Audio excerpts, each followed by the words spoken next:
Harvey Heath, thank you for picking up my book. I love you! Story 1, The Severing Blade. Time during the Severing. Book 1 of the Book of Heath. Part 1, Gold and Steel. They said Heath had no past. He never argued.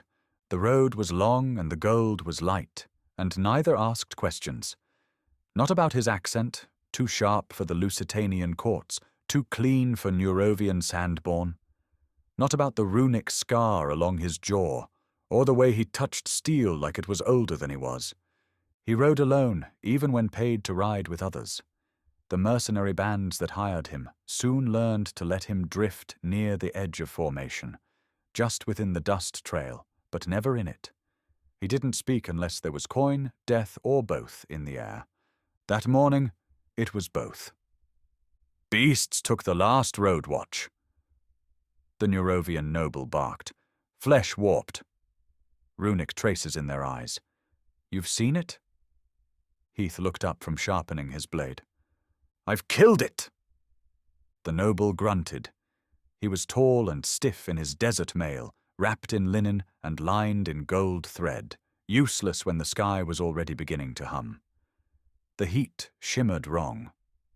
The sun split briefly as if blinking twice, and the winds carried the smell of iron that had never been forged. The severing was coming. Heath didn't know the name yet. None of them did. They called it a fracture, a bloom, an omen. But Heath had known the signs longer than most, even if he couldn't explain how. Something beneath the world was snapping, and the ley lines, once steady as rivers, now pulsed like wounded veins beneath the dirt. The caravan, 10 soldiers, 4 supply wagons, and the noble's gilded litter moved through the cracked basin of Sartalari, a place where the ley line crossed beneath an old salt riverbed. Runes had been burned into the cliffs generations ago by monks trying to bind the current. Most were broken now, some humming with unstable light. The beasts came on the 3rd hour, not from the cliffs or the river, but from the air. A shape twisted overhead, blotting the sun in wide spirals. It shrieked a sound no throat could form, and its wings bent inward like they were made of mirrors. When it descended, the ground cracked, and 3 soldiers turned to glass. "Hold the line!" someone screamed. Heath didn't draw his sword. He walked forward, slowly, like a man approaching a sick animal. The beast landed, or tried to. Its limbs were wrong, its mouth a vertical wound full of runes that writhed. It was shaped like a lion, if a lion were made of spines and memory. Heath ducked the first swipe, slid beneath the second. Then steel sang. His sword was curved and narrow, the color of midnight dust. It didn't glow, it didn't flare, it simply ended things. He struck once, across the knee joint, and the limb fell. Again, at the base of the skull, and the thing collapsed in on itself like wet parchment. No blood, just runes, shivering into mist. Heath stood still for a moment, watching the remnants rise. "Runes," he said. The noble turned toward him, pale under his scarf. "What?" Heath pointed with the flat of his blade. "They bled runes." "That shouldn't happen." The noble swallowed. "What does it mean?"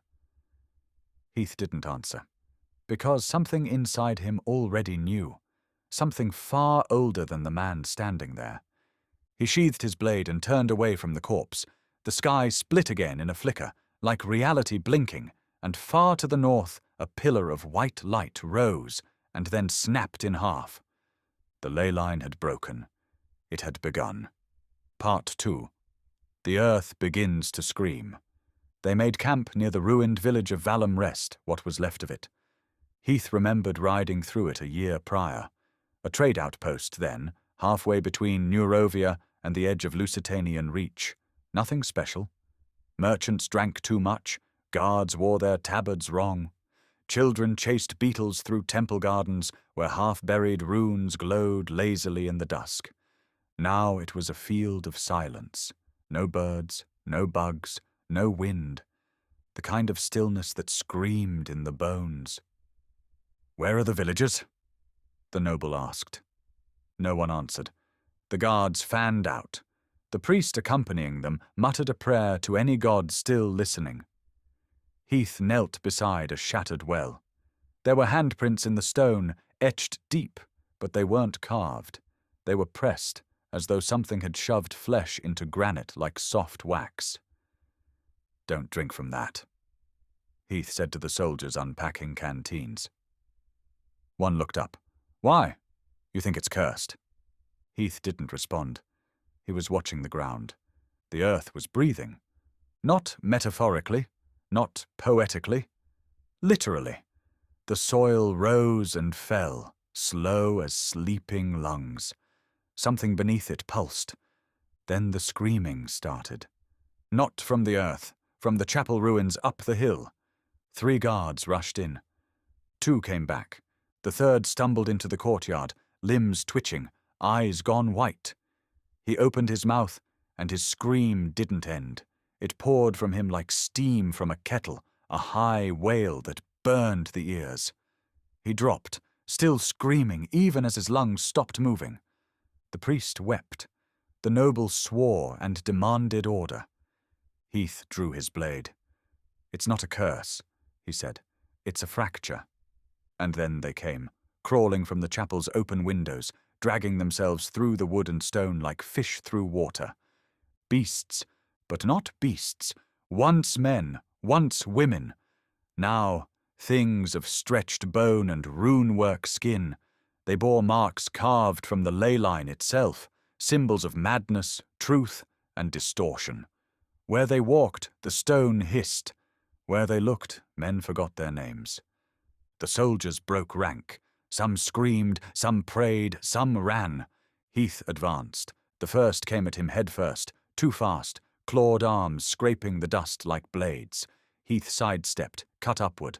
The spine separated like parchment. The second screamed, a rune-shaped sound. Heath's ears bled. His foot slid on cursed gravel, but he pivoted, reversed his grip, and drove the sword clean through its ribcage. It cracked, not like bone, but like crystal. He fought without pause, without breath, without fear. Not because he was brave, but because the voice in his head, the one he didn't remember gaining, whispered truths the world had forgotten. They are not beasts. They are echoes. They are the backlash of broken law. They are the sound of reality correcting itself. He didn't know where the voice came from, but it was right. By the time the sun fell, if it was still the sun at all, the creatures were dead or gone, and only a dozen living remained. Heath walked the edges of the ruined town, cutting through flickers of things that were there and not there.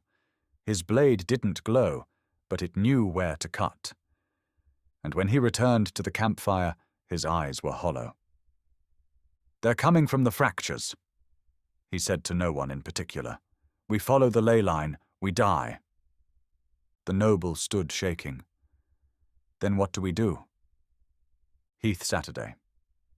He placed the blade across his knees and began to clean it. "We go east," he said, "away from the currents." "That's death." "No," Heath replied. "It's silence." Part 3. The Rift. They made it only 3 leagues before the world tore open. The wind stopped. Not slowed, stopped. It froze mid-gust, particles of sand hanging in the air like insects trapped in amber.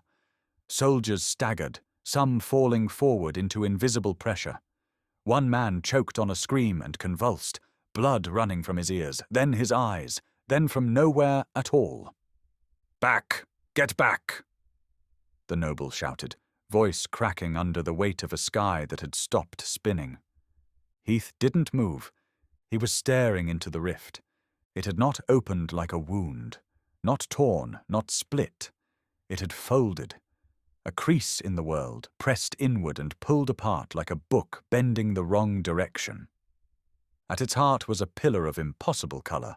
Not white, not gold, but something that changed every time you tried to understand it. The air warped around it. The ground cracked and rebuilt itself. The cliffs above wept molten sand that cooled into script. A ley line had burst. Not bled, exploded. Heath stepped closer. "Heath!" the priest called behind him. "Don't—" But he had already crossed into it. For a moment, nothing changed. Then everything did. He saw the same stretch of road, but the stones were wrong. The trees were burned, yet full. The sky had 4 moons, then none. His blade was gone from his hand, then in it, then shattered, then whole again. And the voices came, not in speech, in thoughts not his own, in feelings he'd never had. You do not belong here. You remember too little. You remember too much. Halvareth watches. Halvareth waits. He dropped to one knee. The world convulsed around him. Beasts formed and unformed, wings of glass, faces made of screams. Some crawled from the light, others bled from the stone, hissing and humming in broken rhyme. Heath did not fight. He understood. Not their purpose, but their origin. They weren't enemies. They were corrections. The severing had unleashed contradictions, people who existed in 3 timelines at once, rivers that reversed their own source, stones that remembered being stars. And these beasts, they were the ley line's way of making things consistent. That meant he didn't have long, because he wasn't consistent either. He stood. A thing of antlers and oil-glass wings flew towards him. Heath let it come. At the last moment he turned and twisted, not just his body, but something deeper. His motion contradicted physics, bent around the creature's lunge. The thing passed through him, screeched in confusion, and shattered against time itself. He stepped out of the fold with no breath, no heartbeat. Then they returned. Around him, the soldiers stared. Some had aged 10 years, some looked younger. The noble's arm had turned translucent. The priest was curled in a ball, murmuring hymns to a god that no longer had a name. Heath turned his head towards the rift. It was still there, pulsing. Then quietly, it closed, like it had never been. He spoke into the silence. "We're not going east anymore." The noble looked up, confused and broken. "Then, where?" Heath's hand tightened around his sword. "South," he said. He didn't know why, only that something deeper in him was pulling. Not instinct, not memory, but heritage. Something was calling to him from the fractures, from before. Part 4. Ruin of the Outer Circle. The fortress of Varn had once stood as an unbreakable circle, built by Neurovian architects, warded by Lusitanian spellbinders, and blessed by 5 separate faiths. It was designed to stand against anything, mortal or arcane. It fell in a single night. By the time Heath arrived with the remnants of the caravan, only the inner citadel remained. A high tower surrounded by shattered rings of collapsed outer walls and spiraling bridges bent into impossible angles. The sky above was wrong, stitched with threads of silver lightning that hovered without storm, humming like a plucked string. From the broken gates to the fractured bridge, blood marked every stone, but not red. Blue, silver, green, colors that had no business running in veins. The noble Heath had been hired by was gone, consumed by one of the mirror beasts in a field of reversed gravity 2 days prior. Only 6 soldiers and the priest remained, and all of them looked half alive. "Are you sure they're still alive in there?" the priest asked. Heath stared ahead. The citadel glimmered faintly, runes dancing along its walls, flickering like candlelight through warped glass. "They're alive," he said. "How do you know?" Heath didn't answer. Not with words. He was already walking. The drawbridge had fallen into a twisting pit where gravity spun like a whirlpool. Heath didn't hesitate. He timed his step with the spinning stone and leapt, Not across, but through. Space flickered, and his body twisted mid-air in an unnatural curl. He landed flat-footed on the other side, sword drawn before his breath caught up. The gate was shattered, but the doorway burned with a line of active runes. A ward, still holding. He knocked twice with the hilt of his sword. The runes stilled. Then, a voice. Password. Heath didn't know it. But the moment he opened his mouth, something spoke through him, not foreign, but ancient, a word his tongue knew without learning, a name carved into his blood. Halvareth. The door opened. Inside the citadel, 23 survivors huddled in the remains of the war hall. Most were soldiers, some were Ark Knights, or what was left of them. Their rune plates were scorched, and their weapons flickered between steel and shimmer. "Who are you?" one of them asked, weapon half raised. Heath stepped inside and looked around. "Your last sword," he said. They let him stay. The siege began at dusk. They didn't come in waves. They appeared, one moment air, the next flesh. Some slithered along the walls like shadows made of bone. Others dropped from the sky as burning riddles in humanoid shape. The wards held for the first night.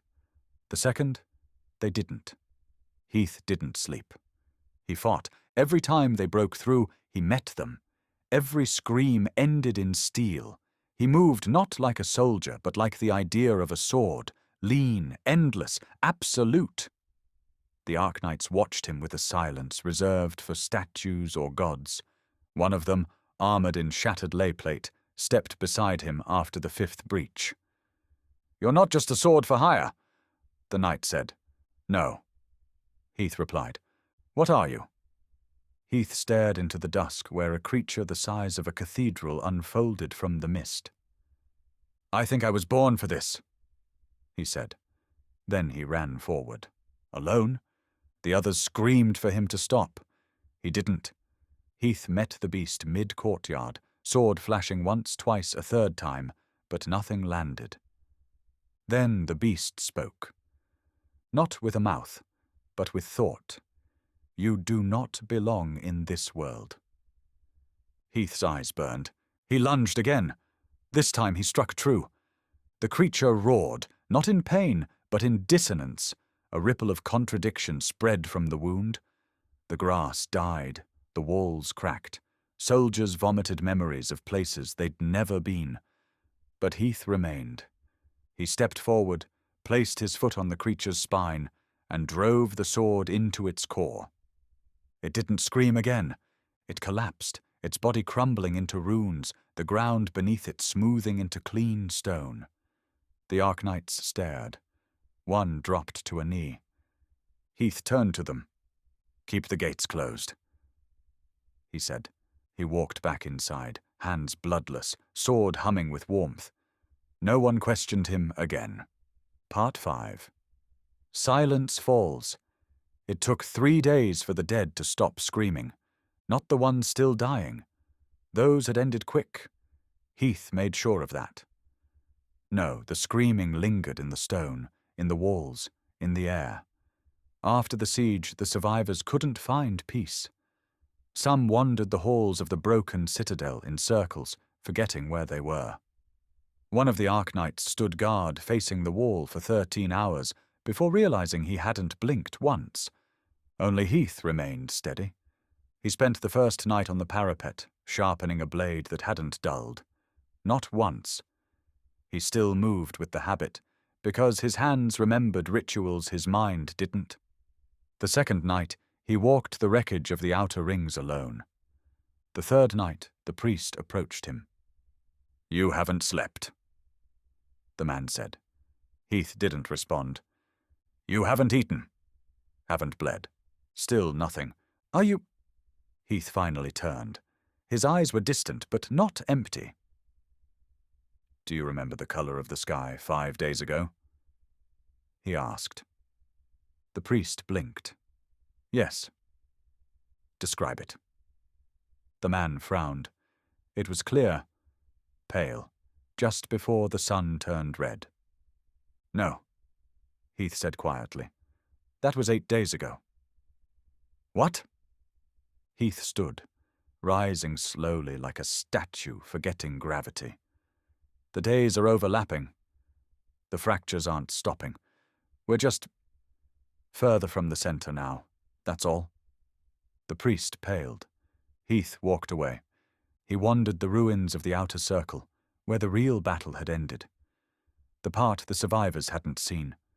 Blackened stone, melted sigils, shattered weaponry made of no known metal. Heath stood in the midst of it, alone. Then he knelt.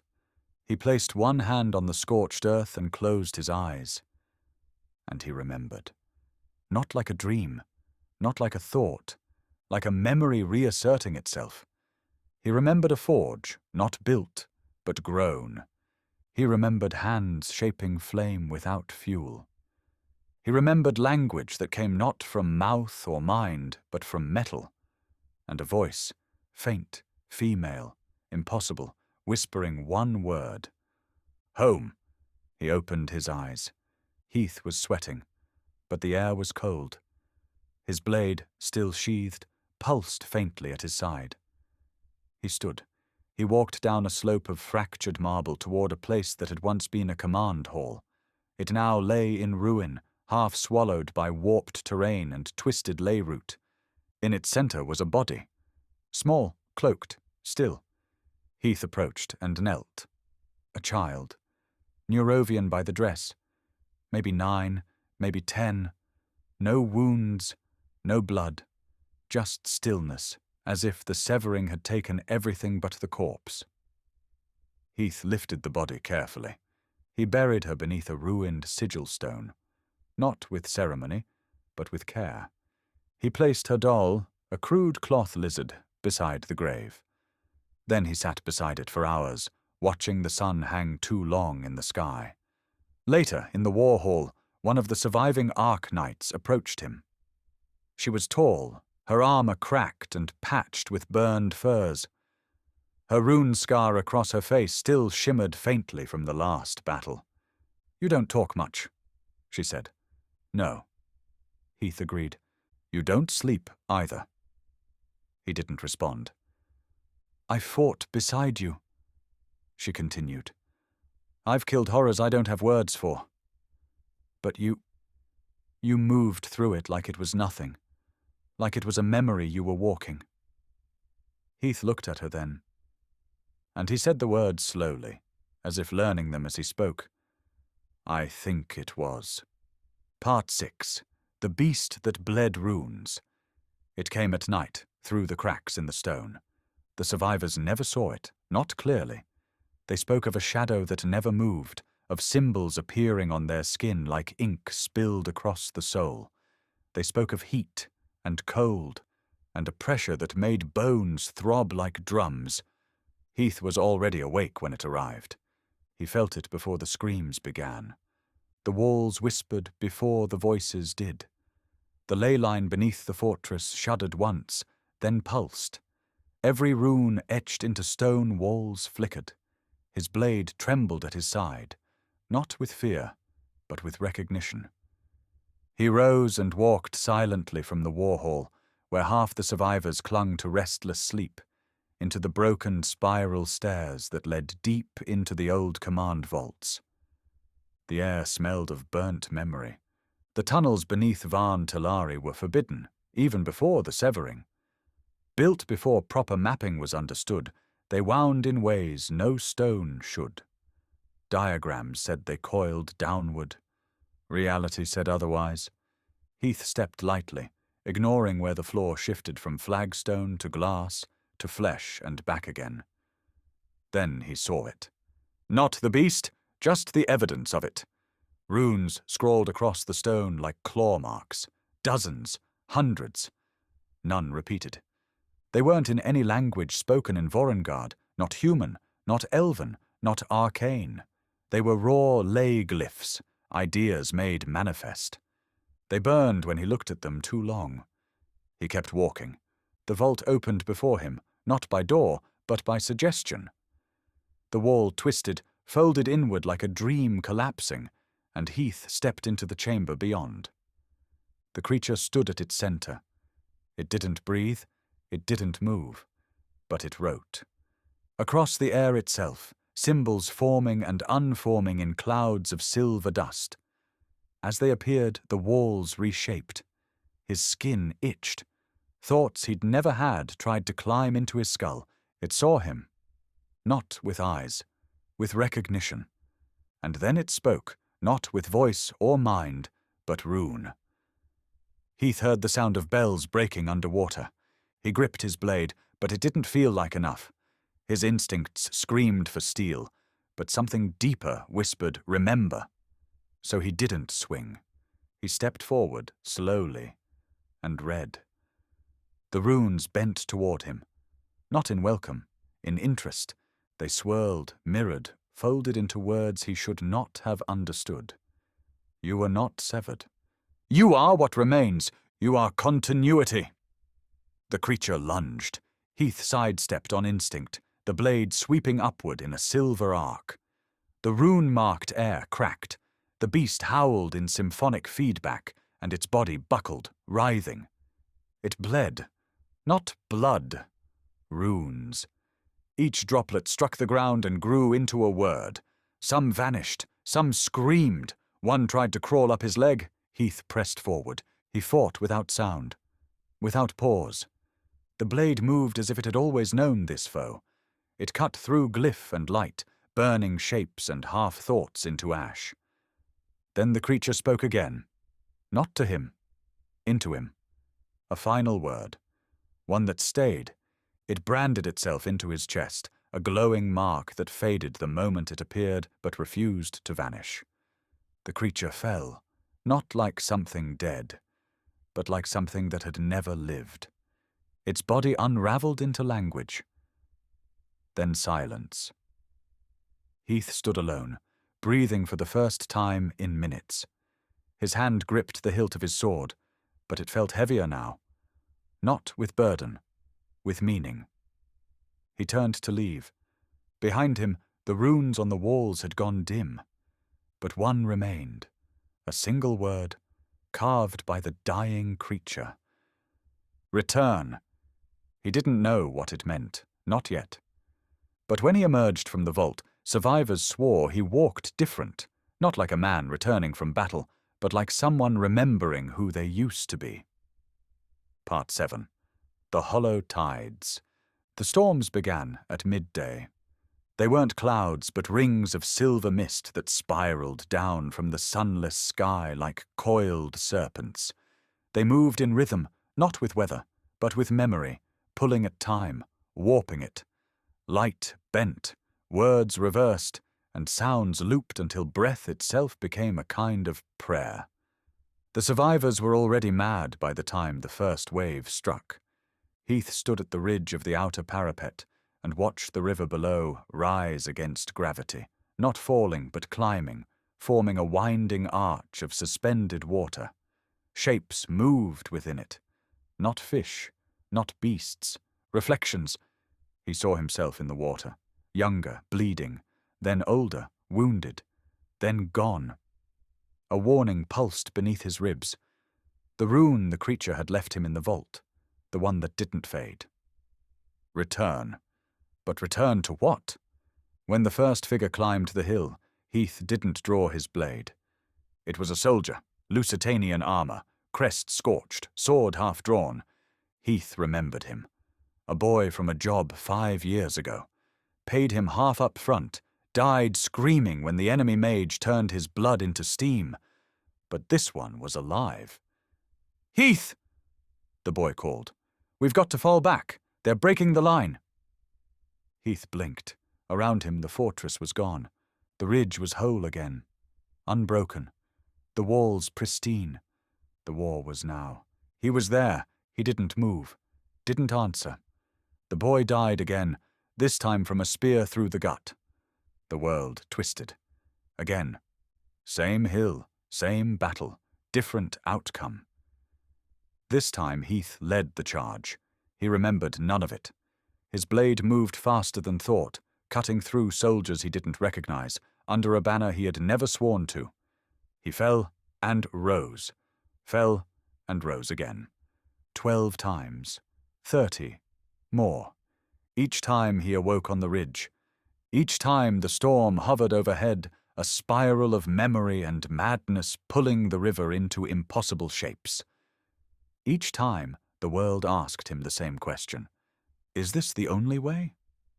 Heath stood at the edge of the battle loop and tried to remember how he got here.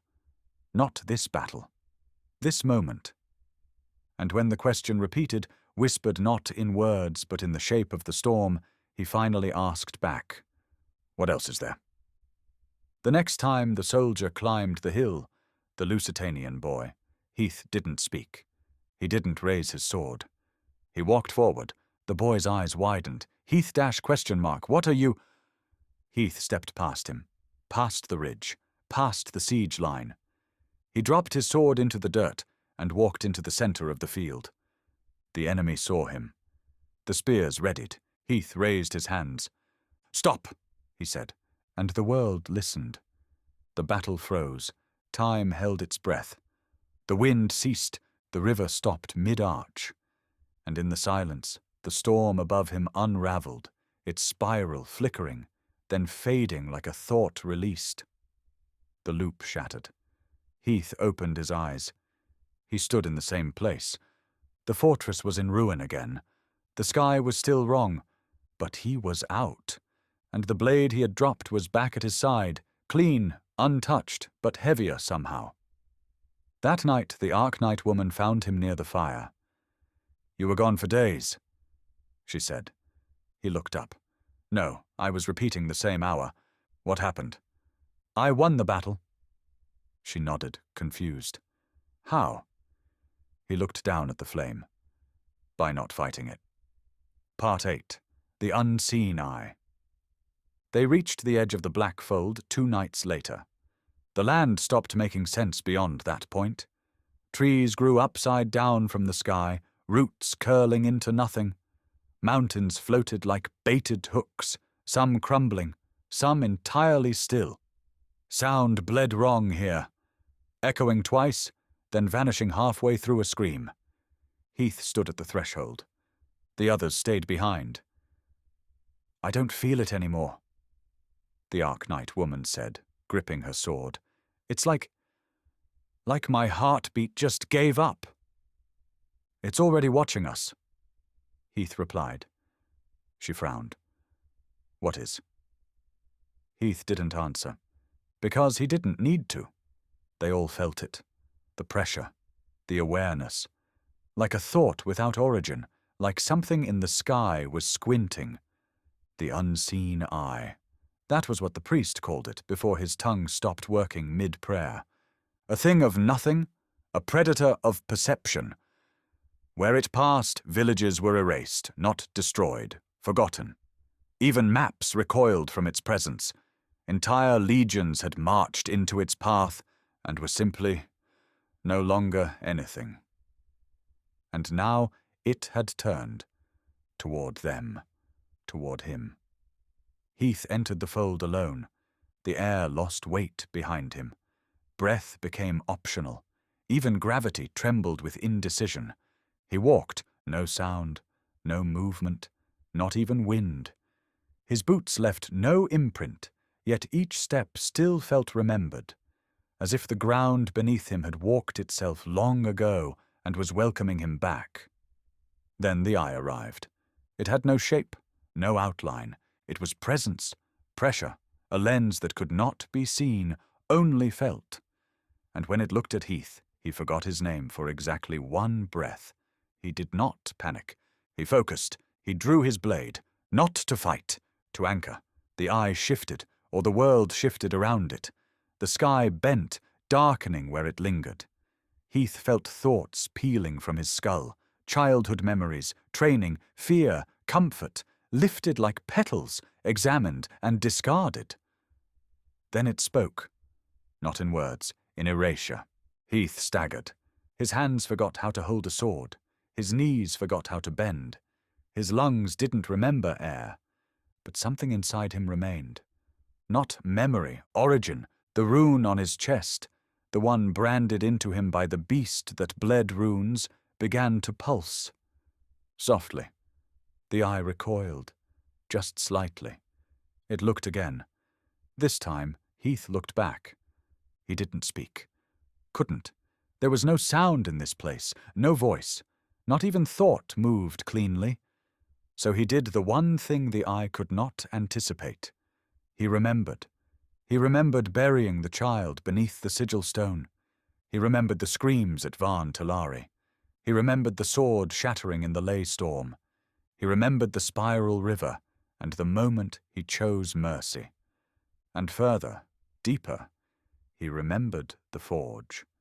Not the one of steel, the one made of light, where flame listened, where blades were not forged but spoken into truth. The eye cracked. No sound, no scream, just a flicker. Heath stepped forward, blade low, breath steady. The eye blinked, and in that instant Heath was. He drove the sword into the space it occupied, not into flesh, but into meaning. The eye collapsed inward, a void consuming itself. The fold buckled, the sky wept backward, and the ground healed, not fully, not perfectly, but enough. He stood alone again. The silence lifted. Sound returned. Wind whispered. He stepped out of the fold, back to the edge where the others waited. They saw him and dropped their weapons. Because behind him, where the fold had once been, was nothing. Nothing except a single word burned into the earth in silver flame. Found. Heath said nothing. But in his silence, the others understood. He had not just survived the eye. He had seen it back. Part 9. The sword breaks. The war did not end. It couldn't. There was no longer an army to win or a kingdom to save. Just scattered survivors holding breath in shattered keeps, walking cracked land that changed each night, and hoping their memories would still match the world come morning. But something else was coming now. Not a fracture. Not a beast. A man. At least he used to be. He had a name once. Varen, a warlord from the Ashkarthian borderlands. Known for brutality. Rune-scarred by his own hand. He'd sought power in the old ways, carving glyphs into bone, drinking from pools where the ley line bled raw into the world. And when the severing came, he hadn't run from it. He drank it. Now he was more rune than man. The message arrived as a scream carried on dust. No tongue, just intent. Varen comes. He has broken 4 towers. He will burn the 5th. He seeks the man with no place. They all turned to Heath. He didn't blink. "Where is he?" he asked. The cliffs above the southern crater were carved from glass and scorched metal. The ley line here pulsed openly, no longer hidden, no longer contained. It fountained upward in columns of shimmering blue and violet light, fracturing the sky. Heath waited at the rim. No soldiers followed, no arc knights, not even the priest. They all knew. This was not a war. This was the end of something. The wind screamed, stones cracked underfoot, and from the far ridge came the sound of warping steel. Varen arrived. He no longer wore armor. He was armor. His body was a patchwork of living metal and pulsing runes, glyphs spiraling up his spine like a serpent made of prophecy. His face was human. Barely. "I remember you," he said, voice bending in and out of tone. "You killed things that couldn't die." "I killed what had no name," Heath replied. Varen tilted his head. "Then try to name me now." He lunged. The first strike was fast, too fast. Heath barely caught it with the flat of his blade. Sparks flew. His boots slid across broken stone. The next strike shattered a boulder behind him. They circled. Not like animals, like storms. The fight was never about strength. It was will against unreality. Varen's body bent wrong, limbs stretching, glyphs rewriting as he moved. He struck with concepts, slashes that carried silence, stabs that left grief in their wake. Heath endured. He moved like memory. His sword became rhythm, cutting through impossible angles, parrying attacks that should have left him unmade. But even the finest rhythm cracks under dissonance. And then it happened. Varen slammed both fists into the earth. Runes exploded outward in concentric rings. Heath dodged 2, 3. The fourth caught him mid-step. His blade intercepted the wave and shattered. The sound was deep, final, like the world exhaling.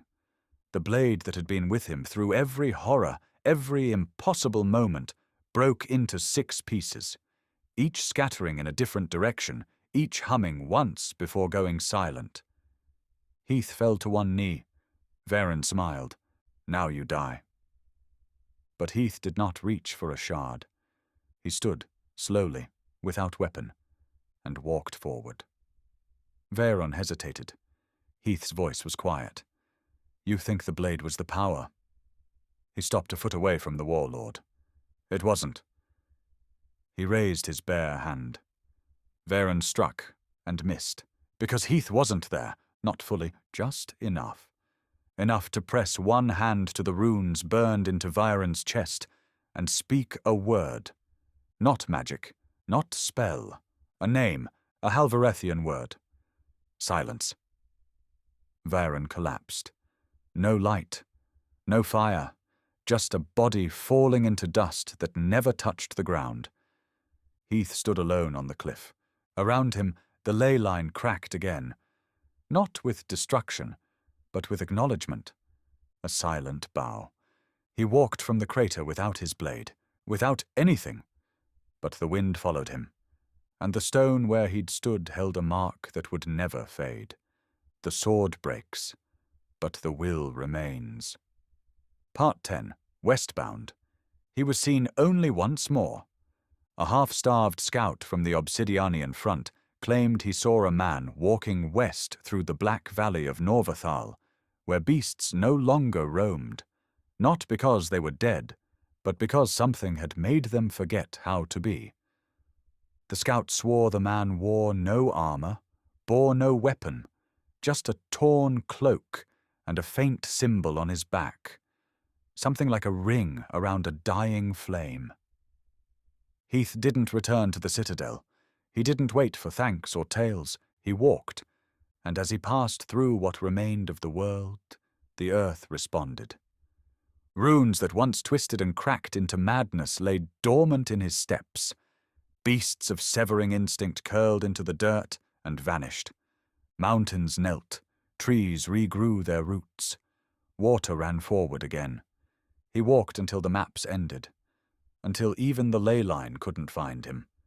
And then he crossed into the place where nothing had ever been mapped at all, the last record.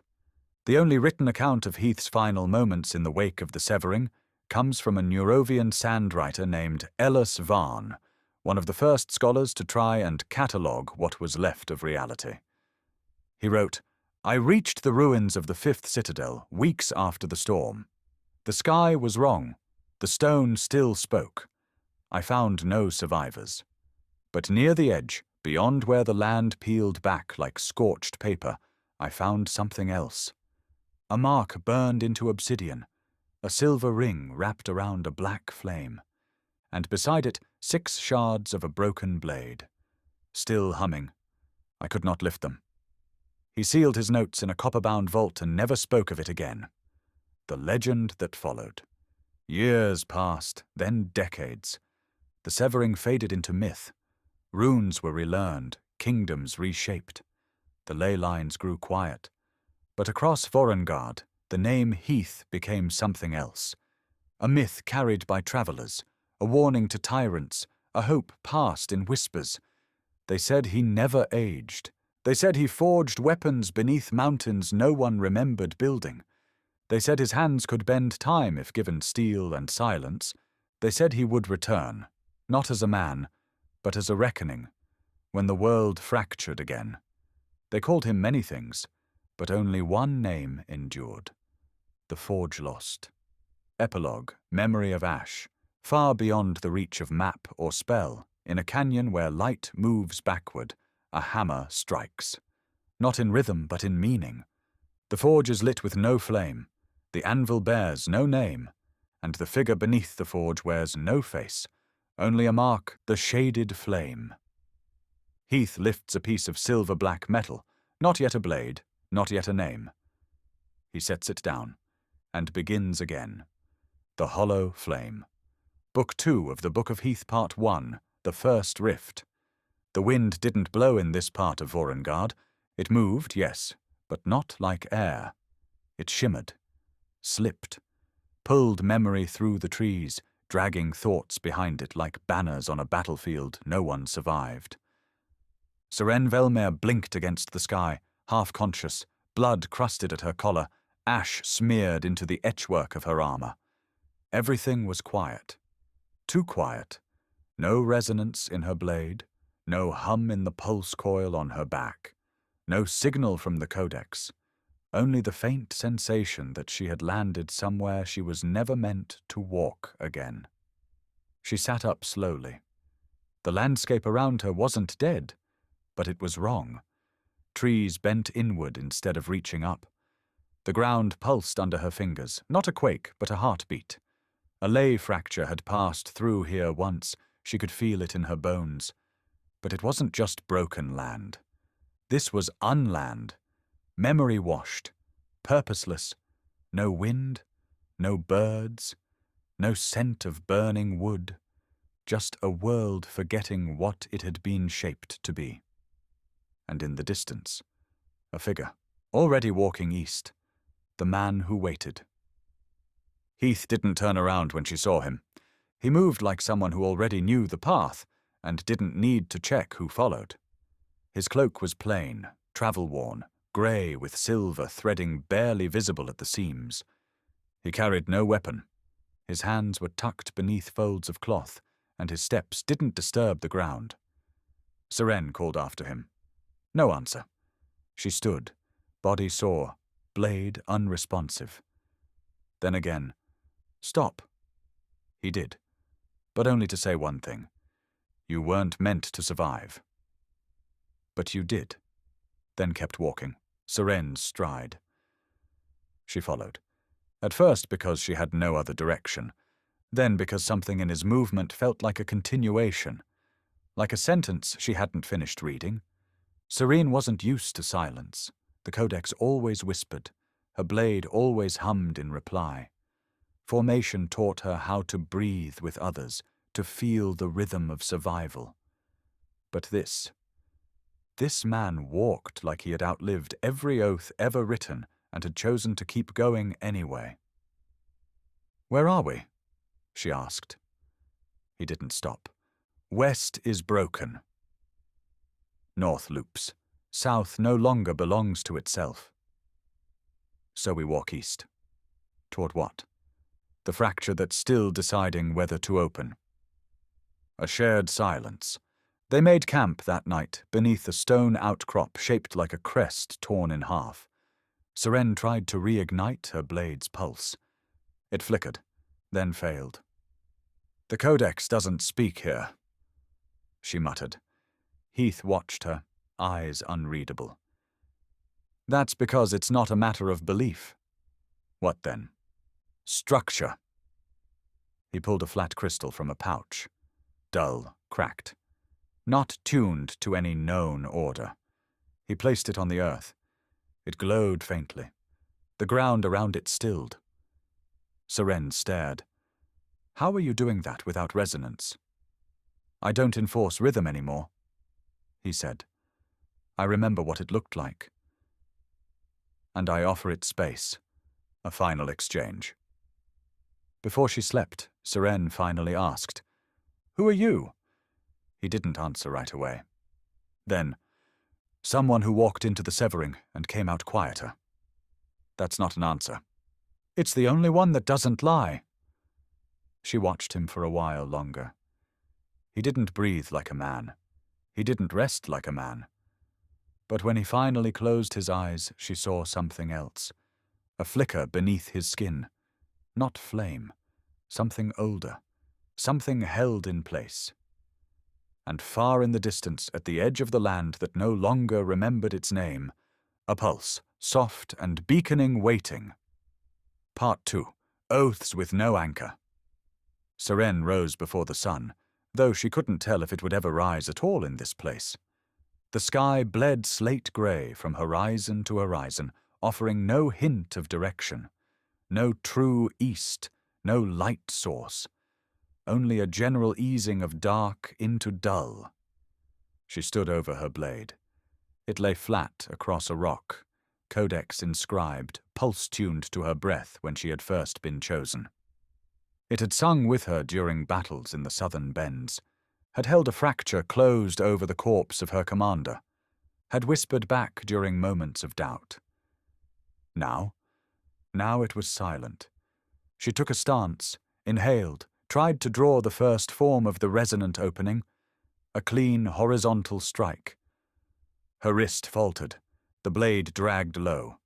No harmony, no stabilization, nothing answered. Heath watched from the ridge above, his back to her, always walking. Serene sheathed the blade. "I'm not broken!" "I didn't say you were." "Then stop watching me like I'm going to shatter." He turned slowly. "You don't understand what this place does to oaths." She bristled. "The Codex isn't fragile. It's structured," he said. "And structure doesn't hold where foundation shifts." The attempt. She forced herself to repeat the forms. Strike, reset, sweep, reset, half-turn, bind-line stance. Each motion cleaner than the last, but disconnected. Hollow, like she was writing without language. The air resisted her, like friction against her thoughts. She stumbled, snapped the blade back into its sheath. "It's like my breath doesn't know how to move here." "Because breath is rhythm," Heath said, descending toward her, "and the land you're standing on has none." "Then why haven't we left?" "Because we're going toward something that still remembers how to listen." Dialogue by the fire. Later, beside the low, ember-flecked fire they built, she finally asked, "Why do you walk like you're always being followed?" "Because I am." "By who?" "By what I haven't said yet." She frowned. "That's not an answer. It's the only one that fits." "And what about me? Why am I here?" "You're not supposed to be." He said it without cruelty. "Just fact." "Then why am I alive?" He looked at her then. Really looked. "Because some things still remember how to resist being unmade. And because I needed someone to speak to who still knows the Codex by heart. A lesson in stillness." He handed her a shard. It was a broken fragment of glass, etched faintly with what looked like nonsense lines. "Try to hold it." She did. The shard pulsed, then shimmered, then burned her palm. She dropped it. "It doesn't want me." "No," Heath said. "It wants to be remembered. You're trying to bind it with order. You need to let it speak first." "That's not how the Codex works. That's why the Codex didn't survive the severing." The land stopped obeying memory and started asking what it was. The night before movement. She sat away from him that night, her armor slightly unfastened at the collar, her blade across her knees. "I wasn't meant to survive," she repeated softly. Heath, half a dozen paces away, added, "Neither was I." "Then why did we?" He didn't answer. "Do you think it was fate?" He shook his head. "Fate is for those who want something to blame." She turned her head toward him, firelight reflecting off her armor. "So what do you believe in?" He paused a long time, then, "Delay." Somewhere beneath them, under the broken crust of land, a fracture stirred. It didn't rupture, it didn't open, it simply shifted, as if reacting to dialogue. And far away, deeper in the land that used to be part of Vorrengarde's spine, something without shape started forming thoughts. Because someone had just said the word delay, and that meant something had a purpose again. Part 3. The dead shape, the soil. They saw the rooftops first, half a dozen stone shapes nestled in a crooked valley, their angles clean, sharp, untouched by time or decay. Smoke curled faintly from chimneys. But there was no smell, no sound, no warmth. Is it real?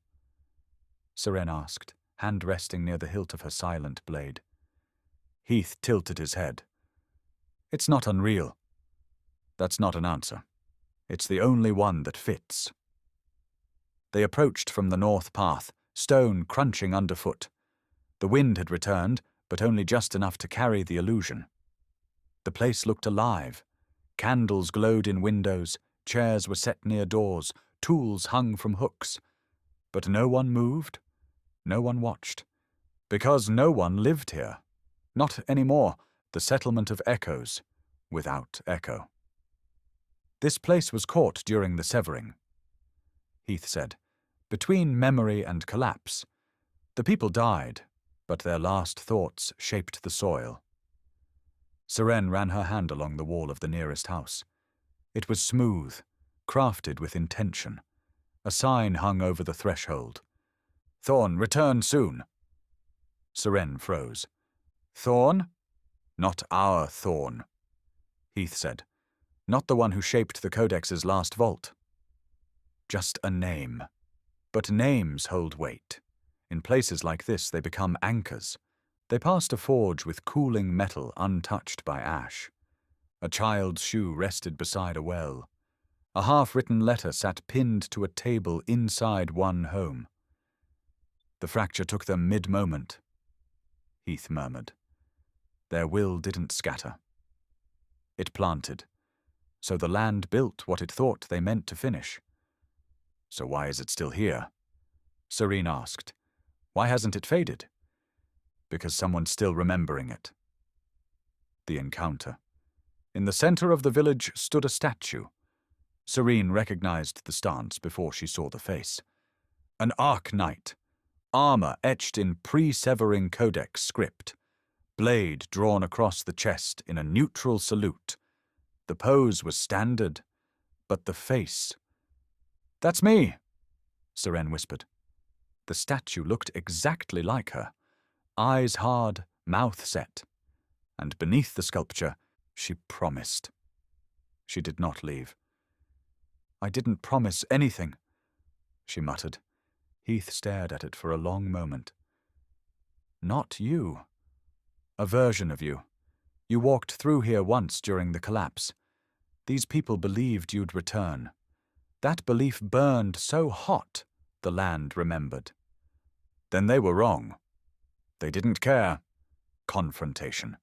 The longer she stood there, the heavier her armor felt. Breath grew sharp, knees unsteady. She turned to leave and saw herself. Another Seren, standing in the doorway of a nearby house. Smiling, welcomed, laughing with a husband whose name she didn't know. Holding a child she'd never birthed. The illusion was clean, seductive, possible. She reached for her blade. It sparked faintly. You can't fight it, Heath said gently. Then how do I leave? You don't give it your name. What? You walk away without telling it who you are. Because if you acknowledge it, you feed it, and then you become its memory, too. She turned from the statue, from the smile, from the warmth. She let the vision die without correction, and the illusion faltered. The forge cracked, the rooftops bent. The houses, stone only moments before, withered into ash and silence. Aftermath, they didn't speak for a long while. When they finally made camp in the hills, Seren sat with her back to the flame. Why did it show me that? Because it was unfinished, and you gave it the shape it needed. So was it my fault? No, Heath said. It was just waiting for a shape strong enough to hold its story. That doesn't mean you're guilty. Then what does it mean? That you're still dangerous to things that haven't died, right? She didn't sleep that night, but she didn't dream either. Because sometimes refusal is survival, and deep below the ground where the false village once stood, a ley thread trembled. A single idea formed. If they forget who they are, they'll become what I need. Part 4. The Flame Beneath Silence. There were no birds here, no sound of movement, no life. Just terrain stripped bare, not by fire, but by removal. The ground was smooth and pale, like bone under starlight, though no stars could be seen. Shapes moved just out of sight. Not beasts, not people, just pressure pretending to be presence. Heath slowed. He touched the earth with his hand and knelt without a word. Seren followed his gaze. A cleft in the stone ran down the center of the clearing, thin and deep, pulsing like a slowed heartbeat. "What is this place?" she asked. A wound that learned how to hold itself shut. The thread. They camped just beyond the fracture line. No fire this time. Flame might stir it.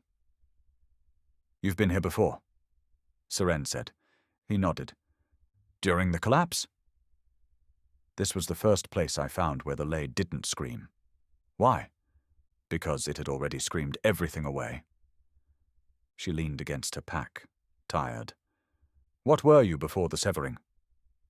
He didn't answer immediately. Then, "A fighter. A wanderer. I sold my blade to those who thought they could bargain with the world." "And after?" "After I learned you can't negotiate with something that doesn't remember it agreed to rules in the first place." She sat up. "That still doesn't explain what you are." He looked at her then. Not sharply. Not with anger, just with full attention. "I'm what the Codex left behind. Not its rules, not its steel, just its last unanswered question. The ritual without tools." At dawn, Heath performed a ritual without symbols.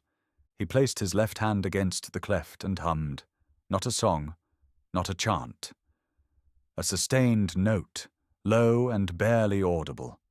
The fracture line glowed, dull, resisting, then slowed its pulse. Seren watched, arms crossed. "What was that?" "The fracture doesn't want to open. It wants to be known." "So why doesn't it just speak?" "Because it's been spoken over for too long." It learned to whisper through shape instead. Seren knelt beside him, touched the line, felt it shiver under her fingers. She tried to listen, tried to hum. It didn't respond. "It doesn't want me." "Not yet," Heath said. "You're still here to fight. It wants someone who'll sit with it until it forgets why it was angry. The knife that wasn't." They moved again by midday, traveling southeast along the rise. Near dusk, they reached a clearing where stone spires stood like grave markers, all angled toward a single center point. There, floating 2 feet above the ground, hovered a knife. Not forged. Shaped by will, by fracture, by memory. Seren reached for it. Heath stopped her. "That blade doesn't want a wielder. It wants a carrier." "What's the difference?" "A wielder uses something. A carrier protects it from being used." She stared at it. "Is that what you are now?" Heath didn't answer. He just reached out, palm up. The blade drifted toward him. Paused, then vanished. Not in light, not in motion, just ceased to be. Final camp. That night they finally spoke in comfort. No confrontation, no philosophy. Just 2 people beside a low ember bed. "Will I ever understand what you're doing?" she asked. "No." "Then why do you keep me close?" He paused. Then, "Because you ask the right questions, and someday, when I'm not here to answer, you'll remember the way you asked." Seren turned her eyes to the horizon. The ground beyond trembled slightly. Something ahead. Something aware of them. "What's next?" Heath stood. "A god. Which one?" "The only one left who's still listening." He began walking. She followed. And far beneath the cracked rise, in the stillness of the old fracture, The architect did not move, but he noted the silence. Heath had not used the blade, and that meant something could still be built from the gap. Part 5. When the Sky Remembers. The sky changed at noon. There was no warning, no shift in wind, no distant rumble. One blink, and the clouds above reshaped into long, curved threads of violet and silver, each one pulsing in rhythm with the ground. Not light, not magic. Memory. It fell slowly at first. Dust, almost. But when the first fleck touched Serene's shoulder, she staggered. It wasn't heat. It was a thought, unfamiliar and overwhelming. A man she didn't know screaming her name. Her blade broken. Her unit gone. A battle that never happened. "Heath!" She gasped. He was already raising his cloak hood, eyes narrowed, scanning the sky. It's begun. Memory fall. The flakes thickened. Each one dropped a different feeling. Grief, hope, panic, joy. They weren't hers, and yet they fit into the spaces of her mind like water into cracks. Her codex began to spark again, brief flickers of light across the runes on her gauntlet. "The system's responding. Don't use it," Heath said. "Not here." "Why?" "Because your codex will try to restore the memories, and they aren't yours." "Then what are they?" He looked up. The world's. They took shelter beneath the arch of a fallen statue, too eroded to recognize. The memory fall drifted like snow now, coating the landscape. Seren trembled. Her breath came ragged. Heath said nothing. "Not yet. The false day." She didn't realize she'd fallen asleep until the memory began. In the vision, she was back in the stone-field cleft, holding the line against a tide of creatures that bled language when they died. Her blade was fractured, her commander was down, and her squad gone. All except one, the girl, Lyra. "Go!" Lyra had screamed, and Seren hadn't. She'd hesitated, tried to save her, and failed. The world had shattered around her as Lyra vanished into white. She watched it again now, slower, more deliberate, like the land wanted her to remember it correctly. She woke choking on ash that wasn't there. The memory fall had stopped. The sky was clear. Heath sat across from her, still, unmoving, eyes closed, Heath's stillness. She coughed. "You didn't try to stop it." He didn't open his eyes. "You needed to hold it again, or it would keep holding you." "How do you live with this?" "I don't. I let it pass through. But it's all still in there, isn't it?" He opened his eyes. "Yes. Every moment that ever wanted to be remembered lives somewhere in the dirt.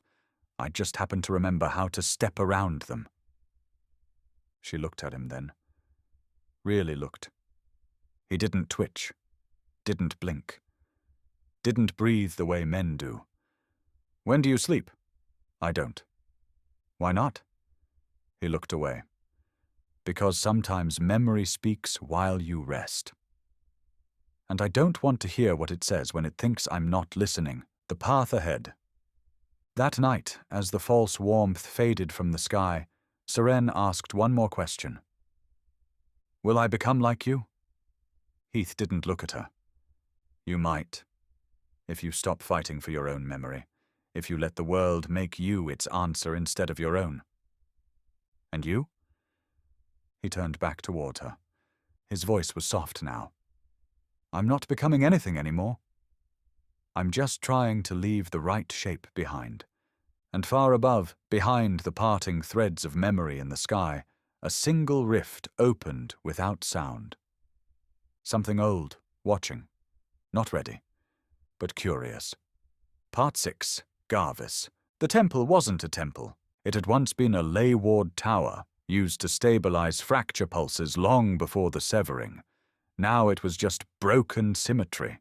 Walls bent like melted shields, glyphs half erased from the stone, altar cracked at the base and sunk into the earth like a buried lie. Heath stood in front of it, motionless. Seren was 5 paces behind him, uncertain. You knew this place was here. He left it standing on purpose. Who? He turned to her. Garvis. The arrival. The wind dropped, then stopped, and from the center of the cracked altar, light peeled outward. Not a burst, not a beam. A soft unfolding like parchment being read by flame. And then he was there. Garvis, no armor, no weapon, just a man wrapped in robes that shimmered with script. His eyes bore weight, not light. His presence held law, not comfort. He was not beautiful. He was precise. Heath? Garvis, you should not be here. And yet here I am. Seren dropped to one knee before she realized what she was doing. Garvis turned his gaze on her, not with warmth, but with recognition. You bear the Codex. I did. You still do. Even when it doesn't answer. He stepped toward her, and the pressure in the air deepened. You followed him? Yes. Why? Because I don't know what else to follow anymore. Garvis nodded, then looked back at Heath. The conversation. Do you know what's stirring? Garvis asked. I do. Then why haven't you acted? Because I've already done what I can. The rest isn't up to me. You say that like it's not your burden. It isn't. Then whose is it? Heath turned to Seren. Hers! She flinched. I don't understand. Garvis spoke softly now. He's not here to save you. Or the land. Or me. He's here to buy time. He stepped back toward Heath. And you. Tell her. Tell her what it is. What he is. The architect. The thing that stirs beneath our forgetting. The truth. Heath's voice did not rise. He simply answered. The architect is not a creature. Not a god. Not a demon. He is the shape left behind when structure fails. The thought that grows when oaths are broken long enough. He is what remains when a world built on form forgets its name, and asks what freedom is without boundaries. He paused. He is not evil. He is permission. Garvis's hands closed into fists. Then why delay him? Because the world isn't ready to ask that question. Not yet. Not again. Aftermath. Garvis did not argue. He turned to Seren. If he trusts you, then you are already carrying more than you know. Then what should I do? Walk forward. And when the moment comes, do not define the architect by what he is. Define yourself by what you are in spite of him. And then he was gone. Light folding back into dust. Quiet. They camped again that night beside the ruined altar. No fire, just silence. Seren didn't speak for a long time. Then, you really believe he's not evil? He doesn't want power. He wants absence. And that makes him harder to fight. Then how do we stop him? Heath looked up. We don't. Then what do we do? He turned towards the dark. We outlast him. Far beneath the altar, something pulsed once, not angry, just aware. Part 7. The memory that fights back. The fracture found them in their sleep. It didn't crack open the ground. It didn't scream. It simply shifted reality sideways, as if waking into a memory that wasn't theirs. Seren stirred first, fingers curling around her sheath before her eyes even opened. But when she rose, the world was wrong. It was a city. A familiar one, Vorrengarde, but not as it should be. The walls were too clean, the towers too tall. Arknights moved through the halls like they never fell. The Codex burned like scripture, pristine and absolute. And she was there, walking beside herself, smiling, wearing a gold-lined cloak she had never earned, a commander's clasp. No, Seren whispered. The other Seren, the imagined Seren, turned and smiled. "We did it," the false version said. "We survived. We held the line. They gave us the city. This isn't real. It doesn't need to be. It's better. The false path." Heath arrived a moment later. He wasn't walking. He appeared like a shape stepping into an outline it had worn before. He found Seren standing in the hall of her imagined glory. And he didn't speak. Not yet. Because to speak gave weight to what was false. The false Seren reached out. "You don't have to be tired. You don't have to keep walking. You can stay here. With me. Be me. You're not me. I'm who you want to be. You're who I used to want to be." Heath stepped forward. Seren. Her name, spoken quietly, like anchoring a word in a collapsing sentence. "You know this isn't the truth. It feels like one. Because truth and desire look the same in a place that doesn't respect boundaries." She closed her eyes. "Then how do I fight it?" "You don't. You name yourself. The pull. The fracture fought back. Images swarmed. Lives Seren never lived. Lovers she never touched. Victories she never earned. Each one placed like a hook behind her ribs, drawing her into a life that almost was." Heath stepped between them. "You don't own her." The air shivered. A voice, not loud but present, answered. "She wanted more. You left her with delay. She's not mine to hold," Heath said, "but she's not yours to shape." The architect did not scream. He simply persisted. "The break." Seren dropped to her knees, breathing hard.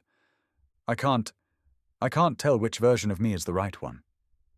"Then choose the one that still questions." "What? False selves always stop asking."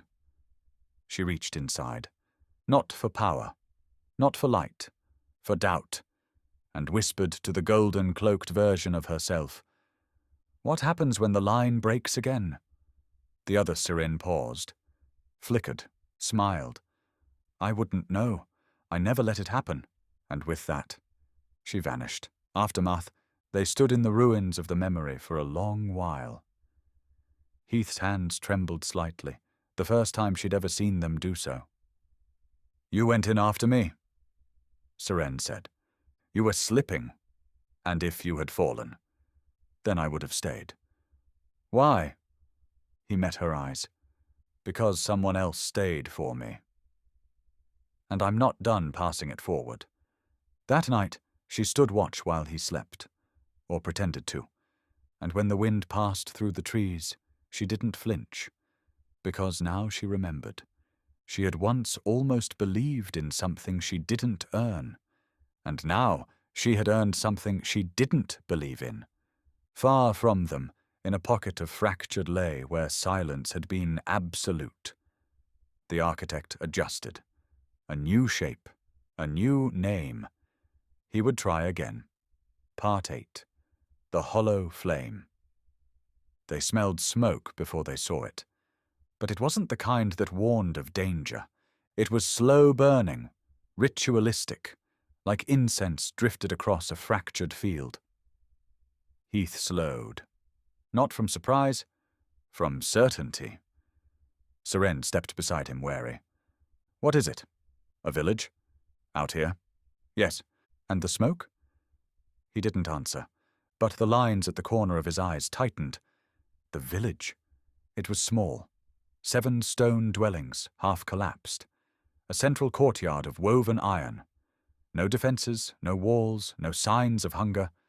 The people, less than 30, stood waiting, silently, like they'd known Heath would come. Some knelt, some simply watched.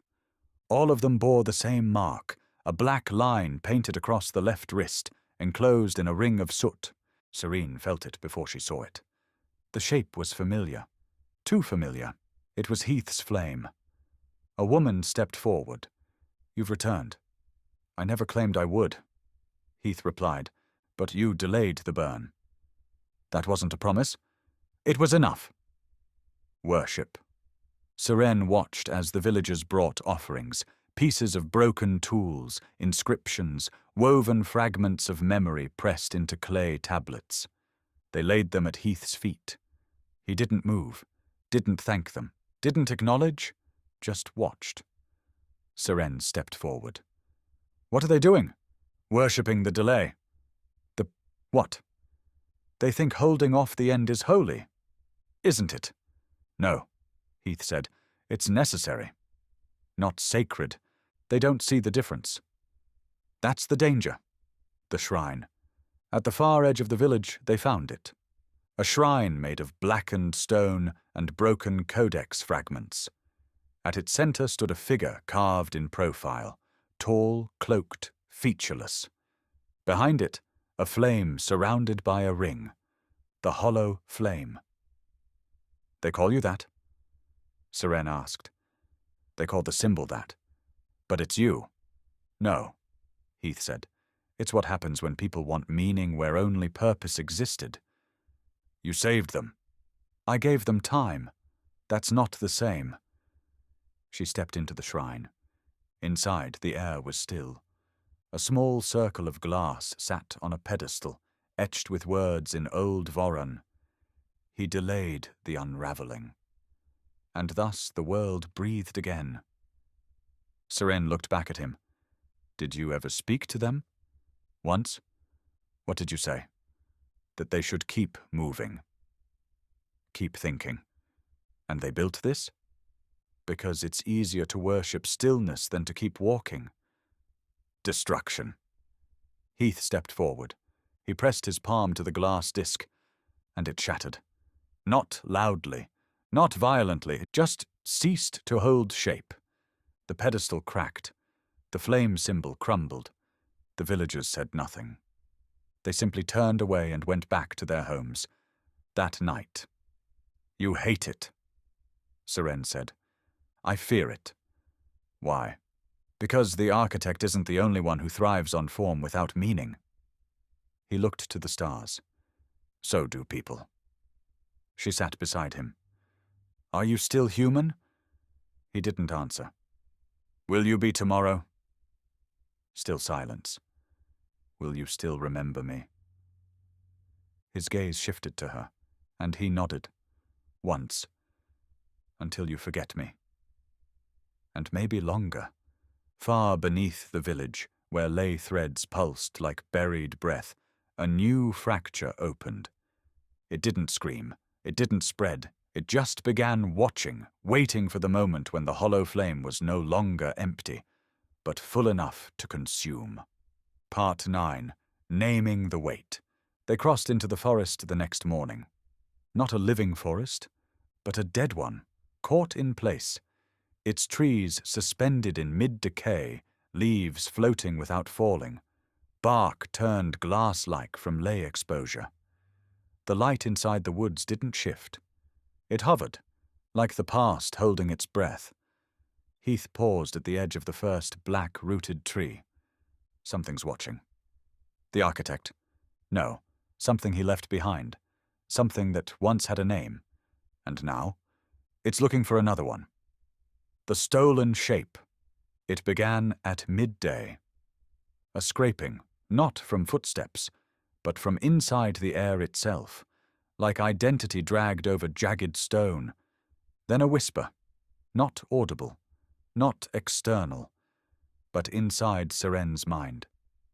You are not what you remember. She reached for her blade. It wasn't there. Her hand came back empty. She looked down. Her armor was different, wrong. Her gauntlet bore no crest. Her codex was gone. Herself was unraveling. She stumbled, fell to one knee. Heath! But he wasn't there. Only the woods. Only the voice. You were once. But once is not always. And if you don't claim the name, I will. Inside the hollow. Seren found herself standing before a creature. It wasn't monstrous. It wasn't even tall. It looked like her, half-formed, wearing broken Arc Knight armor, its face a blur of indecision. It spoke in echoes of her own thoughts, in regrets she had tried not to name. You let them die. You followed a ghost. You worshipped the man who never asked to be followed. You are waiting to break. She backed away, but the trees closed in. Her knees gave out, and the creature reached forward, gently, its hand cool against her chest. I can carry you. I can become the shape you're afraid of losing. All you have to do is let the name go. Heath, the real Heath, didn't break through with force. He didn't burn the forest down. He didn't shatter the creature with light. He simply said her name, Seren Velmire. The creature flinched. Seren Velmire of the Arknights. Its hand retracted. Guardian. Anchor. Chosen. The words rippled through the woods. Reality shuddered. And then, silence. The creature dropped into dust. The trees bent slightly, as if bowing. Aftermath. Serene sat on the ground, panting. Heath stood over her. It wasn't trying to kill me, she said. No, it was trying to become you. And if you hadn't spoken, then something else would wear your history. And you would never know the difference. She stood slowly. Her Codex returned. Her blade hummed, faint but real. You held me together. He nodded.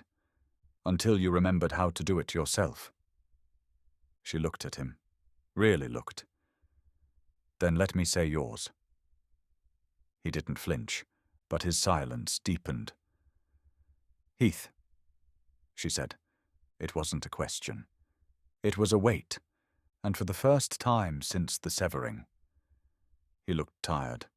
Far away, in the lowest places where shape waits to be assigned.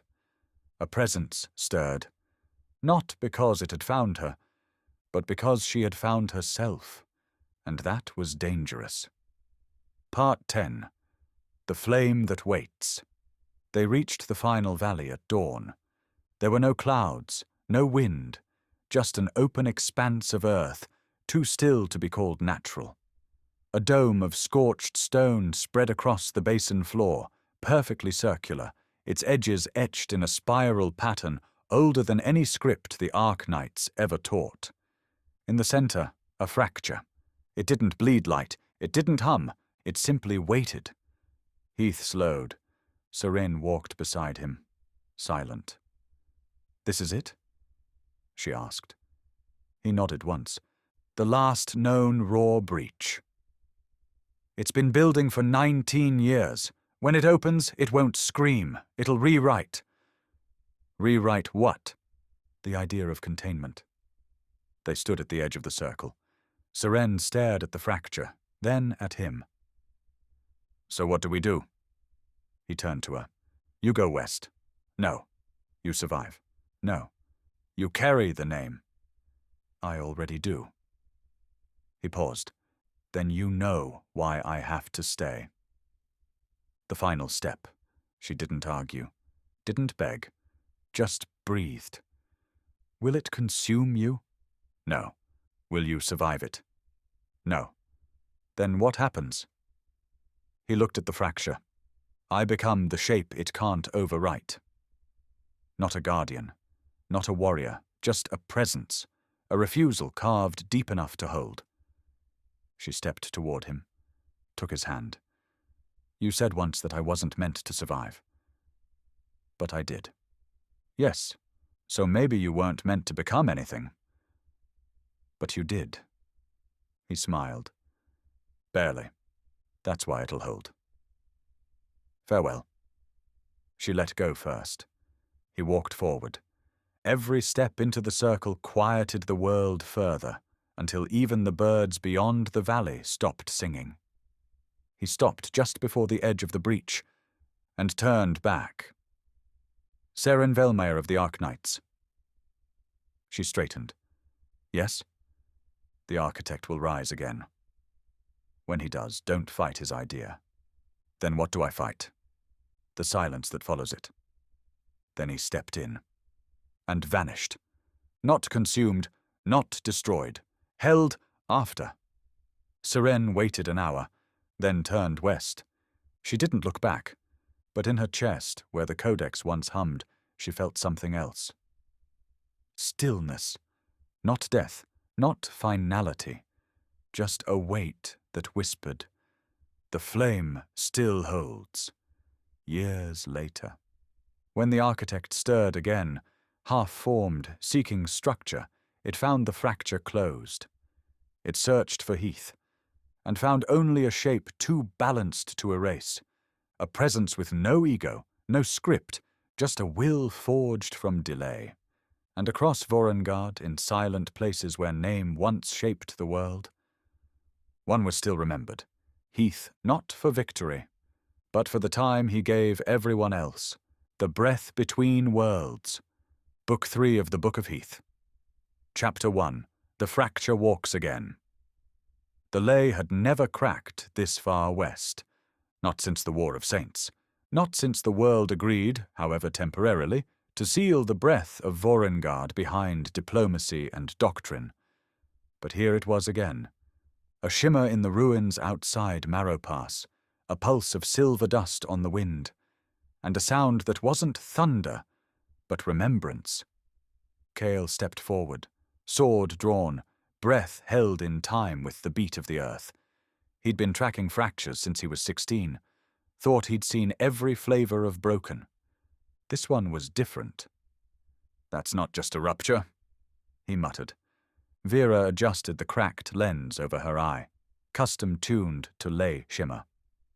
"It's not. It's forming from the inside out." Leora, standing behind them, clutched her Lucitanian seal. "Something's coming through." And then the air split, not loudly, not violently, softly, like a page being turned. He stepped out, barefoot, dust falling from his shoulders like old memory, cloaked in grey, edged in silver. No sword, no weapon, no name offered, just presence. Kyle raised his blade. "Don't move." The man didn't flinch, didn't blink. He simply looked past Cale, at the land, at the sky, at the silence. Then said, "Still burning." The stranger. They questioned him, of course. Back at their camp, firelight casting shadows against fractured stones, Cale paced while Vera examined the residual Ley trail behind the man. Leora stayed close, quiet. The man sat on a rock as if it belonged to him. He hadn't told them his name. He hadn't told them anything. But when they asked where he'd come from, he pointed back at the Ley fracture. "That was closed." "It was. So how did you—" "I was never meant to stay." Cale sat across from him. "You a traveler?" "Yes." "From where?" "Before." "Before what?" Heath looked up, and for the first time, Cale felt it. Not fear, not awe. Recognition, like something older than speech staring back through him. Before the delay. The dream. That night, Vera dreamed of a woman with a silver eye and a black blade. She stood on the edge of a ruin, shouting into the wind. "If I don't hold it, the name wins." When Vera woke, the man was still seated by the fire, awake, waiting. She approached slowly. "You're him, aren't you?" "I am someone. But not anyone else. Not anymore." Cale stirred. Leora rose. The fracture site behind them shimmered once, then stilled. Gone. Heath turned to all three. "You want to know what it was? Why I came through?" Kyle nodded. "We want the truth. Then keep walking." "And you?" Heath stood. "I'll walk with you. Until I don't need to." Closing scene. As they left the ruins, heading toward the rising sun, Kyle glanced at Heath. "What do we call you?" Heath didn't pause. "Just Heath." Vera raised an eyebrow. "That's a legend's name." "Then walk faster. You'll find out if it's earned." And far behind them, where the Ley fractured but didn't close, the architect's breath stirred. Not rising, not watching, just waiting to rewrite. Part 2. Names Without Time. They followed the ley thread trail north. Vera led this time, one hand constantly on the cracked runic staff she swore wasn't unstable. Leora kept their pace centered with short, whispered prayers to Lucitania's 9 pillars. Kyle walked slightly ahead, sword over shoulder, watching the horizon for movement. Heath didn't lead, but he always ended up a few steps ahead. Like the road remembered him before they did. "Where did you say you trained?" Kyle asked, on their second morning together. "I didn't," Heath replied. "Well, did you?" "I listened more than I learned." That sounds like something someone who doesn't know how to fight would say. "Then draw your blade." Kyle frowned. "What?" "Draw it." "Swing. Find out." Kyle didn't. Neither did Heath. They just kept walking, a world that forgot itself. They passed through a place that hadn't been marked on any map in centuries. Old Neurovian roads led them into a village built on layered stone, no taller than waist height. Not ruins, not homes. Foundations, begun, then abandoned. The walls bore names, single-word carvings. Lina, Vorthen, Kess, Fen. No titles, no years. Just memory waiting for permission to fade. "People lived here?" Leora asked. "Almost," Heath replied. "What happened?" "They built lives on names that didn't last." "How do you know that?" Heath stepped over one of the stones and crouched beside it, ran a finger along the edge. "Because I remember the woman who named this one." "You knew her?" She asked me once if surviving was the same as living. "And what did you say?" "Nothing. I'd already buried too many who answered that wrong. What the land remembers." That night, Vera tested a ley pulse. She inscribed a fragment of her signature onto a tablet and set it in the stone to charge. She'd done it dozens of times before. This time, it didn't activate. It reflected. The light came back not in her style, but in another. Codex rune work. Old, elegant, pre-severing. Kyle and Leora both stared. "That's Arknight script," Kyle muttered. Heath looked up. "It remembers." "What?" "The woman who walked this land when it bled. The one who didn't die." "Seren Velmire," Leora whispered. "She had another name once." Heath replied. "But I was there when she stopped using it." "You knew her?" Heath didn't answer. Reflection. After the others had gone quiet, Leora remained. She sat near Heath, trying not to ask, trying not to break the stillness. But it broke anyway.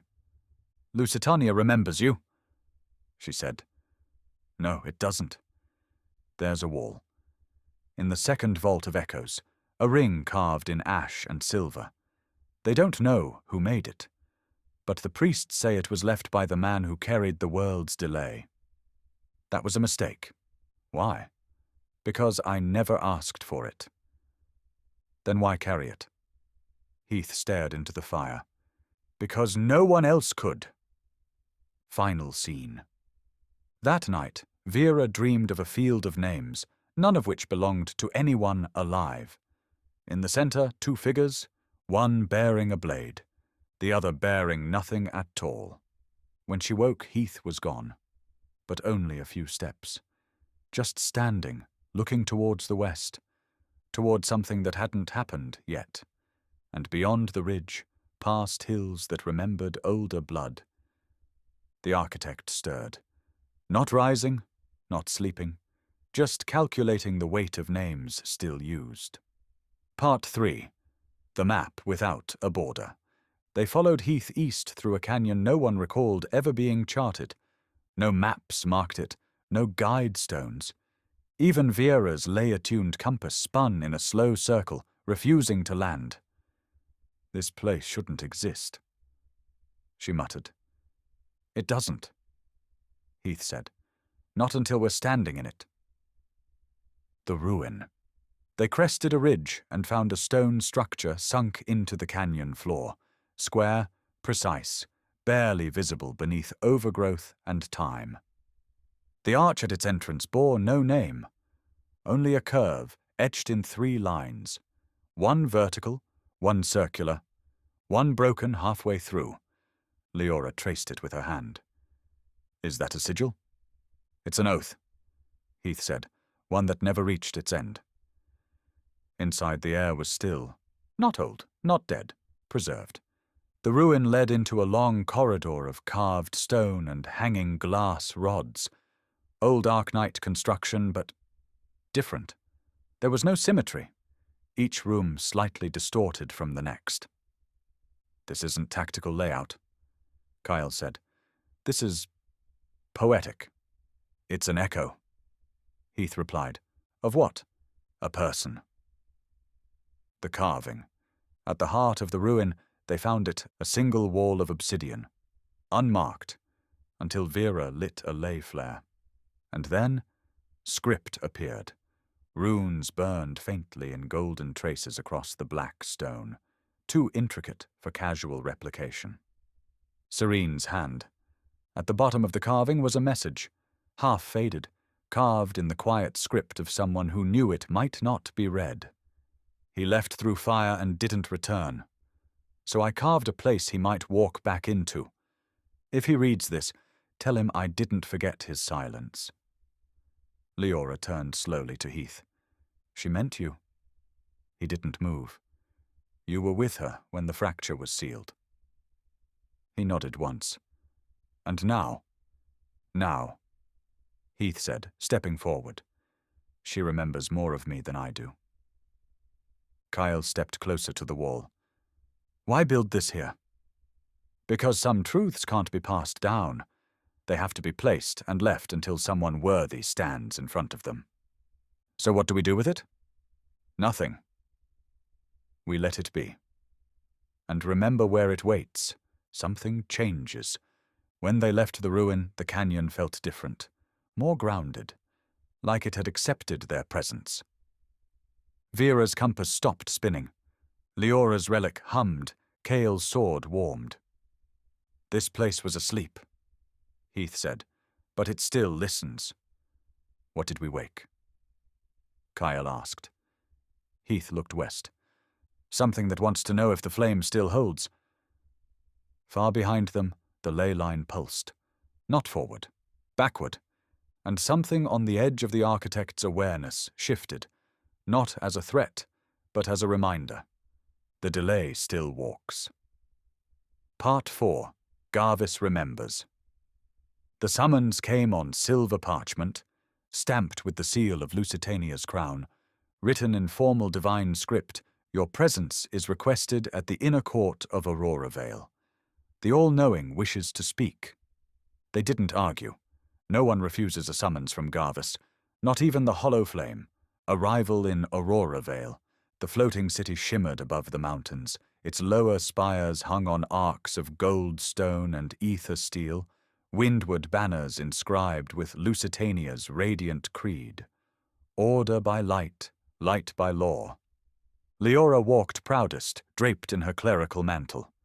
Vera adjusted her robes, eyes catching every ley line amplifier mounted in the marble columns. Kyle muttered, "Too clean." Heath said nothing. The inner court.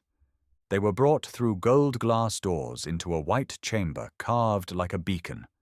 Pillars inscribed with the pillars of purpose arched into the sky, and every footfall echoed like intention. Garvis stood alone at the far end. He wore no crown, no sigil, only robes stitched with old arcane silver and lines that pulsed with low ley light.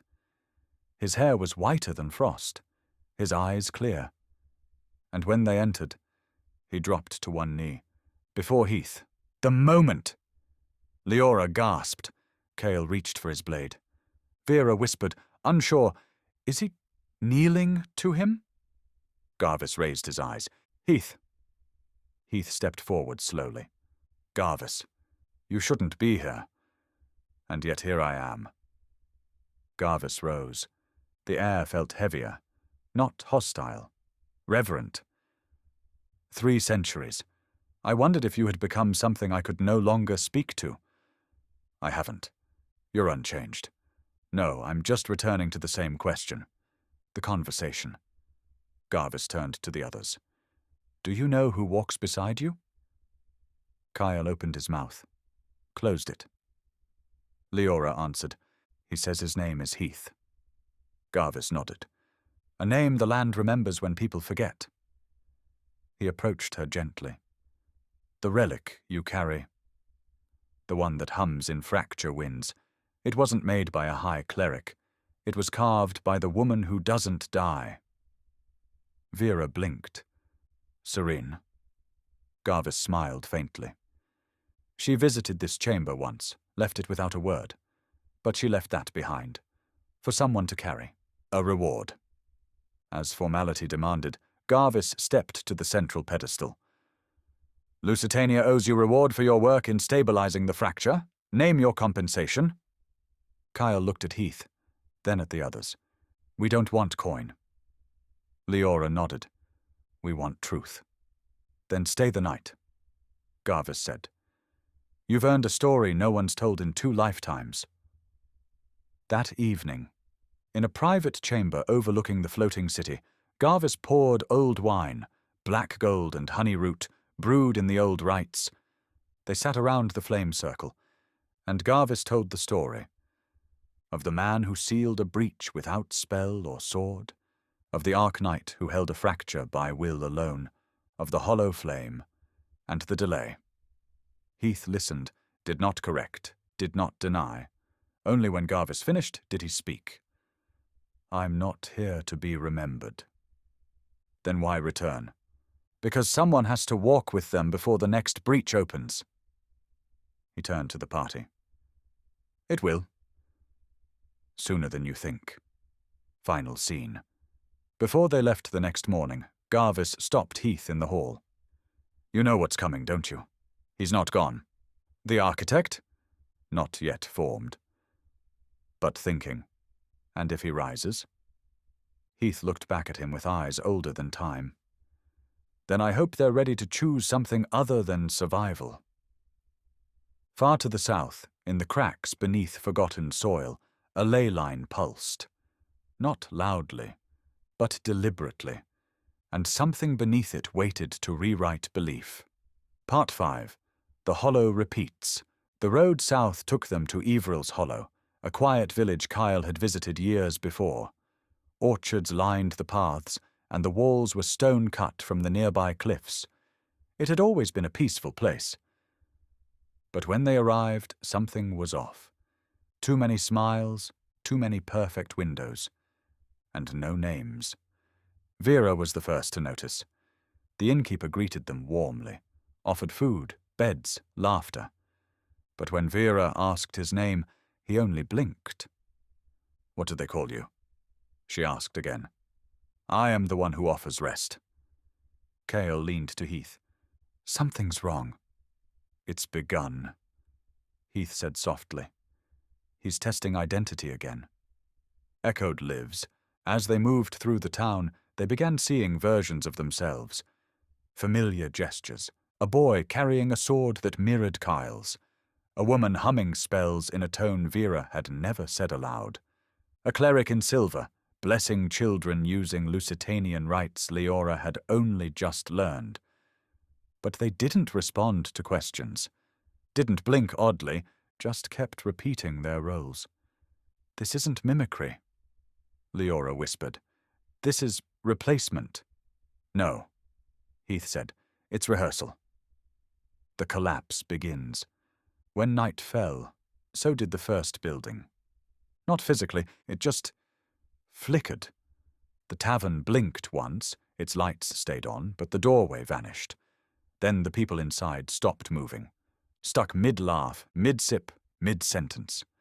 Kyle drew his blade. We need to pull out. We need to stay, Heath said. Why?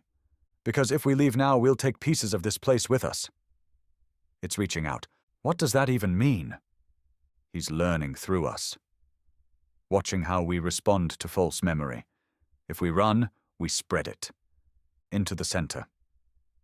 Heath guided them to the heart of the village, a well surrounded by 7 stones.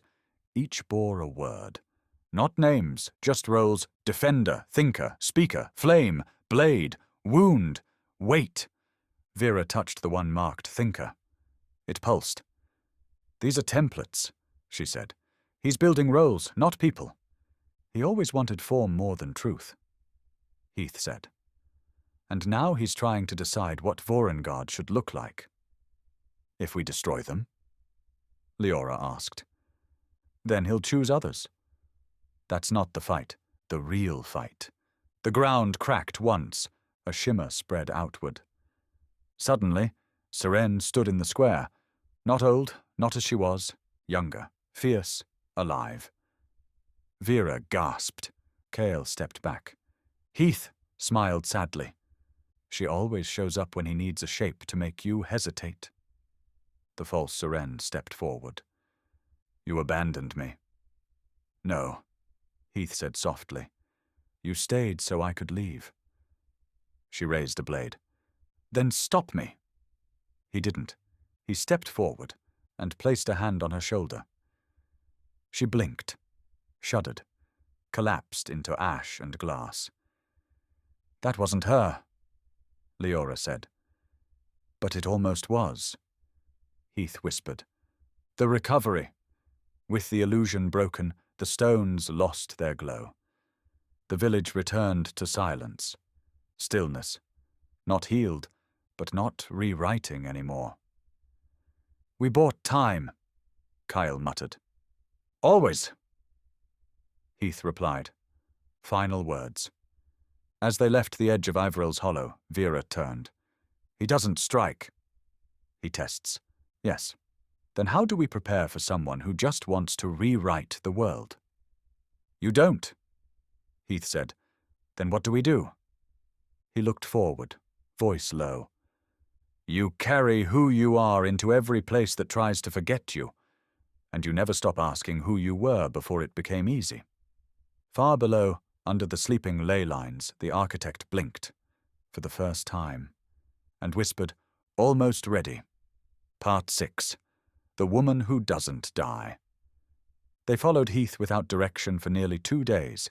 No maps, no paths, only fractured stones and old wind. But even the land seemed to part for him, like the dirt had remembered once being pressed beneath his steps. Vera asked once where they were headed. Heath only said, "To someone who understands why I returned." The refuge. The monastery wasn't grand. It was barely stone. Tucked between cliffs of bone-colored rock and groves of wind-torn juniper trees, it looked like something the world had forgotten to unmake. A single bell hung above the doorway. It did not ring. Heath stopped at the steps. Cale frowned. "What is this place?" "Peace," Heath said, "or what's left of it." The door opened before they knocked. A woman stood there, white hair tied back in a warrior's knot, one eye clouded, one hand wrapped in old leather from knuckle to shoulder. She wore no armor, no blade, just a cloak of silent color. She looked at Heath, did not flinch, did not blink. "Took you long enough." Seren. Leora was the first to realize it. Her breath caught. "That's... yes," Heath said. "Her." Kyle stepped forward slowly, uncertain. "You're the woman who doesn't die." "No," Seren said, stepping aside to let them in. "I'm the one who outlived the fight." "That's not the same." They gathered around a small fire in the courtyard garden. No banners, no creed, just herbs, stone, old sunlight. Vera couldn't stop watching her hands, calloused and still steady, even after so many years. "You're a myth," Kyle said softly. "So is Heath," she replied. "But we bleed like anyone else. We just stopped pretending it matters more than the silence that follows." Seren and Heath. They sat apart from the others for a time. Old friends, old survivors. She looked at him with tired clarity. "I thought you were done walking." "I was," Then why now? Because something is rising that wants to finish what we delayed. He's still building a shape. He's closer than ever. She nodded. And these three might outlive the flame. The last vow. As twilight deepened, Seren walked into the back chamber and returned with a blade. Not hers, but an oath blade. Lightweight. Unbound. Never named. She held it out to Kyle. This belonged to no one. Not yet. I kept it because I thought maybe, just maybe, someone would need it who hadn't yet learned how heavy the weight would be. Kyle stared. I don't deserve it. Neither did I, she said, but I carried it anyway. Why me? Because you still ask questions before you kill, and that's rarer than you think. The goodbye. Before they left, Seren spoke to them each in turn. To Leora, don't trust any power that doesn't question itself. To Vera, knowledge is only sacred if you leave room for wonder. To Kale, your sword will not save the world, but it might stop it from forgetting what it meant to be saved. And to Heath, she said nothing. She just touched his shoulder and smiled. Final scene. As they crested the ridge and left the monastery behind, Kyle looked back. Will we see her again? No, Heath said. She's earned silence.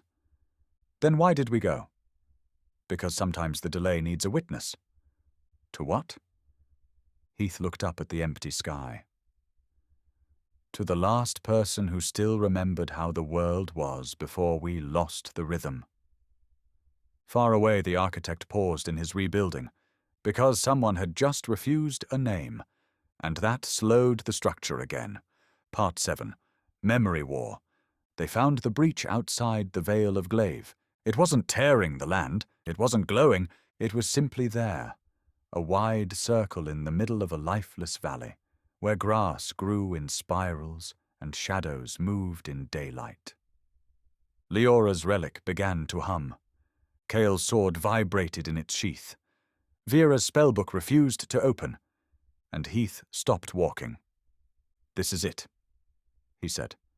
Another fracture? Kale asked. Not just a fracture, Heath said. This one is different. It doesn't break the land. It rewrites the self. Inside the breach. They stepped across the threshold. The world didn't change. They did. Kale blinked and saw himself on a battlefield, standing over a kneeling child, blade lowered. He didn't remember this moment, and yet he felt it.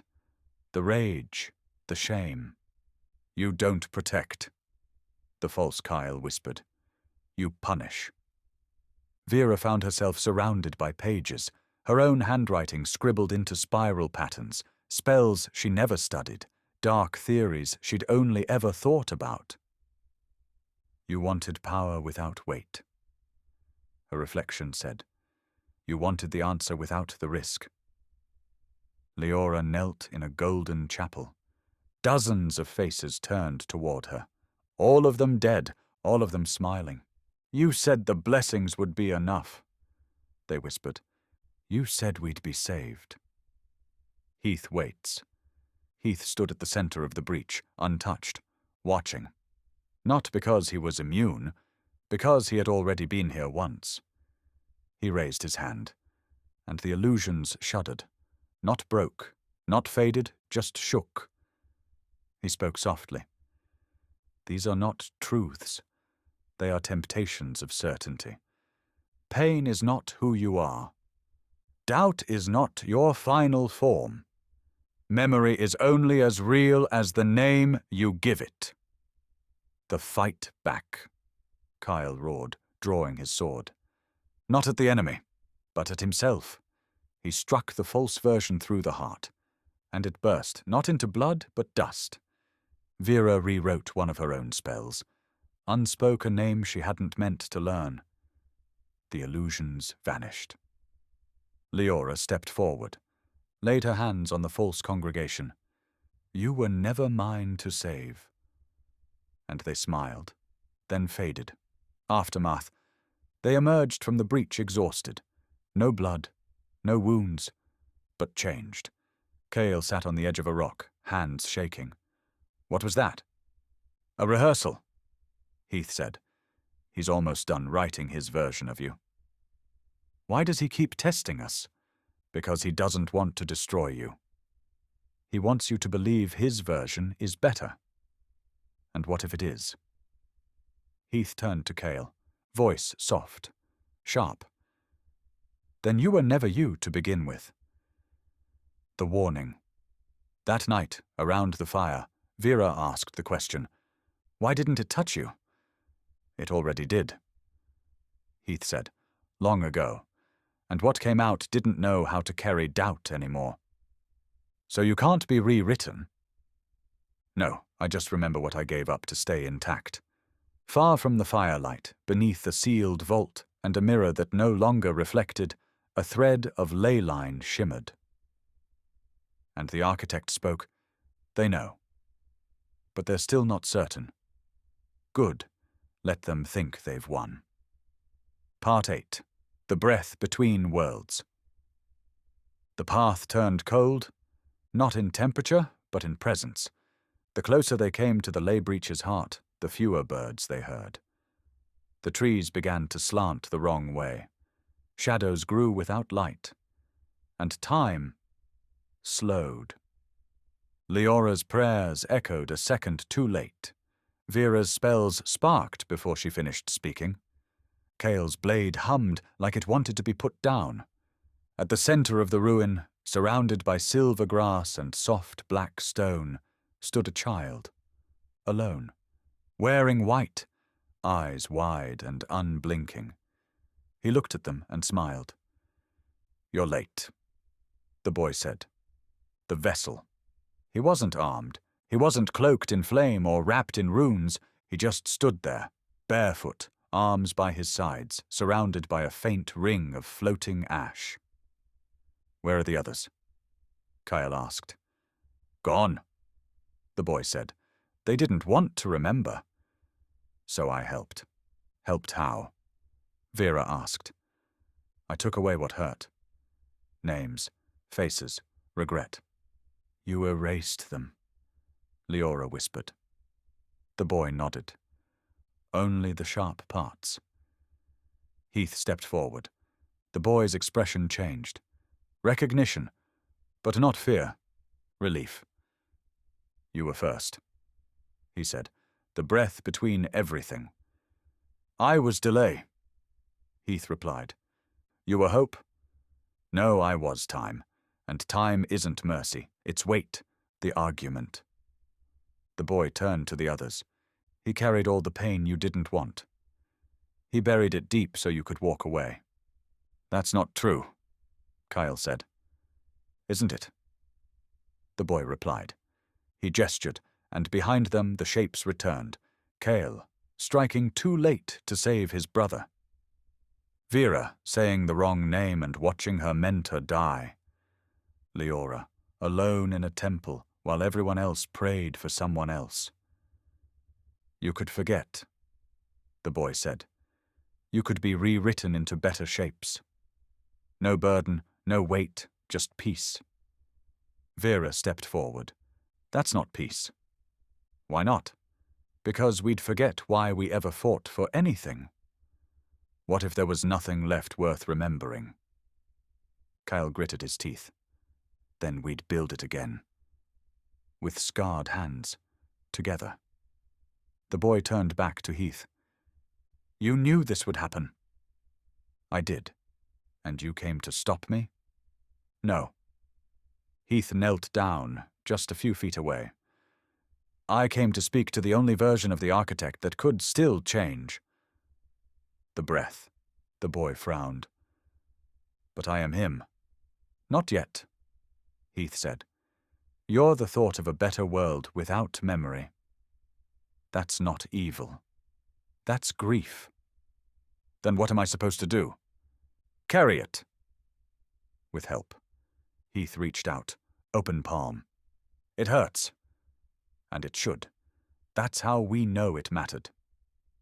The boy trembled. Ash scattered. Light broke around him, not in a flash, but in a slow unraveling, like a dream waking up. The shapes behind them vanished. The grass stopped glowing, and the boy closed his eyes. Thank you. When he opened them again, he was just a boy. No fracture, no architect, just breath. After, they found a safe house nearby. The boy, Naylan, slept for the first time. Heath stood watch. Vera sat beside him. You could have killed him. I don't destroy what hasn't decided to become a weapon. He still could. Then I'll speak to him again. Kyle stared into the fire. Why do you keep showing up? Every few centuries. Heath's voice was quiet. Because belief resets itself every time memory becomes too heavy. And what are we supposed to do? Heath looked at each of them in turn. Remember. Then keep walking. Far beneath the world, the architect's core fractured. Not destroyed, but doubtful. And doubt is the one thing no perfect rewrite can endure. Part 9. The delay reforged. They returned to Lucitania under no banner, no summons, no warning. Yet when they passed through the sky gate of Auroravale, Garvis was already waiting. No guards, no procession. Just robes draped in silence, and a gaze that had long since seen through every illusion. The second meeting. Heath didn't bow, neither did Garvis. They stood at the center of the spiral hall, where the Codex banners used to hang, now replaced with light-woven glass, unbreakable, unreadable. He still breathes. Garvis said, The child. He does. Heath replied. And he remembers. Is it done? Not yet. But the delay is reforged. Garvis turned to the party. What did you see? Leora stepped forward. The version of ourselves the world would rather have. Vera added, simple, painless, hollow. Kyle shrugged. We didn't choose it. Garvis smiled, old and tired. Then you've chosen right. Truth between titans. Garvis and Heath walked the garden path alone. Old roots curled between their feet. The wind held nothing but time. You've been carrying him for too long, Garvis said. I don't carry him, Heath replied. I carry what he almost became. Same weight, but different endings. And yours. Heath stopped walking. This is the last one. You'll fade. No, I'll step aside. Why? Because delay is meant to be passed on. Not hoarded. Garvis nodded, then whispered, almost not believing it. You're letting go? I was never meant to be forever. Only long enough. The party's decision. Later that evening, around the circle fire, Heath laid 3 items before them. To Kale, a ring of obsidian and silver. Serene's final forge mark. You'll never swing without consequence. Wear this when you're ready to choose who you fight for. To Vera, a cracked tablet inscribed with silent runes. You'll learn more by unlearning. This will resist answers until you ask the right question. To Leora, a folded piece of parchment. Blank. Write your own right. Stop using someone else's words to explain your belief. They didn't ask how he knew, because they already knew he had seen farther than any of them. Garvis's last question. As Heath prepared to leave, Garvis asked, Why come back at all? Heath turned one last time. His voice was soft, but sharp. Because the world was asking if it was allowed to be whole again. And I couldn't let the first answer be silence. Far below the palace, a ley line shimmered. Not in fracture, but in balance. The architect no longer reached, because others stood in his place now, willing to hold. Part 10.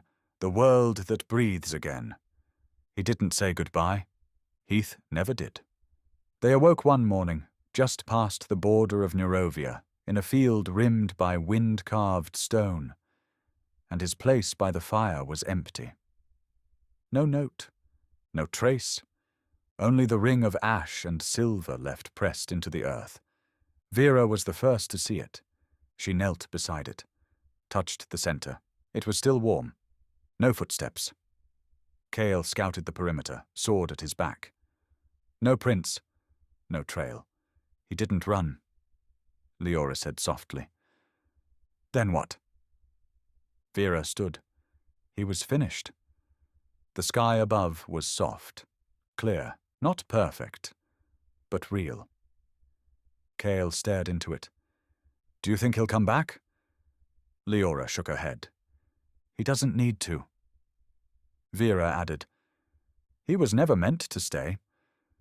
He was meant to remind, the flame lives. Back in Lucitania, the blank scroll Heath gave Leora had begun to shimmer, soft words appearing each time she healed someone without judgment.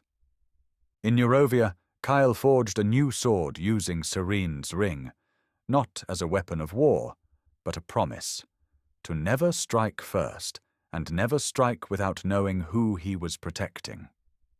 Vera taught her students how to question before they conjured, and she kept the cracked tablet on her desk, never repaired. Some things are better held broken, she told them, because they remind you what happens when you forget how they cracked. The world, the fractures still existed, not sealed, not erased, but now balanced, by names that refused to be rewritten, by people who remembered that hurt wasn't what made them broken, forgetting why they hurt was. In time, stories of the Hollow Flame faded into the background again, turned into campfire tales. Priests debated whether Heath had ever truly existed. Some claimed he was just a metaphor. Others whispered he was still walking on the edge of thought, where fracture and breath intersect, and somewhere just beyond the spine of Vorrengarde, where ley line and wind hold counsel in silence. A man walked through grass that didn't remember its own name, barefoot, unburdened, and smiling, not because the world was fixed, but because it was still trying. Part 1, The Pulse Beneath the Stone. Book 4, The Breath That Names the Rift. Time, 400 years after the severing. There was a field in eastern Eurovia that never changed. No wind moved across it. No trees grew around it. The grass remained the same length, uncut, unburned, untouched. And at its heart was a stone no cartographer could name. Syndralon Lyceum called it Ley Site 91. They didn't know what lay beneath it, only that the ground never breathed the way ley-saturated earth usually did. It pulsed, once every 77 seconds. Exactly. Professor Gald stood above the stone with 3 of his best minds, each holding etched runes and etched doubts. It was early morning, cold enough to freeze the edges of their notebooks. One of the students whispered a theory. Temporal pressure lock, or something close to it. Another said, there's something alive down there. Gald laughed, not because it was funny, but because he had no intention of leaving without finding out. They carved a spiral key into the soil. They placed an active ley surge catalyst at the center. When it pulsed again, on the 77th beat, it answered. Not in light, not in sound, but in removal. The field went still. Then the grass turned grey, and the stone fractured outward in perfect circles. Heath stood at the center of it, not buried, not trapped, not asleep, just kneeling, like a man who had never stopped holding something closed. His eyes opened. No breathing, no blinking, only one sentence. You let go. The return. The students scattered. One screamed. Gald stepped back, unconsciously reaching for the half-sealed wardstone at his belt. Who are you? Heath rose, slowly, as though time didn't belong to him anymore. He looked up at the sky, saw the shape of the clouds, and said, It's too late. They took him in chains, not because he resisted, but because no one could explain what he was. He looked 35. His clothing was unfamiliar, stitched in styles no one used for over 100 years. The cloak bore a ring of silver thread around the shoulder, now dulled and burned into the fabric like a wound that never closed. His name, when asked, was given simply Heath. No last name, no nation, just the word, like it mattered. The architects stirring. Far beneath the Vorrengarde, beneath Ashkarth's eastern ridge where war formations gathered and mountain passes held watch, a fracture trembled. It didn't crack. It realigned. The ley shifted away from memory. And the first script wrote itself into the stone without a hand. He returns. But not before. The warning. Inside the Lyceum's lower archives, Heath stared at a ley projection of Vorrengarde. The others watched him. He reached out and redrew the lines. Not randomly, with precision, he added glyphs no one had seen before, marked points long dismissed as collapsed, and whispered to himself, "The delay is undone." Part 2. The Man Who Refused Time. They put Heath in the lower containment vault beneath the western wing of Cindralon Lyceum. Not a prison. A place for dangerous phenomena. Ley anomalies, inverted spellwork, failed conjurations that wouldn't die. He was the first one to walk himself in. Professor Gald stood behind reinforced arc glass, hands folded behind his back. 4 other scholars surrounded him, some taking notes, some whispering theories. None of them understood what they were looking at. Heath sat on the floor, motionless, eyes open, head slightly bowed, unchained, unbound, but still more confined than any of them. He hasn't moved in 8 hours. One of the apprentices said. He's not sleeping, said another. There's no respiration, no twitch response. He's just waiting. Gald tilted his head. He's listening. To what? To whatever we woke up with him. They asked him questions. Name, origin, age. Why he was buried in a ley fracture, sealed in what records suggested was year 18 after the severing. He didn't answer any of it. Until they asked, "What did we disturb?" He looked up. Not at Gald, at the youngest apprentice in the room. A girl no older than 16, clutching her journal like it might shield her from history. He said, "You didn't disturb it. You gave it permission. The architect's first edit. The first sign wasn't dramatic, just a small hamlet to the east, called Ilrin's Vale, known for its bees, stone honey, and generations of herbalists. One morning, all maps listed it as Ilrin's Price. No one had changed the maps. No one remembered the old name. Except for one traveller who had passed through only days before. His memory held 2 realities. Only one of them matched what the ley was now echoing. The release. Gald entered Heath's vault alone. He dismissed the wards, dismissed the glass. The others watched from above. "You're not bound," Gald said. "Not anymore," Heath replied. "And you're not attacking." "I came back too late for that." "So what do you want?" Heath stood. "To walk." "Why?" "Because this world doesn't remember me, and I need to see how much of it I still remember. West, always west." Gald allowed it, not officially, but nothing about Heath's existence was official.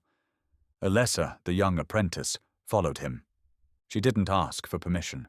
She simply packed her things, wrapped her cracked runestone, and stepped onto the path behind him. He didn't tell her to leave. He didn't thank her for coming. He just said, "West is where it starts again." What does? The forgetting. The mountains move. That night, across the mountains of Ashkarth, Neurovian war mages reported movement in passes that hadn't shifted in generations.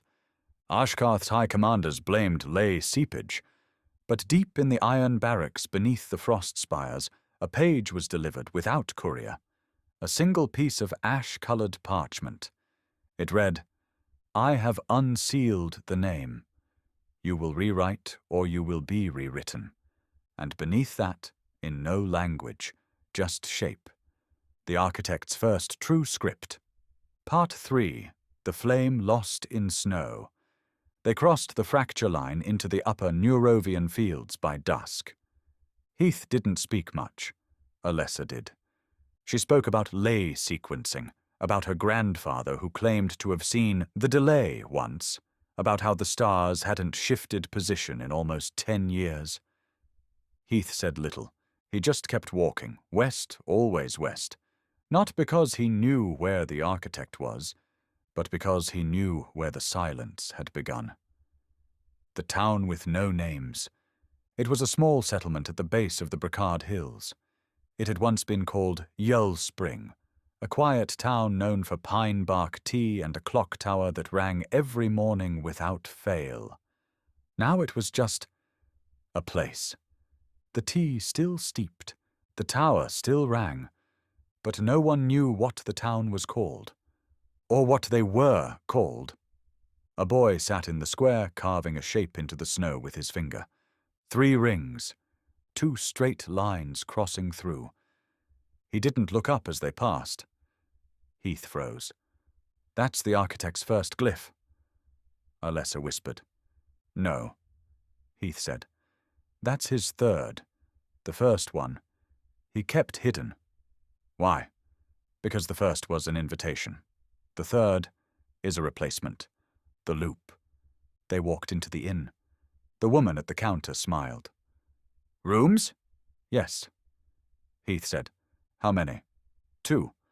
"Rooms?" "Yes." She blinked, smiled again. "Rooms?" Heath turned to Alessa. "We've walked into a loop."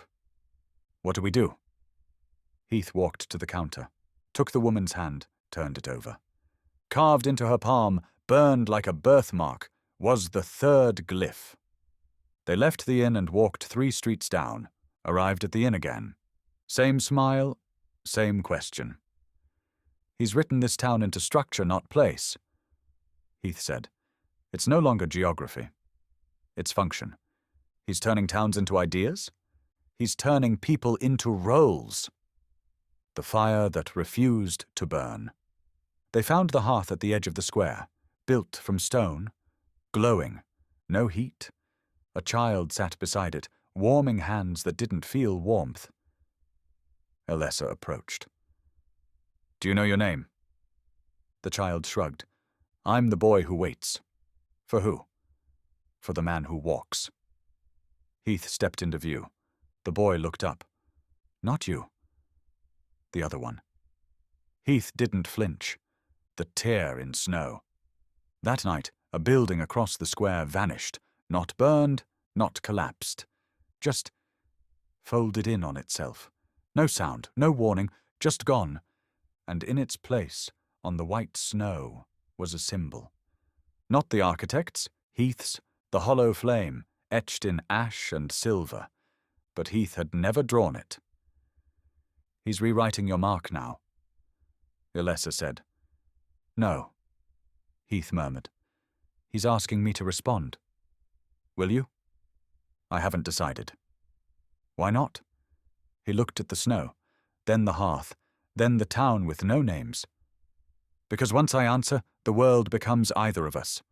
And I'm not sure it's ready for either. Far to the north, Ashkarth's first fleet crossed into Neurovian airspace. They found no resistance, only strange script on the cliffs, and soldiers who couldn't remember which side they were on. Part 4. The War Without Shape. The first Ashkarthian war fleet crossed into Neurovian skies under cover of night. 7 vessels, each a floating relic of war-forged design, balloon-slung dreadhulks built from steel bone and thunderwood, groaning with ancient engine work. No cannons, just weight, altitude, and silence. They didn't come alone. Dozens of winged beasts circled them, stone beaks and sun-scaled drakes, their riders clad in fur and tempered iron. The sky trembled as they passed, not because of power, but because no one in Neurovia expected them to move first. Neurovia's response, Syndralon Lyceum's lay-tuned stormline arrays, picked up the drift of the Ashkarthian vessels too late. By the time a counter-signal was sent, 4 towns had gone dark. Not burned, not bombarded, just absent.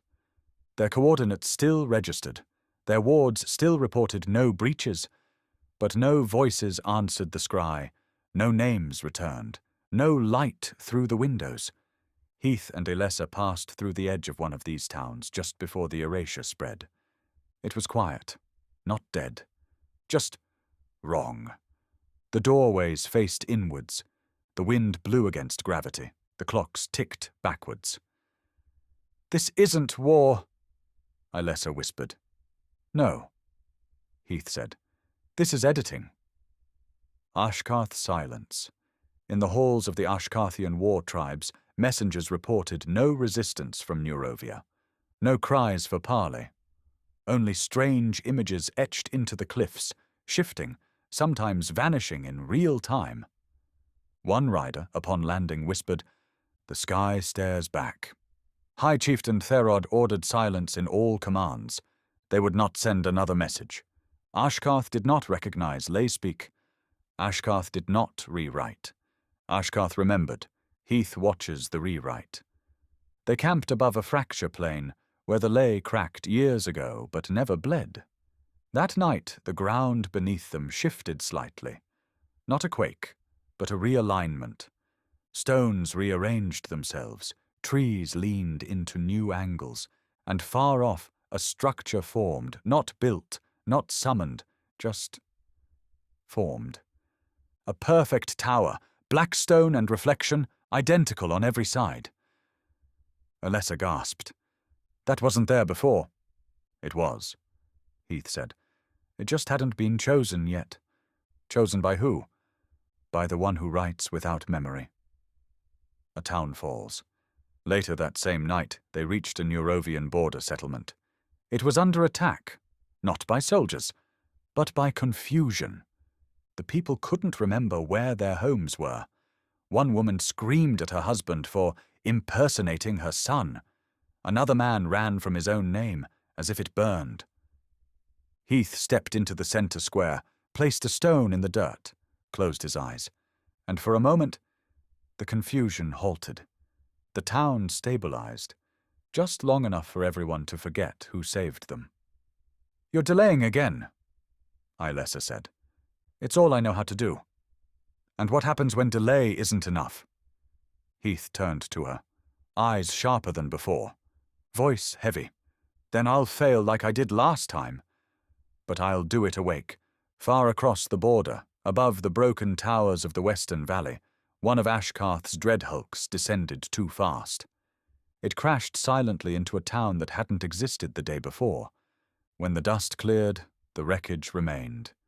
But the town was gone again. And the architect wrote a new note into the ley.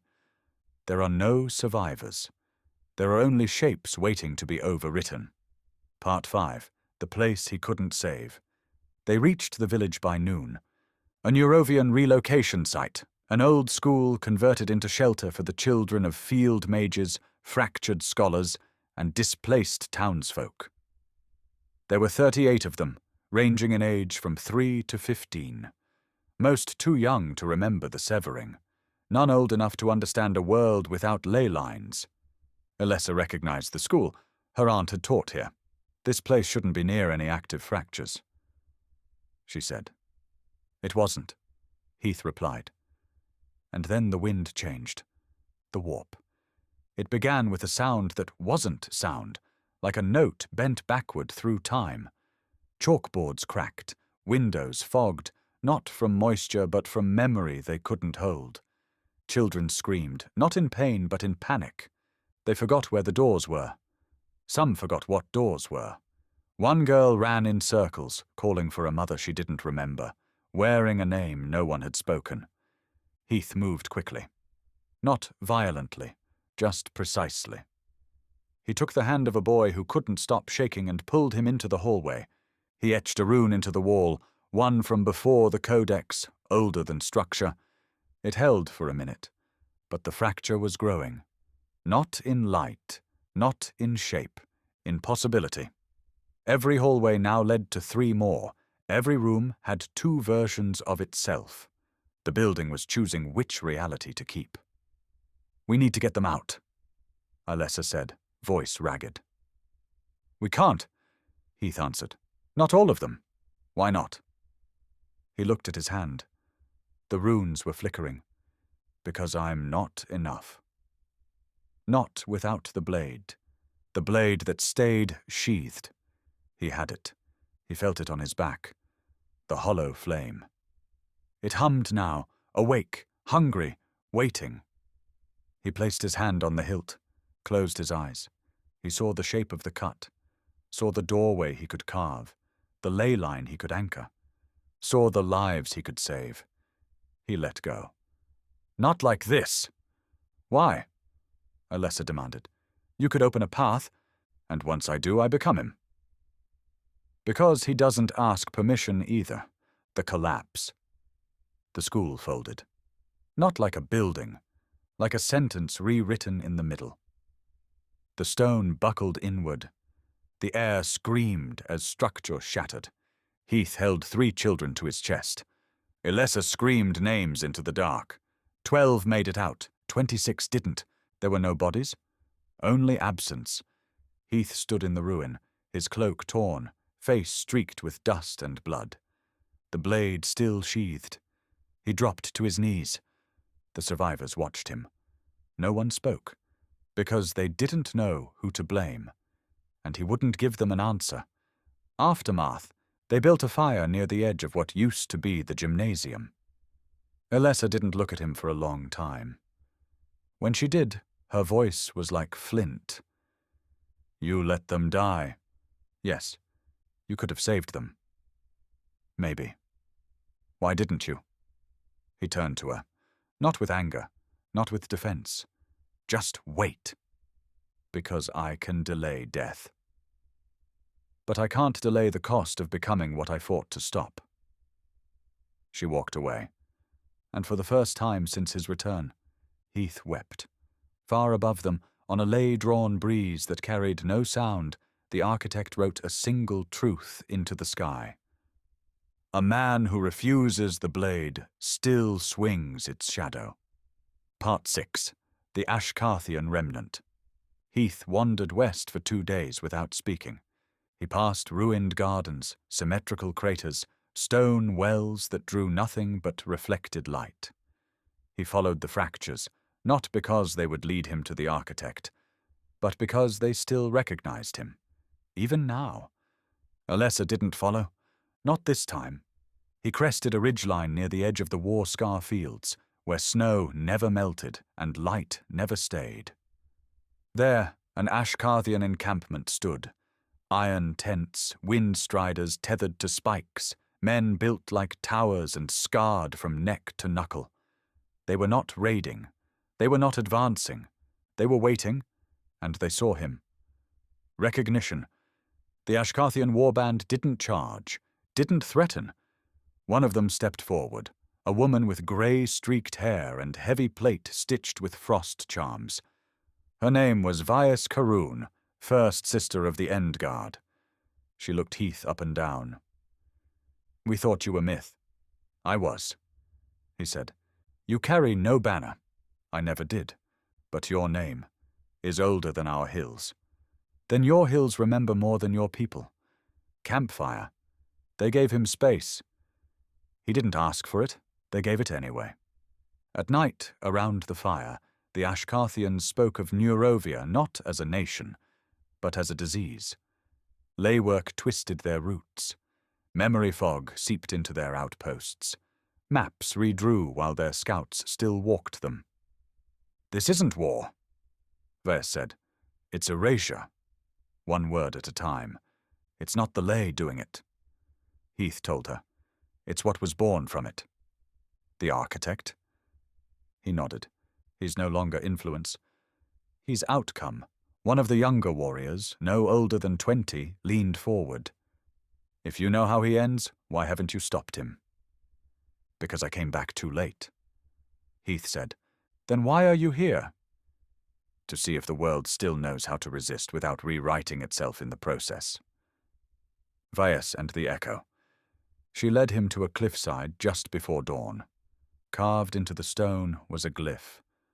Older than Codex, older than Ashkarth itself. It was the shape of a lock, but it had no key. Our ancestors left this after the severing. Vyas said. We were told never to touch it. That wasn't a warning, Heath murmured. That was a vow. What does it bind? He traced the curve, closed his eyes, and whispered, Memory that refuses to be overwritten. The glyph pulsed once, silver, not bright, but final. Far below, a ley fracture shuddered shut. No spell, no command, just the presence of a world that still wanted to remember itself. The choice. Vyas offered him a place in their ranks. A name, a banner. Ashkarth would not erase him. Heath refused. I'm not here to be protected. Then what? To walk until I find the shape that finally breaks me. You think that's noble? No, I think it's necessary. He left before dusk. Without goodbye, just another myth fading into the frost. But as he walked, a young warrior stepped into his path, handed him a piece of iron, carved into it his name. Not Heath, just the one who held.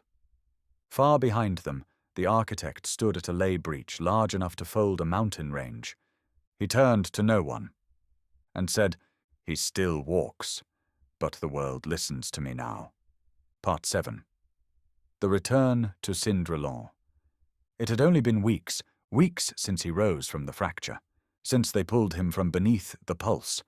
But when Heath returned to Cindralon Lyceum, no one knew who he was. The gates had changed. Stonework redesigned, wards humming with an unfamiliar cadence. The sigils above the archway no longer bore Neurovia's seal. They had been replaced by a script that shimmered too cleanly, too perfectly. Heath stared at it and whispered, Symmetry. That was the architect's touch. Not violent, not obvious. Just corrected, inside the Lyceum. He walked through the central spire unhindered. No guards stopped him, no alarms, no questions. Because to them, he wasn't there. He passed a group of apprentices studying ley line fractures. One read aloud from a journal, Subject 91, Structural Anomaly, sealed by unknown forces, now classified as geological curiosity. No prior life detected. Heath stopped walking, turned, looked at the page. The diagram was his fracture, his resting place, and they had written it off as a hollow cavity. The fracture room. He descended the south wing staircase, walked to where the stone had been, where they had found him. Now it was a marble floor. Perfect, polished, inscribed with a dedication plaque to the scholars of the Hollow Year. The breach was always empty.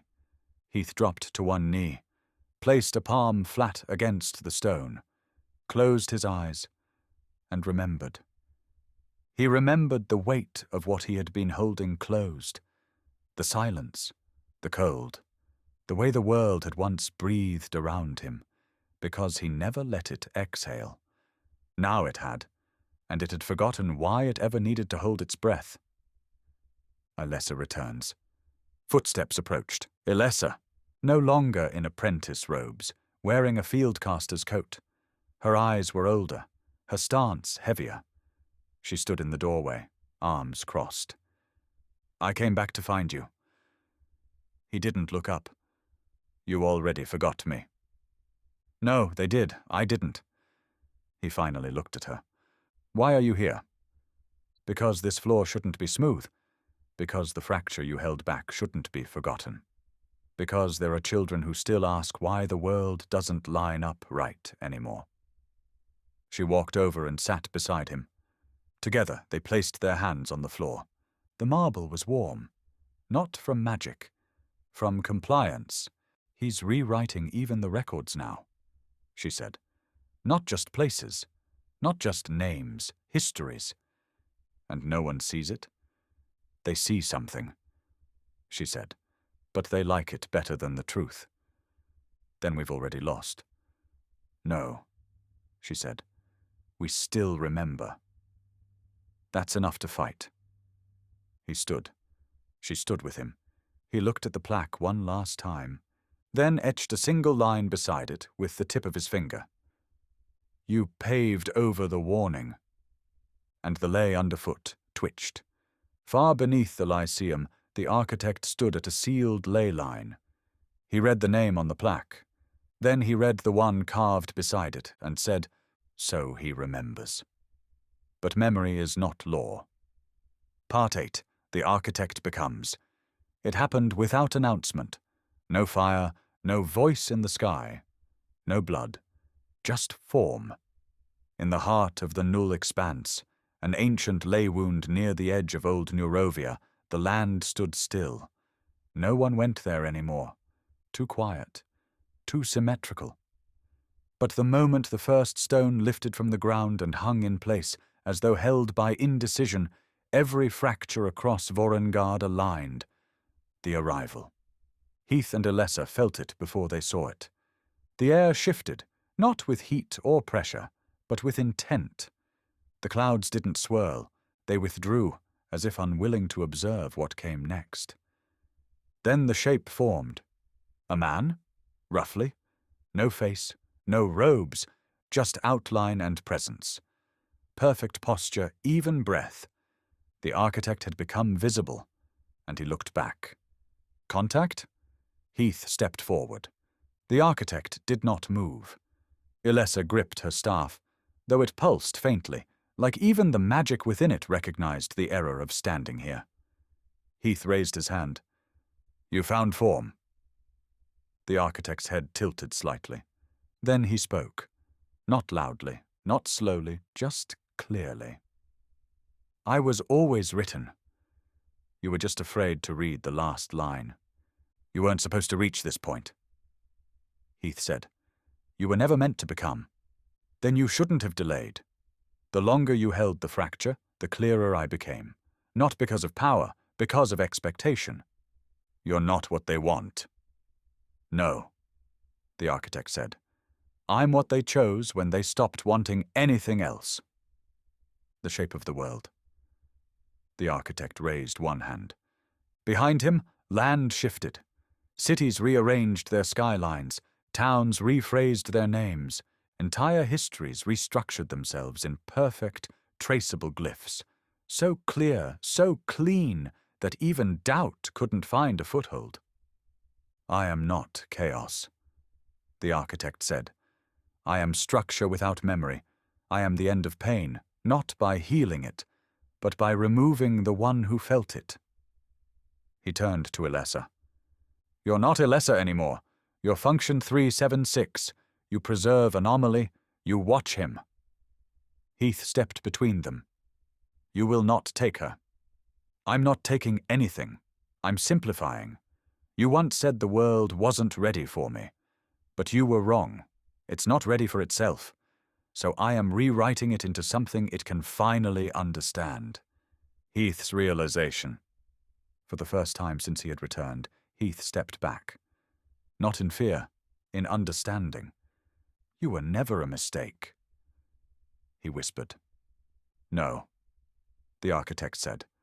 I was the answer that grew in the absence of choice. Departure. The architect didn't walk away. He simply wasn't there anymore. He left no trace, no ley-line scar, no wound, just clarity, too sharp to touch, too flawless to hold. After, Alessa sat down, shaking. He knew my name. No, Heath said. He knew your role. He's trying to rewrite your name into something that fits. How do we stop him? Heath looked at his hands. Calloused, still strong, but they trembled. We don't stop him. We show the world that names are earned, not assigned. Far across Vorrengarde, in cities that still thought they were safe, the first rewritten laws appeared, signed by a name that didn't exist a month ago. approved by ministers no one remembered electing, stamped with a single phrase, "Structure over Memory." Part 9. The Blade and the Breath. The hollow flame had followed Heath for centuries, sometimes a blade, sometimes a burden, never drawn since his return, until now. They reached the crossroads at Liram's Break, an old ley split where 6 paths once led to 6 nations. Only 3 of them still existed. The others had been overwritten, folded, or renamed beyond recognition. In the center stood a shrine, not to a god, not to a ruler, to a moment where someone had once stood and said, "No." Heath stepped to the stone. He knelt, and the blade appeared. The hollow flame. It was not summoned. It simply became real again in his hand. Black steel folded around a silver-threaded edge, the guard wrapped in scorched leather. The ring sigil of ash and silver still sat etched into the blade's base, half faded. The moment he touched it, the ley lines around the shrine paused. Not because of power, because of recognition. The world remembered him. But it also remembered what followed when he drew.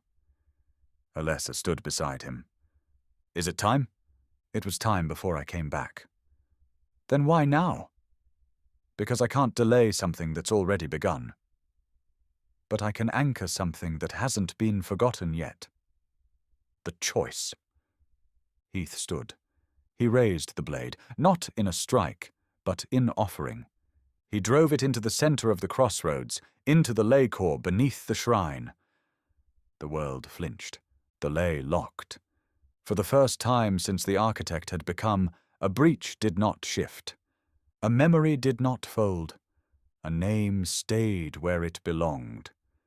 The ley surged upward in response, not as flame, as breath, exhale, then silence. "You stopped him." Alessa whispered. "No." Heath said. "I reminded the ley it could still breathe without him." The message. Across Vorrengarde, in places where rewrite was nearly complete, something shifted. A town with no name remembered its founding day. A street rewritten in perfect glyphs cracked and showed the old stones beneath. A child who had never spoken before said their own name, unprompted. And in Ashkarth, a wind passed through the pass lines. The frozen watchers lifted their heads. The High Warden whispered. He drew the blade. And none of them asked who he was. They knew. The architect responds. In the null expanse, where the architect watched his world settle into symmetry, the ground beneath his feet twisted. Not broken, not rebellious, just stubborn. He turned towards the horizon, where 6 ley lines had once converged, now locked by the hollow flame. He's remembered, the architect said. So what will you do? Came a voice beside him, one of his rewritten vessels, a being who once bore a name, but now answered only to function. I will not undo the blade, he replied. Then what? I will make a world where no one needs it. Part 10. The world without delay. Heath didn't stay at the shrine. He left the blade buried in the ley. Not because he was done fighting, because it wasn't his fight anymore. Vorrengarde had changed. Some towns remembered what they were. Some rewrote their names again the next day. Children in Neurovia recited equations written by minds that never existed. War chants in Ashkarth were altered to reflect perfect formations that had never marched. Lucitanian priests revised their gospels mid-prayer, eyes glowing faintly, not with divinity, but with structure. But the blade remained, and because of that some things held. Just enough. The breach at Scarlin's Hollow. They came to a tear in the land, a place Alessa had only read about in forgotten ledgers. The ley split wide like a mouth. Villages blinked in and out of reality at its edge. Heath knelt beside it, pressing his hand to the ground. This was the first breach, he said. The one you sealed? No, the one I missed. The one that showed me what delay costs. And now? Now I can't hold it. I can only show others where not to stand. He turned to her. You remember me. You remember what happened. So now I ask you something I've never asked before. What? Forget me. No. Then carry me without the weight. Heath, you don't need a myth. You need someone who stood still long enough to remind the world it used to breathe on its own. He stepped into the breach, not to hold it, not to seal it, but to speak into it. The ley calmed. No rewrite, no erasure, just echo, not of structure, not of the architect's voice, but of resistance. Heath walked until the ley blurred him from the edge of sight. Then he vanished, years later. The blade still stands at the shrine. They call it a landmark now.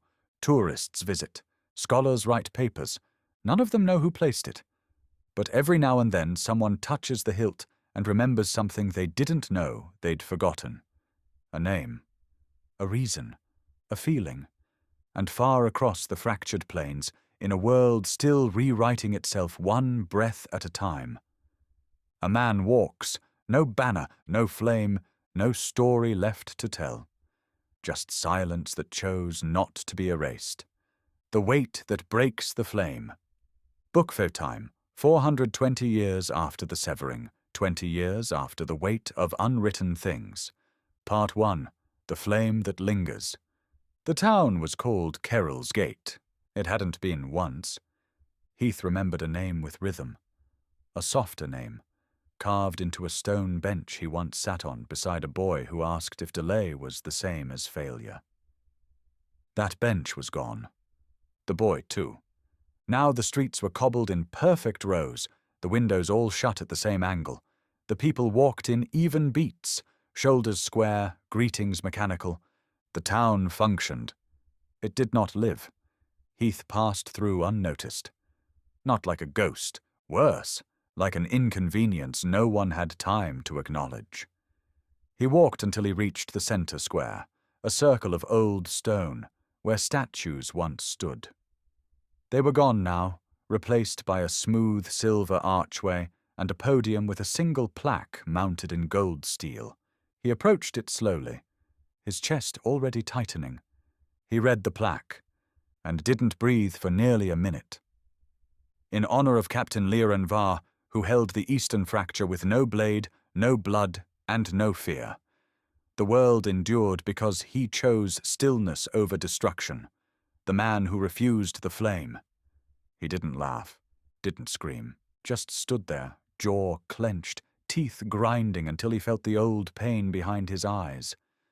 The one that came when memory and reality were no longer allowed to match. He sat on the edge of the fountain. There was no water. There hadn't been for years. A girl passed by, holding a woven cube that glowed faintly, lei-shaped, sterilized. She glanced at him, wrinkled her nose. That man's not clean, she muttered. Heath didn't reply, didn't raise his head. Someone else chuckled nearby. Probably another who thinks he's from the Hollow Flame. Is that still a thing? No, that was disproved last cycle. Fabricated resistance myth. Said they found his real bones in the Greywood vein wasn't even a man. Some kind of ley projection. Heath closed his eyes, but he could still hear it. Words were no longer wounds. They were architecture. Every sentence in this town had been chosen, streamlined. Nothing wasted, nothing held, not even names. He walked to the edge of the square. There, on a half-crumbled wall, half scraped and half erased, was the only honest thing left in Kerrill's Gate. A line of old paint, half covered by plaster, a word carved by hand long ago. Not elegant, just honest. Heath. He stared at it, touched it, and for one terrible, fleeting moment. He didn't remember carving it. He left the town before dusk. No one followed, no one asked. The people of Kerrill's Gate did not fear him. They did not hate him. They simply did not care. Far away in a chamber built beneath the bones of a rewritten ruin, the architect walked silently past a wall of phrases he had never spoken aloud. He paused beside one, ran his hand across the surface. It read, Heath arrived in Carroll's Gate. He saw, he left, nothing more, because that was enough. Part 2. The War Without Meaning. Heath didn't volunteer. He was drafted, not by letter, not by decree. Just a name scribbled wrong in a ledger by someone who didn't care to check. And because no one remembered what Heath was supposed to mean, the papers passed, the assignment stuck, and within a week he was marching west in a uniform stitched for a soldier who never lived. He joined Unit Delta 49, a fractured garrison stationed on the scorched fringe of Neurovia's revised border. The command tent was perfectly symmetrical. The weapons were all blunt and branded. Their maps updated themselves every 6 hours to reflect efficiency gains. No one knew what they were fighting, but the orders kept coming. And that was enough. The first battle lasted 13 minutes. Heath was given a pike. He didn't ask why. The enemy wore mirrored masks and spoke in restructured verbs. They didn't bleed. They folded. When he struck one, it dissolved into glyphs mid-motion, as though it had never been a person. He was not congratulated. He was assigned latrine supervision. Because his movements had deviated from procedural arc. Because he was asymmetric. Dialogue of the dead. In the mess tent, a soldier leaned across the table one night and said, "You got the look of an old myth, you know that?" Heath didn't respond. The soldier smiled. "I mean that kindly. You remind me of the kind of thing they used to tell us to believe in. You know, delay, defiance, holding ground. Useless stuff." He sipped synth milk and chuckled. "World moves too fast for martyrs now." Heath didn't look up. He just said, "I didn't hold ground. I held time." The man blinked, confused. "What the hell's the difference?" No one answered. Not even Heath, because there was no answer left that the world would hear. Reassignment. After 3 rotations, a report flagged Heath as a potential role deviant. Not disloyal, just unclarified. That was the new word. Clarity was loyalty. Clarity was survival. Heath wasn't clear, so he was reassigned to a forward breach post. His escort told him nothing.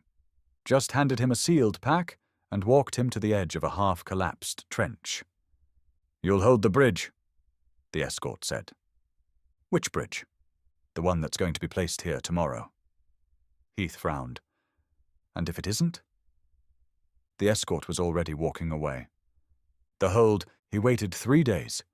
No bridge came, no enemies attacked, no signals arrived, only the wind, cold, uneven.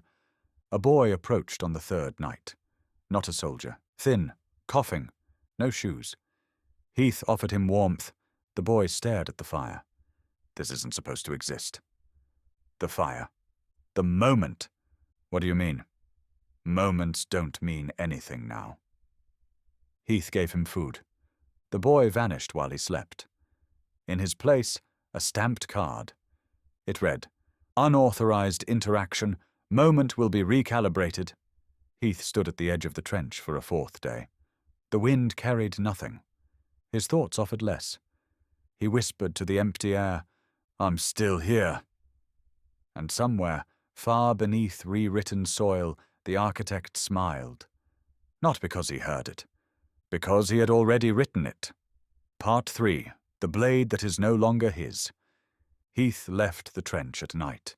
No orders given, no questions asked. The world no longer needed permission to ignore him. He walked northeast for a week, past rewritten temples, past towns that had forgotten how to close their gates, through fields where crops grew in perfect grids, regardless of season, regardless of soil. He walked until he reached a cliff above a lake, a place that once mattered. The name was gone now, but the scar in the ley beneath the water still pulsed with faint memory.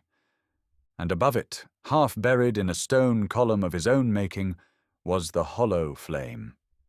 His blade, still lodged where he had left it 2 decades ago. still anchored to the only ley intersection that hadn't been overwritten. Until now, the stone had changed, smoothed, no longer bearing his mark. It had been modified, like everything else, streamlined, cleaned, polished into neutrality. But the blade remained, and when he placed his hand upon its hilt, nothing happened. No surge, no pulse, no recognition. He gripped tighter, tried to draw it. The blade hummed once, but it did not move. He tried again, strained, breathed deep. "Come on." Nothing. He fell to his knees, palms still wrapped around the grip. "I'm still the one who stood here. I'm still the one who delayed. I'm still Heath." The blade did not answer, because it no longer remembered. He leaned forward, pressed his forehead to the metal. It was cold, and for the first time since the war began, he whispered something he hadn't said since the severing. "Please." The blade pulsed once, but not for him, just to remind him. It still existed, even if his claim to it no longer did. The voice beneath the world. That night, as he slept beside the altar stone, the ground whispered. It wasn't the architect, not directly, just a presence beneath thought, like rules speaking in syntax. Names without function are discarded, symbols without structure are redefined. The blade you carried no longer matches the world it anchors. Heath didn't wake. Not at first. But when he did, his hand was still wrapped around the grip, and his grip had gone numb. The hollow flame now. The blade was no longer resisting him. It simply didn't need him. It was now part of the ley, integrated, efficient. Heath stood slowly, stared down at the black steel and silver ring, and said to no one, "I didn't come back to become legend. I came back because someone had to carry what wasn't ready yet." The wind moved through the trees in exact rhythm. A storm began to form over the lake. It did not come closer, it just hovered, watching, far away. In a tower that never physically existed, 3 figures gathered around a ley chart of emotional resonance. None had names, only roles. The chart began to glow red in quadrant C17. One whispered, "Heath attempted to reclaim Legacy Anchor." Another replied, "Failed." The third added, "We continue." He remains observable, not consequential. And then they moved on. Because he was not a threat. Not anymore. Part 4. Memory is not anchor. The road to Seren's shrine no longer curved. It ran straight now, clean, exact. Paved not with stone, but with synthetic white glass that never cracked, never wore, never recalled who had walked it. Heath followed it in silence. The path had once been soft, root-bound, pine-framed. He remembered stepping stones carved with scattered phrases. None of them remained. No moss, no shrine, no serene. He reached the place before dusk. He knew it by the way the air should have felt. Thinner, quieter, like a held breath waiting for permission to exhale. Instead, he found a temple.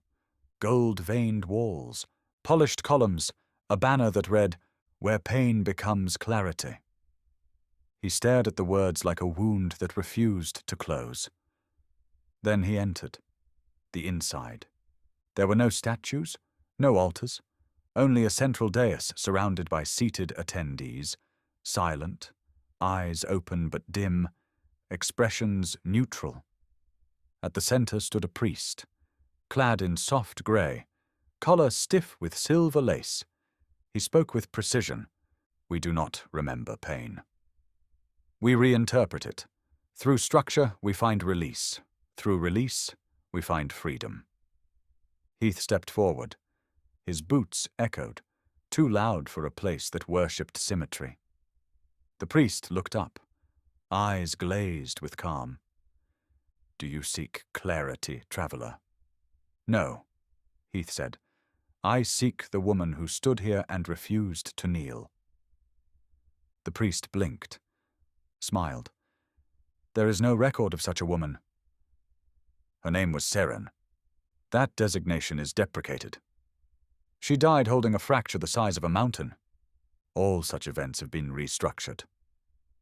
Heath stepped onto the dais. The room didn't stop him. Nothing did. Because his disruption wasn't unexpected. It was accommodated. He knelt, touched the floor. It was too smooth, no cracks, no scars. He whispered, "This was where she placed the blade." The priest said, "There is no blade." "I know," Heath said. He stood, faced the room. "Do any of you remember her?" No one responded. Not even the priest. Not even with a no. Heath walked to the wall, ran his hand across it. There, beneath the lacquer, beneath the veil of white, he felt something. A ridge, a mark. He pressed harder, dug his fingers into the seam, chipped away a layer, and there, hidden, almost erased, was a carving. Not every pain must be removed to be survived. He traced it. The room behind him remained silent. Not because it didn't matter, because it had already been catalogued as irrelevant deviation. Outside again. He left before nightfall. No one followed. The stars above flickered in a pattern too neat to be real. Even the night sky had started to align. He walked half a mile before falling to his knees. Not from pain, from weight. "If she's gone," he whispered, "and the blade won't answer, then why am I still here?" The wind replied in soft patterns, predictable, efficient, as if trying to teach him not to ask. Far away, in a datafold chamber 3 layers beneath the architect's unseen seat, a note was logged. "Subject Heath has returned to deprecated shrine site. Displayed temporary non-compliance. No correction required. Statistical threat probability 0.0026%. And the note was archived, never read again, because he didn't matter. Part 5. The Architect's Will. The decree arrived like all the others now. Not carried by rider, not nailed to posts. Just there, across every surface that allowed it. Scrolls rewritten in their holders. Maps realigned. Codex tablets refreshed overnight. Even speech patterns bent to reflect the words before they were read aloud. The new law was simple, perfectly worded, unquestionably clean. Function precedes form. Form precedes memory. All non-functional identities are to be classified, revised, or erased. Heath read it in a market square, where no one remembered the name of the bread they were eating, where vendors thanked customers not with greetings, but with numerical acknowledgements. Exchange 17 successful. Roll efficiency increased. Not a single person blinked at the words. Heath walked until he found a wall. On it, painted without art, was the decree again. But this version ended with a line he hadn't seen before. Opposition is not punished. It is corrected. He stood there for a long time, then spoke. Not to the people, but to the space around him. You don't have to rewrite everything to win. A passerby stopped, looked at him with gentle pity. Sir, you're speaking in unstructured tone. You'll lose compression clarity. Heath looked down at his hands. They were still calloused, still real, but they didn't feel like they belonged anymore. Words that used to work. He found a gathering in a circular hall outside a city whose name was a number. It was called Unit 6 South. Inside, 50 people sat listening to a speaker at the center, who read from a script that flickered mid-sentence to reflect revisions. We are grateful for our positions. We are grateful for reclassification. We are grateful for clarity. Heath stepped into the circle, raised his voice. Gratitude means nothing if it's decided for you. The crowd looked at him, blank, then turned back to the speaker. The script continued, as though he'd never spoken. Later that day he tried again, in a shelter, with a girl whose eyes were wrong. She asked him what he stood for. He said, "Choice." She said, "Is that a relic class?" He tried again, and again, in 6 towns, 13 crossings, 1 battlefield. Each time the words met no resistance, but no memory either, just passive rerouting. The architect no longer needed soldiers. The world was carrying out his orders without knowing it was being ordered. The quiet room. Heath collapsed in an old stone cellar. Dust still lived there. Moss still remembered how to cling to shadow. He slept for hours, maybe days. When he woke, someone had left a note by his side. The paper was fresh, the ink perfect, the handwriting was his. But he had never written it. It read, "There is no resistance. There is no delay. There is only the world, as it should be." At the bottom was a signature. His name, carved with cold precision. Heath. He dropped the paper, backed away, hands shaking. "You're writing me now."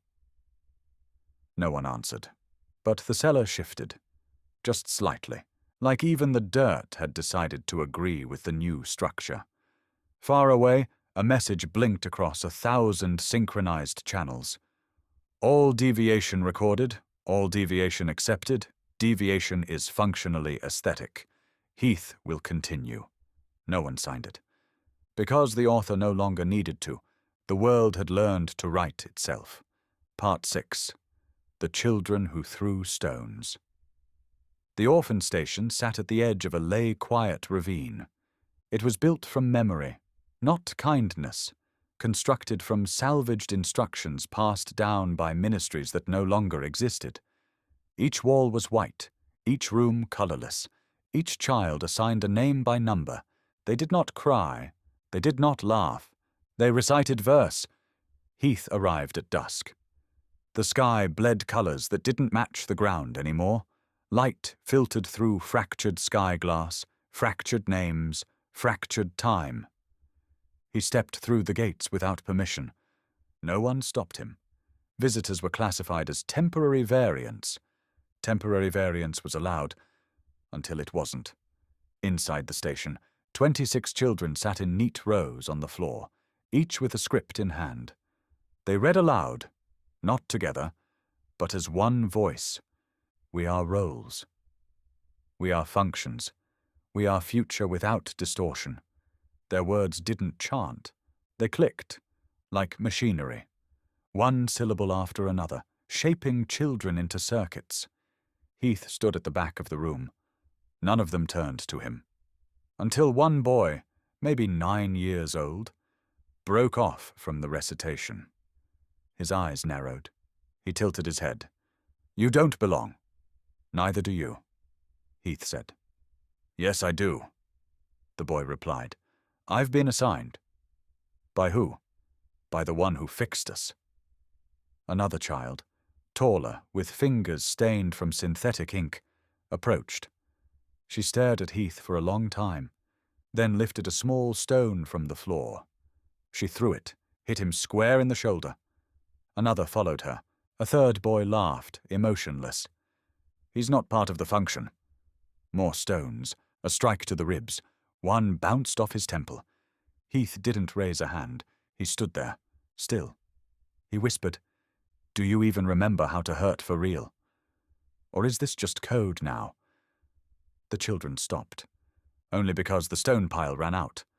One girl walked up to him, hair short, eyes like glass, voice precise. "Why are you trying to make us feel pain?" "I'm not," Heath said. "I'm trying to remind you that it meant something." She nodded, calm. "Then you're a mistake." "Mistakes are corrected." She turned, rejoined her row. The voice resumed. "We are roles. We are functions. We are future without distortion, alone outside." Heath sat under a blackened tree near the fence. His shoulder bled faintly. He wiped it with part of his sleeve. Not out of pride, just instinct. No one came out. No one looked. Inside the walls, the recitation continued. Perfect, perpetual. He whispered to himself, "If even children are chosen before they can choose—" He didn't finish the sentence. The weight of it collapsed before the breath did. Elsewhere, in a vaulted chamber below the architect's silent axis, a report flickered into existence. Subject Heath introduced to variant Sector 9 Orphan Cohort. Result, temporary disruption corrected. Children demonstrated stable rejection. Statistical resistance index lowered. The system did not flag him.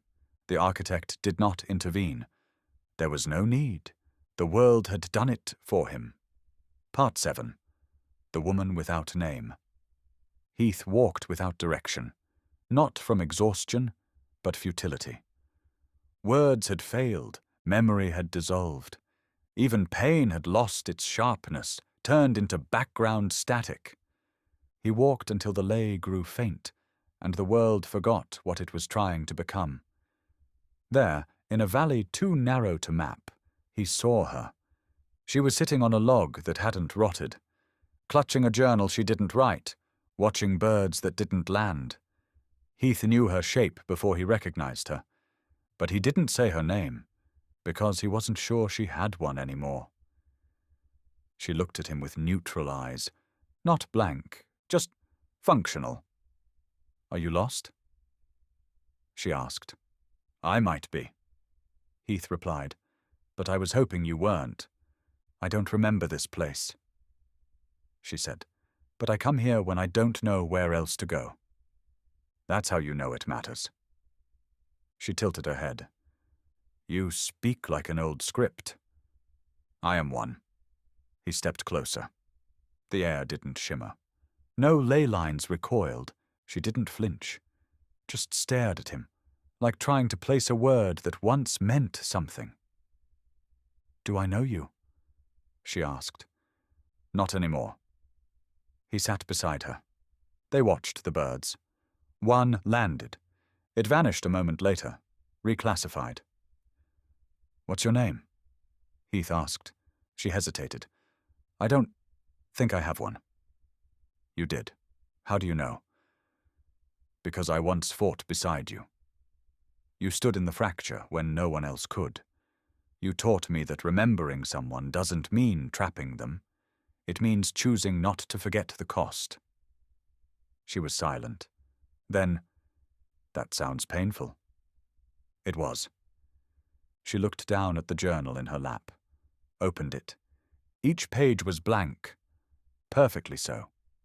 "Sometimes I dream I'm running, through fields that aren't symmetrical, chased by something I used to believe in." Heath nodded. "That was you." "I don't want to believe in pain." "You don't have to. Then why do I still feel it?" "Because part of you still remembers what you chose to become." She stared at the horizon, eyes glassed with distant memory, then whispered, "Tell me your name." "Heath." "That name's been deprecated." "I know. Then why still use it? Because if I give it up, no one will remember what it used to mean." They sat in silence. The wind didn't carry words, just breath, and for a moment it almost felt real. She stood first, clutched the journal to her chest. "Thank you," she said. "For what?" "For not giving me back my name." "Why?" "Because now I get to choose if I want it." And she walked away. Heath didn't stop her, because even now, that was still victory. Far beyond the hills, in a room that wrote itself anew each hour, the architect reviewed the last pulse data from the valley. He read no names, saw no conflict, but for the first time in years a deviation index rose, slightly, minutely, still within range, but enough for a pause, and he said, softly, to no one, "She almost remembered." Then added nothing, because it wasn't time to correct her. Yet, Part 8, the breach that was his tomb. Heath returned to where it began, or rather, where it had once begun. The fracture site, the field, the stone that pulsed every 77 seconds. Laysite 91. Except that name no longer existed. The coordinates now referred to it as Processing Sector E7, a Neurovian annex facility specializing in identity calibration and structural cohesion. No guards, no fences, just white walls and silence. The kind of silence that doesn't ask for permission. Heath walked through the main archway unnoticed. He passed workers in uniform, identical coats, identical names. Function Class 3, Archive Stability. They moved with the fluidity of decision already made. He found the center chamber where the breach had once opened, where he had risen from cold ground with cracked joints and too many years behind his eyes. Now, a white floor, polished, faultless. In the center of the room stood a glass cell. Empty, clean, lit from within, not by torches or ley crystals, but by clarity itself. Above it, mounted to the wall, a gold plaque. Heath stepped forward. Read the words etched in perfect lines. This facility commemorates the one who emerged from silence. He stood for stillness in an age of distortion. His refusal was honored. His deviation was corrected. There was no name, no reference, no truth. He stepped into the glass cell. The door closed behind him without a sound. No lock clicked, because none was needed. The world no longer locked what it had already forgotten. He sat on the floor, stared at the walls, waited. An hour passed. Then a voice came through a speaker embedded in the ceiling. Soft synthetic. A memory of kindness, without the inconvenience of actual compassion. You are experiencing friction. Please remain calm. Resistance will be contextualized. Heath spoke for the first time since entering. You've sealed my tomb and called it peace. Peace has no use for tombs. Then what is this? A room that ensures understanding. Of what? That there is no longer a need for you. The screen. A panel descended on the wall. It displayed a grid of words: purpose, structure, unity, function, each pulsed in rotation. At the bottom, a single line of text. Choose what you will become. Heath stared at it. His finger twitched. He said nothing. The screen pulsed again. The voice returned. You have been granted the privilege of selection. Resistance is not punishment. Resistance is waste. Heath laughed, a single breath, sharp, cracked. You think I came back to be useful? You came back. That was your first error. The room began to adjust, walls bending slightly. Not in size, in tone, as if they were disappointed. A new line appeared on the screen. This sector honors the man who chose silence over clarity. Let his story never be told. He stepped forward, stared into the screen, whispered, Then you'll have to live with what you refused to name. The screen blinked, then shut off. The light dimmed. Not fully. Just enough to leave him visible. Contained, unimportant.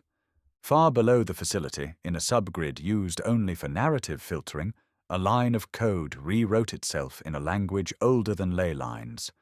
It logged, subject Heath classified as non-influential. Tomb designation accepted, closure pending.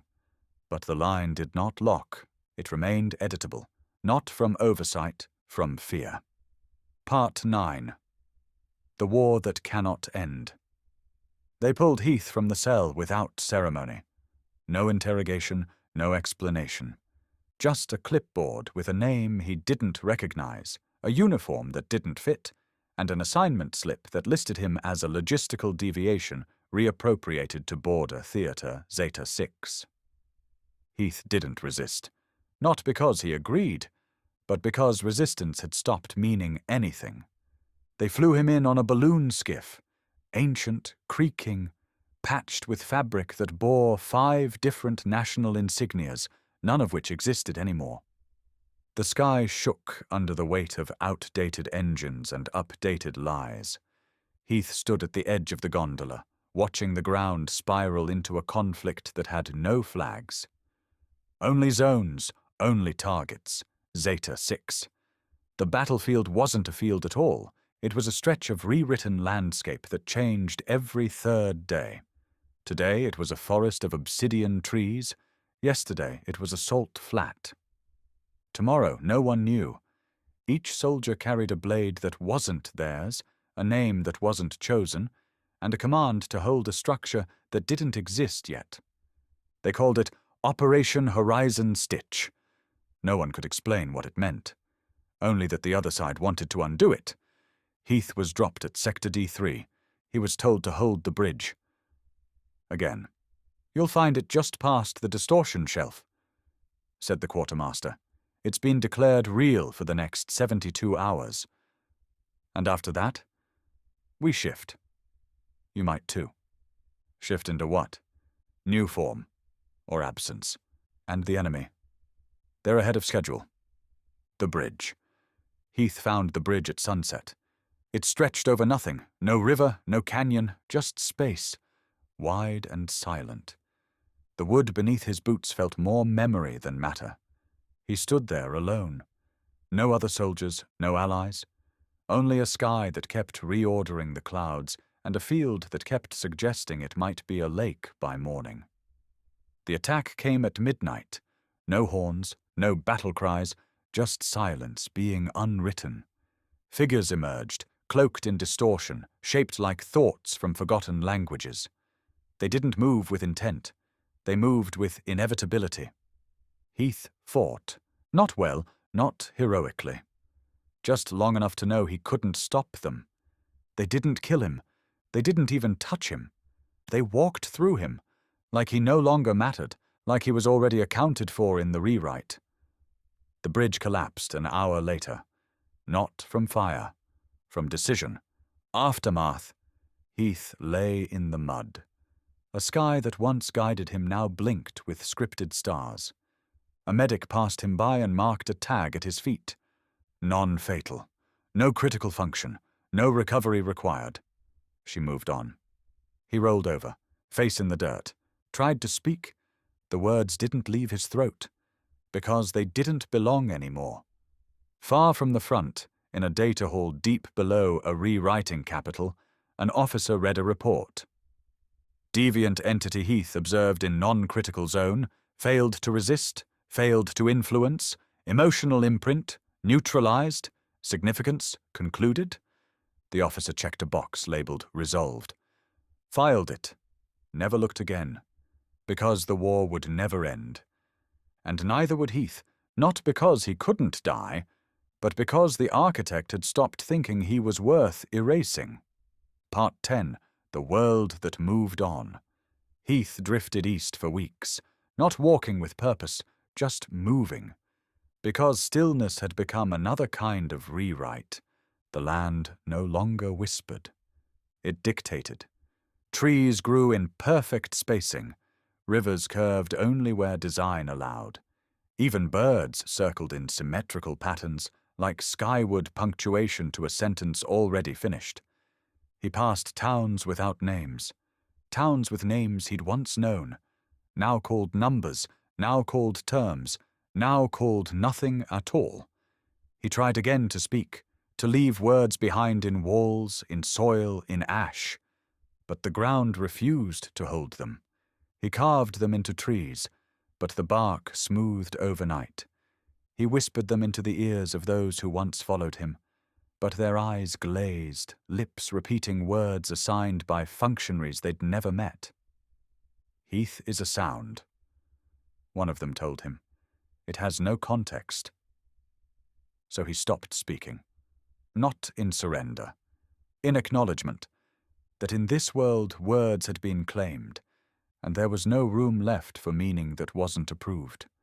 The final valley. He crossed into Ashkarth again, what was left of it. The great frost fields were now warm. The walls that once stood like ancient teeth had been polished into smooth, white spines.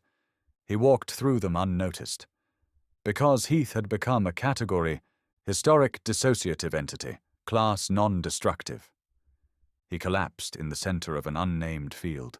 No blade, no war, no enemy, just wind that forgot how to cut. He laid there for a day, then another, then longer. No one came, no one looked. And that was the worst part. Not the pain, not the loss, but that no one even remembered to fear him. He dreamed of a battle that never happened, of a woman who used to wear steel like truth, of a flame that didn't burn, but waited. He woke cold. He didn't know how long it had been. But he did know nothing had changed. The architect hadn't won, because Heath never fought him. Not this time. There was no fight, just erasure by attrition. Elsewhere, in the architect system, one final entry was logged. Heath, functionally irrelevant. Persistence rate exceeds decay model. Correction unnecessary. Observation discontinued. It was the last time his name was written anywhere in Vorrengarde, except one place, beneath the root. Somewhere below the rewritten surface of the world, under an unaligned tree with bark that refused symmetry, a root split slightly. There, carved into the stone long ago, was a name. Still there, still unstructured, still whole. Heath, no date, no context, just the word. And for now, that was enough. Part 1. The Man Who Wasn't Watched. From Book 6, The Shaded Flame. Heath lay in the same valley where the world forgot him. The grass didn't move, the wind didn't shift. No whisper from the ley, no trace of the architect's distant will. No watcher's sight probed the ridges, no diviner's scent trailed his steps, no soul-bind runes lingered on his shadow. He was alone, not abandoned, discarded, and for the first time since the world began reshaping itself around another's will, that truth didn't feel like death. It felt like air. He sat up. The earth beneath him was dry, untouched by the binding warmth of ley attunement. The sky above, still too perfect, still framed in structure. But he could feel it now. The quiet. Not peace, just absence. Heath ran his palm over his arm, half expecting the old ward seal to glow with tracking light. Nothing. No burn. No pull. No response from the sigils once used to trace him across a continent. The old magics were not looking anymore. He stood. The silence pressed in, not as an enemy, but as something vacant. Waiting. They've removed me, he said aloud. From memory. Not forgotten. Removed, erased from living recollection, not with a spell of concealment, but with a binding rune etched into the memory chambers of cities and rulers and common folk alike. He was no longer feared, no longer watched, just irrelevant. He walked, not toward anything, just away, because the architect's reach followed ley lines, and those lines all curved west now, toward rewritten cities, corrected people, and perfected structures. So Heath moved east, where memory's reach had grown thin, and the cracks in the world's design might still remember how to ache. He crossed an outpost swallowed by moss and untended glyph stone. Names were scratched halfway into door frames, unfinished, unsanctioned. No magic moved, no wards stirred. He knelt beside an old offering bowl. Dust, dried root, a burnt feather left for a god no longer listed in the holy register. They missed this, Heath whispered. They stopped looking here. And that was it. Not hope, not triumph, just possibility. That night he camped beneath stars that hadn't yet been sorted into cleaner constellations. No seers peered through mirrors to watch him. No writ-binders traced his journey through memory loops. He was unheld. And in that weightless moment, Heath felt it. The absence of surveillance was not mercy. It was the first space left to write in. He stared into the fire and said, "If they aren't watching, I can build." Far beyond the ley horizon, deep in a fortress carved into rewritten stone, an old seer tossed in her sleep. She dreamt of a name that had once burned her tongue to speak. She didn't remember it in the morning, but one line remained, carved into the back of her waking thought, like a scar refusing to close. Heath, forgotten, harmless, unseen, and the seer did not report it, because the memory had been filed and forgotten. Part 2. The Old Flame Beneath the Stone. Heath walked alone for days. The forests did not recognize him. The trees no longer bent to speak his name. He was not marked, not cursed, simply beneath notice.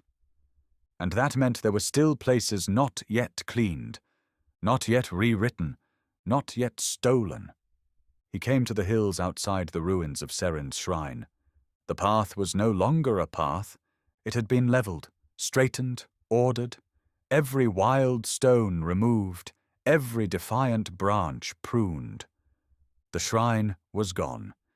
In its place stood a flat disk of white stamped stone, a Ley Correction Seal, pulsing once every 30 heartbeats to suppress residual memory effects. To prevent people from remembering too clearly what had stood here before. But Heath did remember. He had stood on this ground, beside her, when she fell, when the fracture broke, when the world changed, and beneath this seal he had buried what remained of the hollow flame. He knelt beside the disk, ran his fingers over the etched command words, clarity, cleanse, completion. No, he said softly. Not here. Not yet. He reached into his cloak and pulled free a shard of his own name, a rune-chiseled stone he'd hidden since the architect first walked.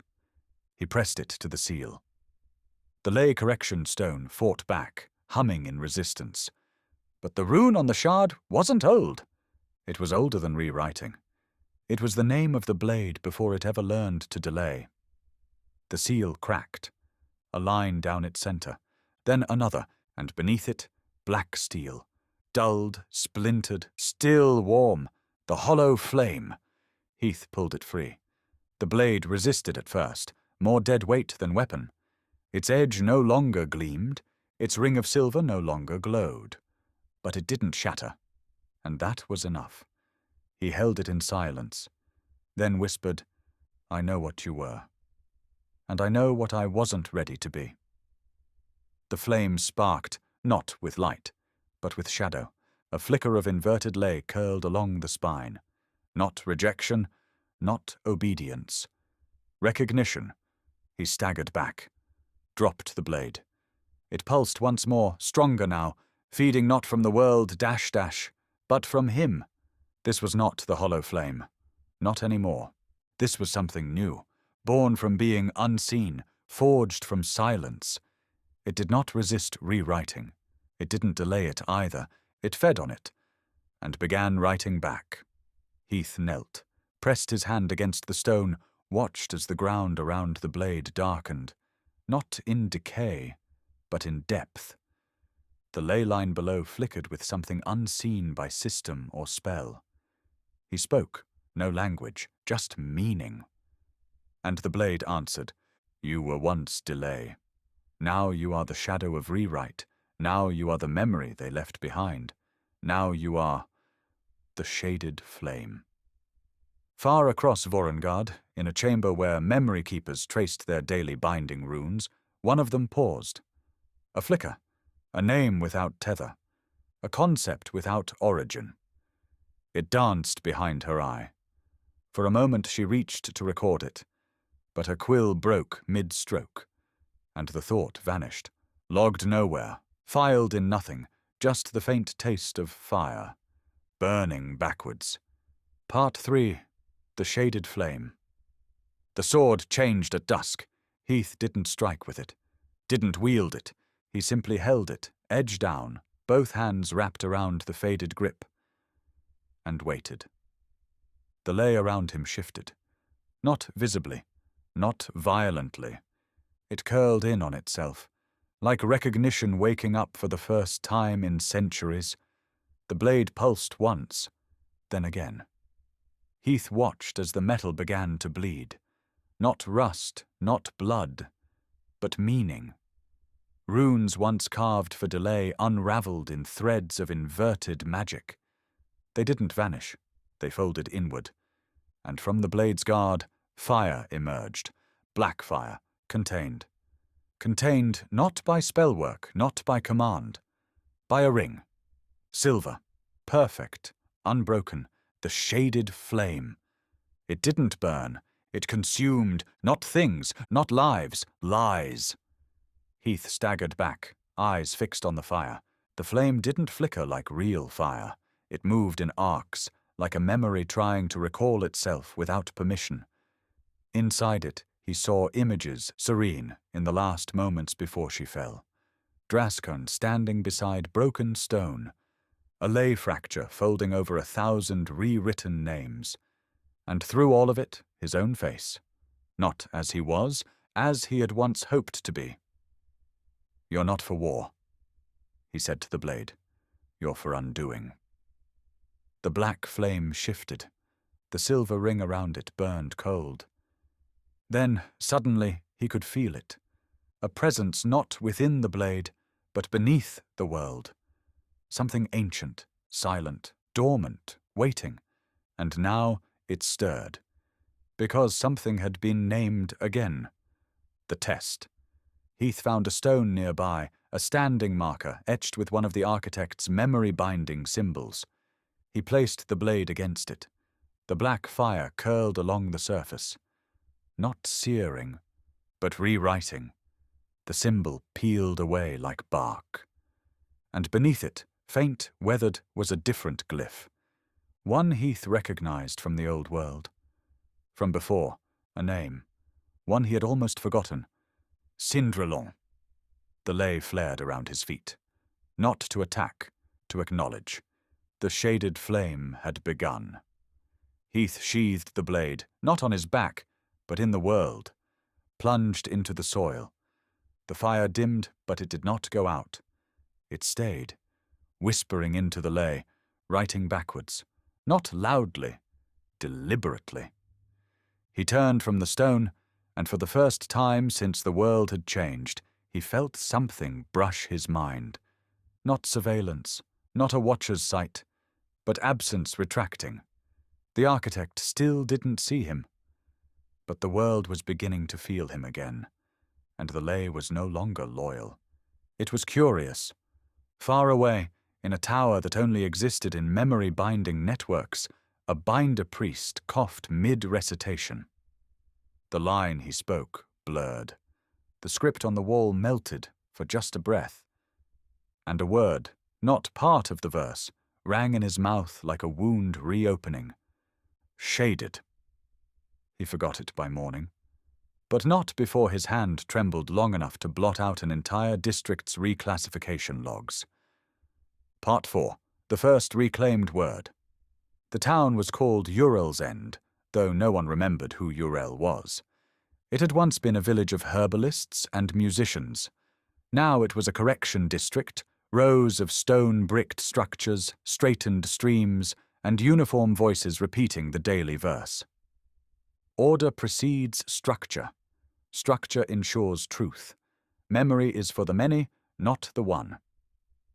Heath entered without notice. The ley lines here were stilled, harmonized. No raw fracture energy bled from the ground. But as he stepped onto the road, the shaded flame flickered on his back. Black fire whispered across his shoulder. A silver ring pulsed just once. Heath knew what it meant. There was something here to reclaim. He passed a boy no older than 8, standing on a street corner, reciting a task loop. His tunic bore no name, just a number, 673A. The child stopped when Heath approached. Eyes like mirrors, smooth, empty. Heath knelt. "What's your name?" The boy blinked. 673A. No, your name. The one you had before that. The boy hesitated. His fingers twitched. He looked down at his feet, and something moved across his expression. Not recognition, but friction. Heath drew the shaded flame, just a little. Let the black fire curl around his hand. He placed the blade tip against the stone beneath the boy's feet. The flame didn't sear. It rewrote. A glyph appeared in the stone, half buried, cracked, but still there. The boy stared at it, his lips parted, and he said, Kalen. He blinked, eyes wide now. He looked at his hands like he'd never seen them before. He dropped the tablet he'd been holding. It shattered. From across the street, an enforcer stepped forward. Silver mask, branded robes. Citizen 673A, you have deviated from verse. Kalen stepped back, afraid, confused. Heath stood. His name is Kalen. The enforcer raised a sigil-branded staff. That word is deprecated. No, Heath said. It's remembered. He raised the blade. Not to strike, to speak. The shaded flame hummed, and the glyph in the street glowed brighter. The enforcer stopped mid-step. His staff flickered. Not broken, just uncertain. He turned, walked away. Slowly, mechanically. Not corrected. Just misaligned. Kylan looked up. I remember my mother's hair. Heath nodded. Good. Hold on to that. Will they take it away again? Not if you say it out loud. The boy turned, faced the empty street, and whispered, Kalen, Kalen, Kalen, again and again. The next morning, a local scribe attempted to archive the daily record of Ural's End. She found a word she didn't remember approving. She tried to strike it out. It reappeared. 3 times, Kalen. She locked the scroll in a box and reported nothing, because she didn't want to admit that she had remembered her brother's name in her sleep. Far away, in a memory chamber beneath the architect's primary indexing network, a quiet line began to drift. Unattached, unwatched, unexplained, it read, spoken name, Kalen status, reclaimed origin, anomaly, untracked, action, none. Because no one remembered to watch Heath, and that meant every word he reclaimed stayed Part 5, the architect's blind spot. The architect stood beneath a ley-fold sky where the world wrote itself at his will. He did not speak. He had not needed to in decades. His voice had become law without volume. He walked through a corridor of echoes, not memories, but memory placeholders. Names, faces, entire towns archived as functions.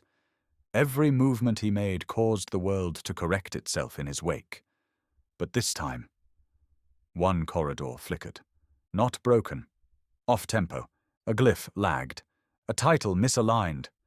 For a moment, one of the echoing towns, Ural's End, refused to resolve. The architect turned. Faceless. Featureless. But still. Watching. A silent query passed through the ley. Variance? No answer, so he kept walking. Because one flicker in a world of 10,000 rewritten names meant nothing. Didn't it? The error that wasn't logged. In the mirror vaults of the architect's memory weavers, the name Kalen appeared again. 3 times. From 3 different lips, spoken without authorization. It didn't trigger alarms. It wasn't flagged. Because Heath's name was still marked irrelevant. His words held no weight, not according to the system, and so they slipped past the margins. Heath moves again. Heath didn't hide. He didn't sneak. He walked openly into towns where no memory should remain, and simply spoke. One word here, one name there, and the shaded flame fed on it, not consuming, but inverting the weight of rewrite. He etched runes into walls, simple ones, symbols of warmth, of music, of family. They were washed away in the morning, but always came back by nightfall. Because the ley remembered. Because he remembered. Elsewhere, An enchanter in a rewritten schoolhouse tried to draw power from a glyph. It burned her fingers. Not fire. History. She stammered as she looked at the symbol carved on the chalkboard. A silver ring, a black flame inside it. No teacher had drawn it. No student admitted to it. But it pulsed on the wall. Just once, and vanished. The architect turned again, somewhere far from it all, and felt unease, but he could not define it. There was no voice to attribute, no presence to eliminate, just a shape forming where only absence should have been. "Begin recalibration," he whispered into the ley. But no resistance came. No source revealed itself. Because the flame had already entered, places memory had stopped watching. The blind spot. In the living memory vaults beneath the architect's silent stronghold, where all rewritten fates are stored and indexed, one line of memory reappeared. Faint, unclaimed, unowned, it drifted through the binding ink, flickering, refusing to be archived. There is a man who walks with silence. And the silence writes back. The archivist of Nameflow saw the line. She frowned. It shouldn't exist. But before she could seal it, it vanished. Not broken, not erased, withdrawn. Like something watching her from beneath a floor she forgot existed. And across Vorrengarde, the wind whispered in places where no wind had been allowed. The silver ring burned through frost. The black fire curled in shadows. And Heath spoke again, no longer with resistance, with rewrite, Part 6, the place that remembered. Heath climbed the last ridge before dusk. The wind was sharper here, unshaped, uncorrected. No harmonics tamed it. No lay-smooth glyphs muted its course. The peak overlooked a barren expanse of fractured stone. Ruined towers jutted like teeth from the earth, grey, scorched, long since buried by time or reclassification. But they had not been rewritten. Not fully. Not here. Heath felt it in his chest, not in the way a mage senses ley flow, in the way a man feels recognition in his own bones. Ashkarth, he whispered, once a kingdom, now just a fault line. He stepped forward, and the shaded flame hummed, softly, hungrily, like it could taste the memory locked in the stone. And something beneath the dust responded. A low vibration, not sound, memory, the forgotten camp. Heath descended into the ruin. In the center, tucked between the broken archways of what once may have been a stronghold, a fire pit remained. Charred, uncleaned, untouched by rewrite. He knelt beside it and ran his fingers across a nearby wall. No names, no warnings, just marks, sword etchings, arc sigils. One in particular, burned into stone. A ring. Not perfect, a circle not fully closed, a half-made symbol. He remembered it. Not where, not when, just that it mattered. It was a start. Then, from the far side of the ruin, a figure stirred. Wrapped in cloth, not armored, not marked, but breathing, alive. "You're late," the figure said. Heath didn't reach for the blade. "I wasn't invited. Didn't have to be. This place remembers for us." The figure pulled down her scarf. She was older than memory usually allowed, skin weathered, eyes bright with something too stubborn to erase. "You were one of the old names, weren't you?" "I was." "Still are?" Heath didn't answer. He sat across the fire pit from her. "How long have you been here?" "Long enough to be missed by every rewrite wave, but not long enough to forget who I buried." They shared no food. There wasn't any. But the silence between them felt shared, not hollow. And as night fell, the wind around the ruin shifted. Not a storm, not a spell. Memory. It leaned inward. Curious. Inviting. Heath drew the shaded flame, pressed its flat edge against the earth. The black fire curled outward. The silver ring flared once, and the woman across from him remembered a name. Not hers, not his. A third name. Weiss. She said it, blinking tears she didn't know she could still feel. My commander, my sister. She died right over there. She pointed to a rock that hadn't been moved in 100 years. I thought that name was gone. It was. Heath met her eyes. But this place remembered it first. I just helped you hear it again. The shaded flame sank into the stone without a sound, and the ruin pulsed. A single note, not loud, just true. Somewhere beyond, in a region the architect believed fully resolved, an entire quadrant of history flickered, not failed, faltered. A line of rewritten ancestry rewound itself. A town council awoke, screaming in languages they hadn't spoken in generations. No one knew why. No one could explain it. But in the center of Ashkarth's forgotten ruin, the fire pit burned again. Real flame. Unwritten. Unbound. Heath stood. The woman remained seated, tracing her old commander's name into the dirt. Are you going to keep going? She asked. Until I find where the story broke. And if you find it. He looked east. The wind answered for him. Not with promise, but with space. Then I'll start writing it again. Part 7. Naming the Forgotten. Heath walked through a valley where the air whispered with too many voices. Not ghosts, not echoes, forgotten names. They clung to the cliffs like frost, unseen but present. Heath let them pass through him. He didn't speak at first. He simply listened. Every footfall stirred something beneath the soil. A syllable, a sob, a memory left without a mouth to carry it. There had once been a city here. He didn't know what it was called. No one did.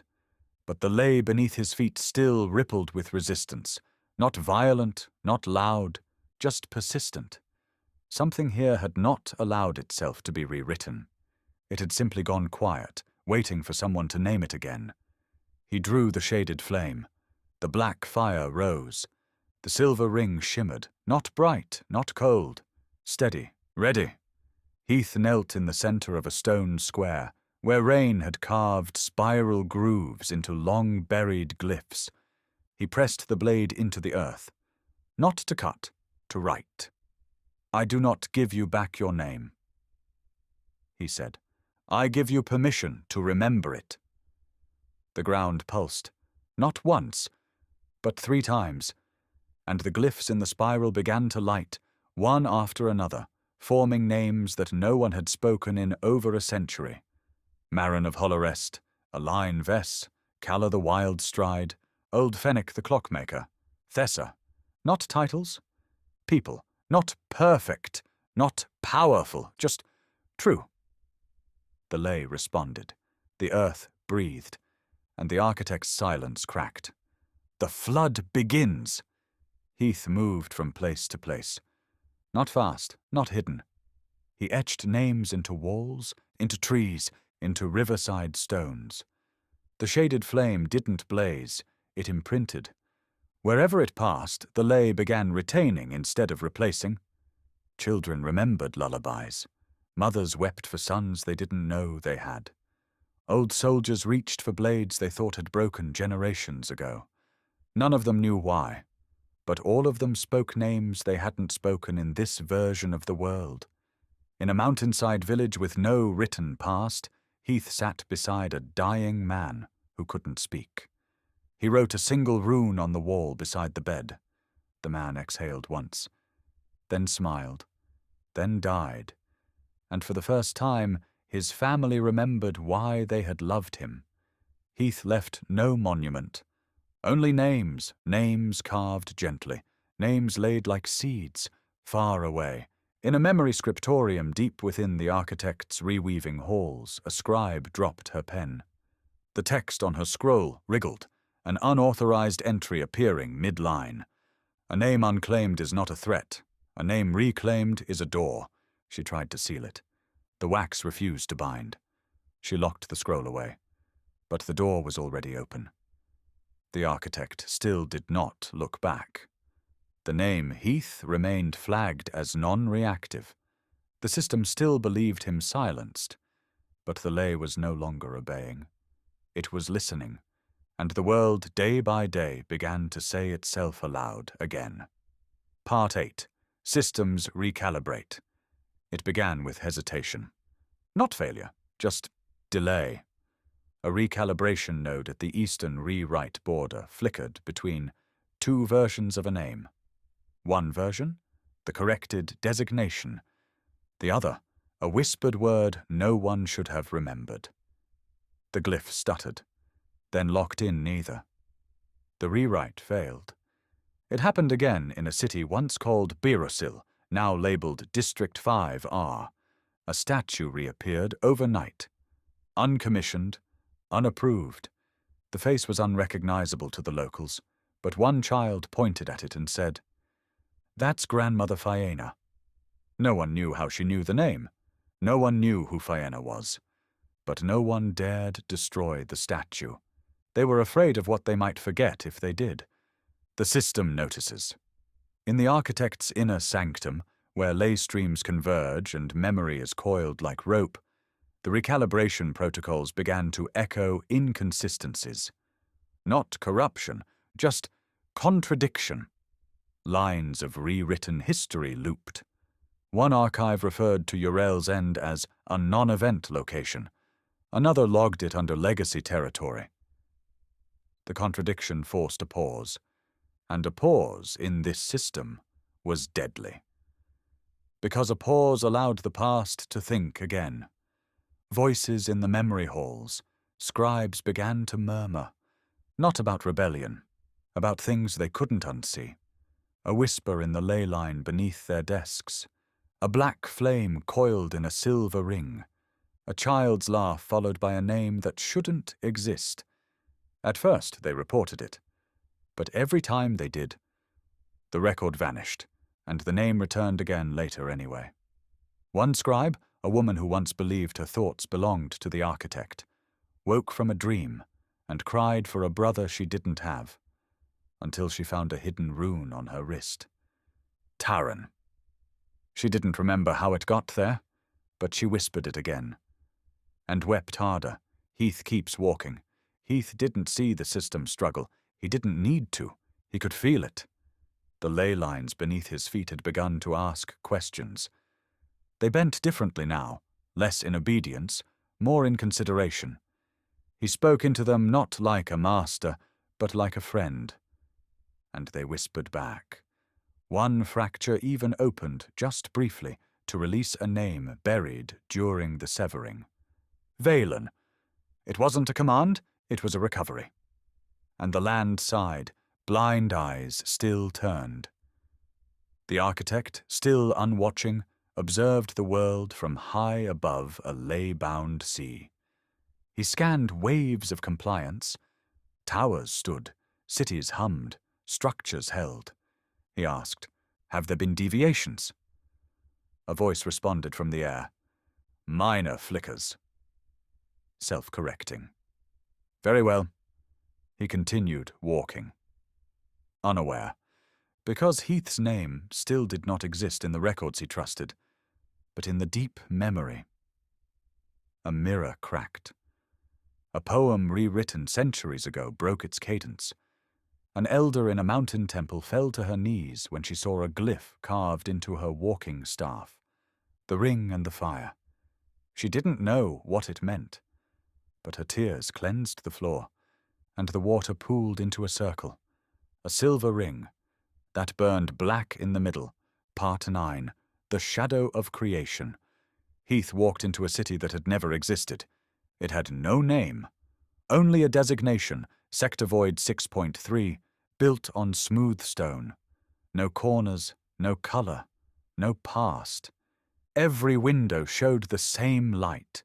Every voice spoke in the same tone. No stories were told, no songs were sung, only function. and yet the ley beneath it trembled when he arrived. He stepped through the outer gate. No guards, no questions. The city didn't recognize him, because the system that named the stones had deleted the concept of threat. Here, there were only functions misaligned. Heath moved through the empty streets until he found the center, a square of glass-paved stone beneath a tower shaped like an inverted flame. The shaded flame pulsed at his side. The silver ring shimmered, and the black fire within it began to reflect. Not the world, but possibility. He knelt, pressed the blade into the heart of the stone plaza. The ley curled up around the blade, not in defense, in readiness, and Heath whispered something the architect had removed from every rewritten tongue. Create without command, choose without permission, remember without structure. The world shook, but only within the tower, only in the ley that passed beneath the foundation. A light flared, not bright, but heavy. From the tower's mirrored walls, images cracked across the surface. A child's first drawing, a mother holding a newborn, a soldier laying down their sword. All things the rewritten world had purged for clarity, now made visible again. Not real, but remembered, and remembrance was enough. A woman on the street saw the flame rise in silence. She clutched her head, collapsed, gasped, and said, "My father's name was Oren. He carved our gate from ashwood. Why did I forget that?" Heath touched her hand. Did not explain. She didn't ask. Across the city, cracks formed in the system's design. One window shattered from the inside. A tree bloomed through concrete. Children gathered around it and laughed, without a prompt. The ley moved sideways for the first time in recorded rewriting. It folded, twisted, but it did not collapse. It remembered, and through it all the shaded flame rose higher, no longer sheathed, no longer hidden, held upright in the center of a city built on obedience. The people didn't know what they saw, but they felt it, a choice in their chests where silence used to live. One by one, they turned away from their daily verses. Not violently, not rebelliously, just naturally. They chose to walk somewhere else, and in the memory halls far beneath the architect's seat of unspoken power, the first automated deletion failed to execute. It tried to strike out. Unauthorized glyph, a silver ring encircling black fire. But the name wouldn't vanish. It simply became part of the structure it had once threatened. The architect stirred. Not in anger, not in alarm, in curiosity. He turned his gaze for the first time in a year to a forgotten quadrant. But the trace of Heath wasn't there, because Heath was no longer writing over the system, he was writing under it. And creation, the rewritten kind, had begun to doubt its own authorship. Part 10. The world begins again. Heath returned to the place where it all began. Not the fracture, not the field, not the war. The conflux, where the ley lines once crossed unbound, wild, full of purpose without instruction. It had been paved over centuries ago. Flattened, sealed, silenced. Marked only as Zone Null 1, a site declared unsafe for construction due to structural instability. But Heath had walked long enough, and memory had walked with him. The stone beneath his feet was dead. But when he drew the shaded flame, the ley responded like a child recognizing a parent it had never met. The black fire rose, the silver ring brightened, the ley awoke. And the conflux spoke. He drove the blade into the earth, not in defiance, not in declaration, in invitation. The ley cracked open, not wide, not dangerously, just enough to breathe. A wind passed through the world that hadn't moved in 100 years. It blew through districts with no names, through temples where gods had been replaced by structure, through homes where children were born to numbers, not legacies. and for the first time since the architect had stepped from the ley, the wind carried something that could not be unspoken. A name, a choice, a shadow, burning backwards, all across Vorrengarde. In the shattered edge of Neurovia, a woman dropped a name token she'd never dared say aloud. She picked it up and said, "I am Renna. My mother was kind, and her mother was cruel, and both of them are part of me." The stone in her wall changed shape. The wards didn't react. They remembered. In Lucitania, a scribe wrote a sentence that didn't exist in the Codex. "Not all order comes from control." She tried to erase it. Her ink refused. She laughed. For the first time in 40 years, in the Fiendlands, a half-forgotten beast spoke a name it had once worn before its horns had grown. In Ashkarth, someone sang. In Evendel, someone wept, and in the Ley, memory stopped running. It stood still and began to turn. The architect. High above the world, the architect stood at a Ley altar that had never cracked. He watched as the lines of structure bent, not sharply, not destructively, but deliberately. Names reappeared, roles frayed, histories uncoiled like roots from stone. He reached for the command to overwrite. Paused. The system whispered, "Request denied. Origin untraceable. Flame class. Not found." He tried again. This time there was no error, only silence, because the Ley was no longer listening. It was remembering.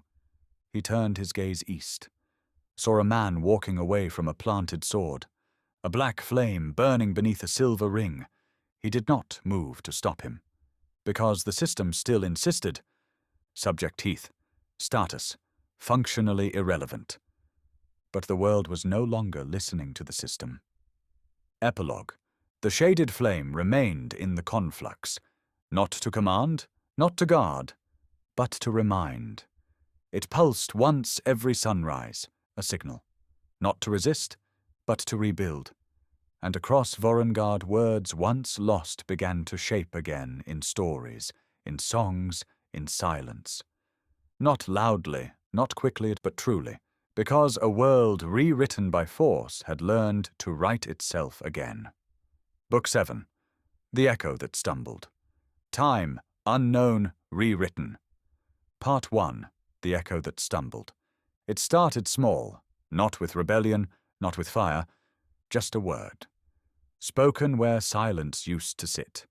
In a village once called Fern Hollow, now registered as Correction Zone Delta 3, a boy stuttered over the morning verse.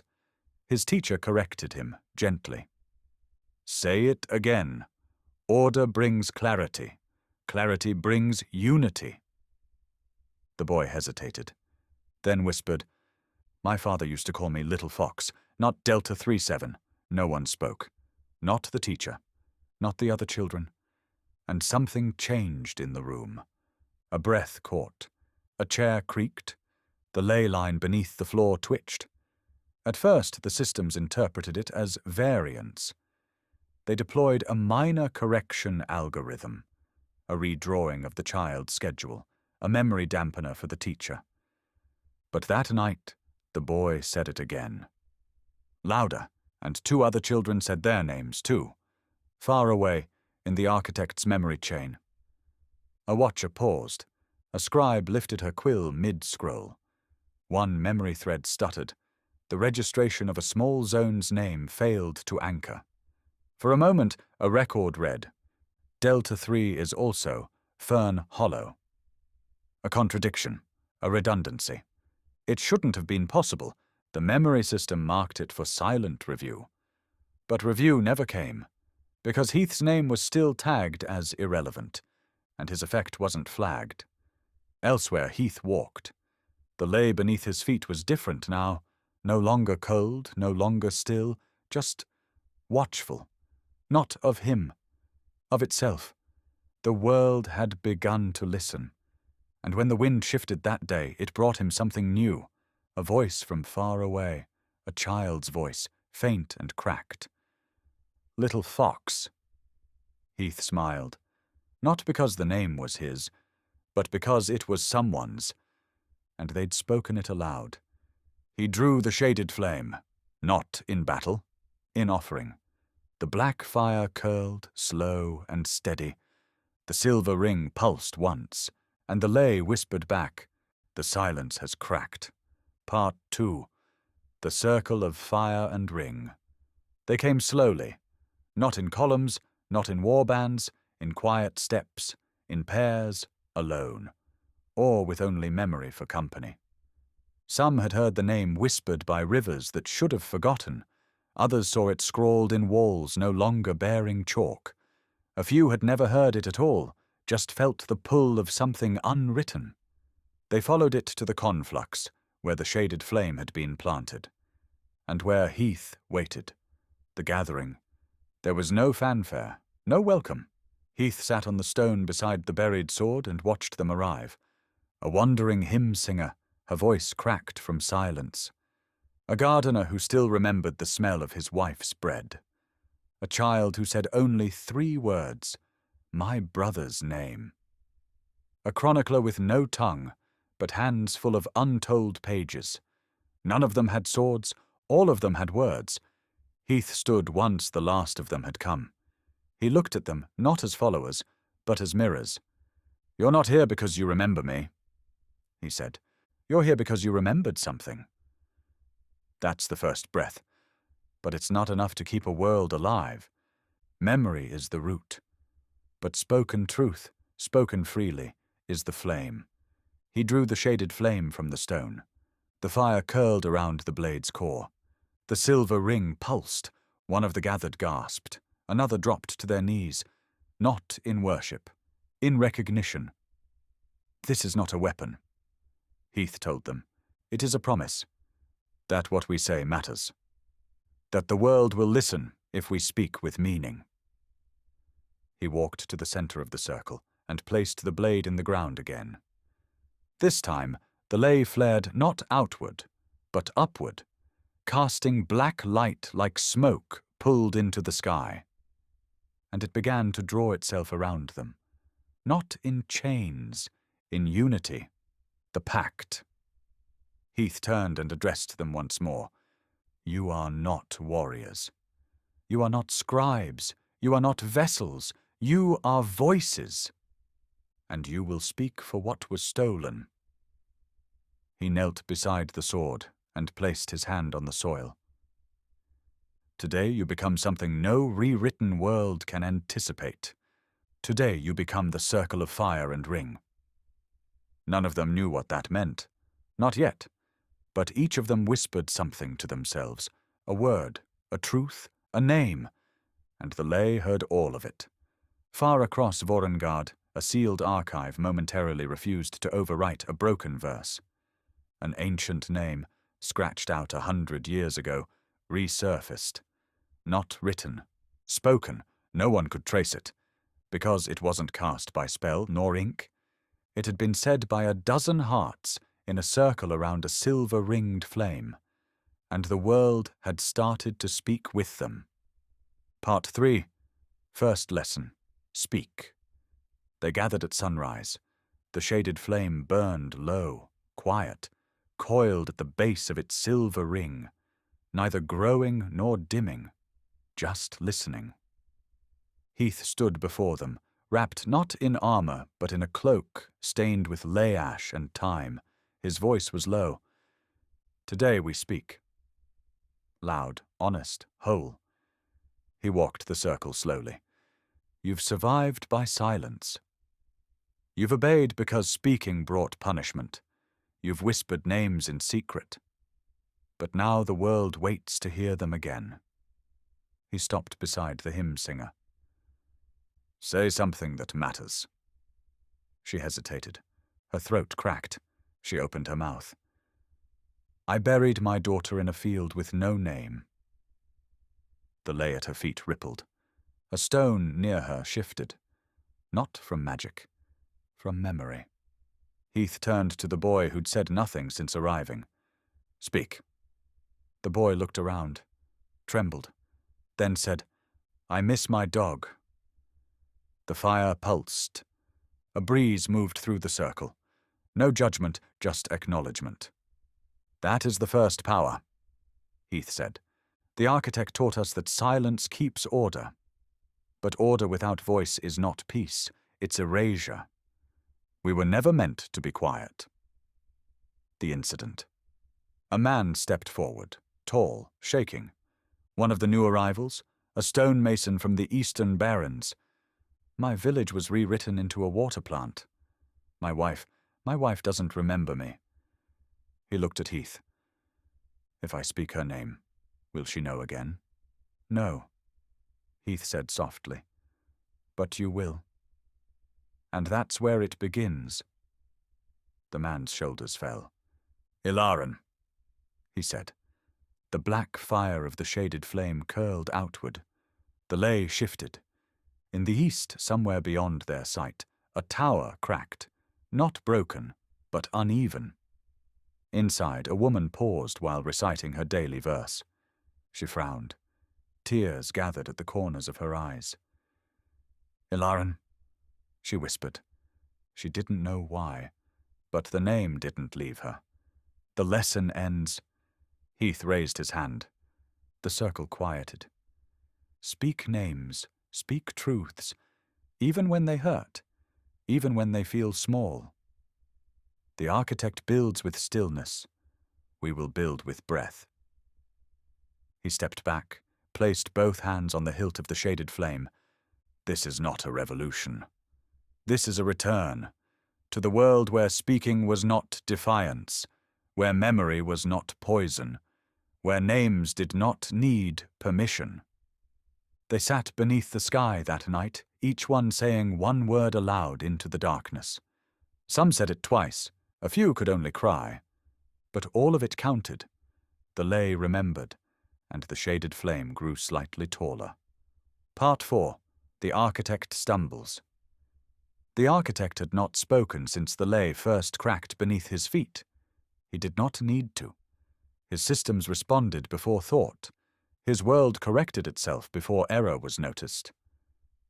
But now, something hesitated.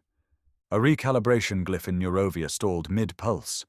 A classroom's correction script failed to erase a child's drawing.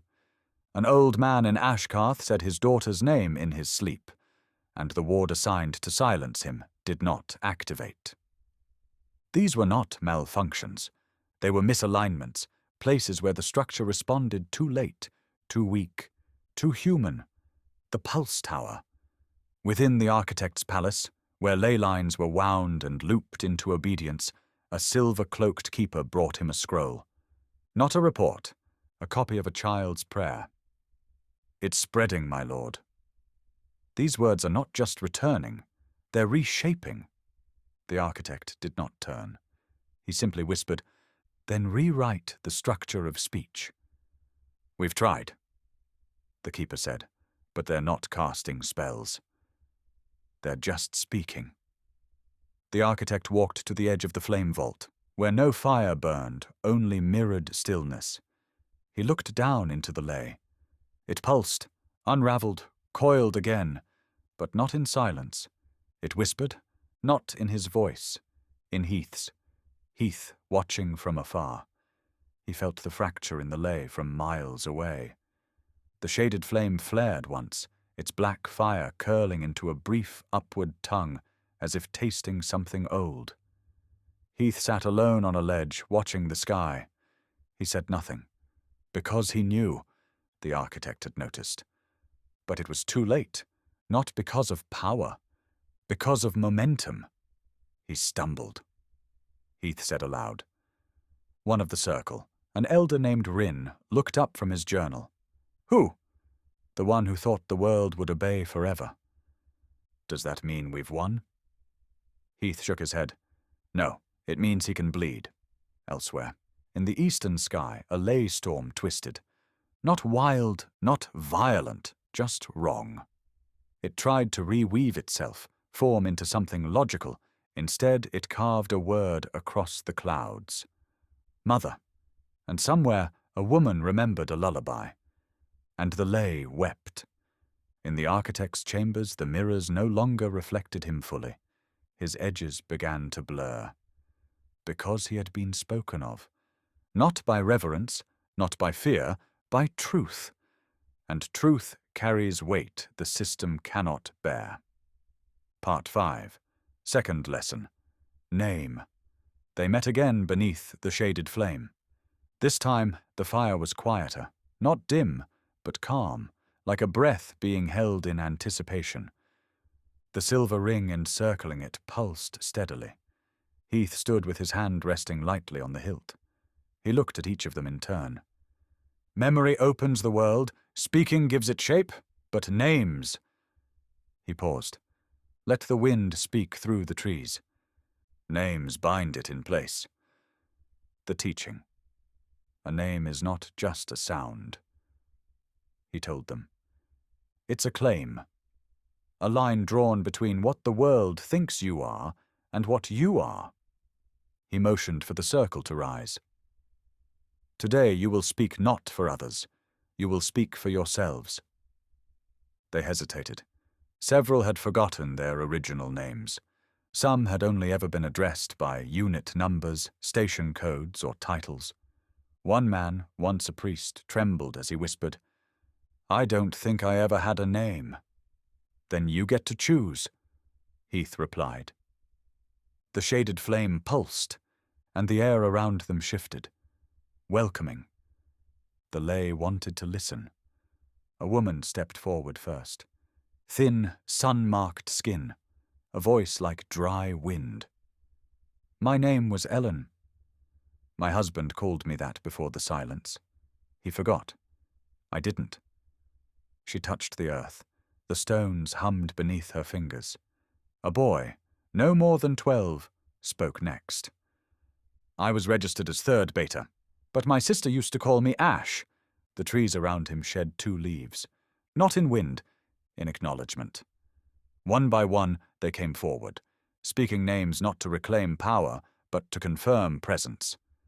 Gareth, Thessa, Taran, Iva, Nal, Cerdell. Some sobbed, others laughed, a few collapsed under the weight of it, but all of them stood again. And Heath nodded.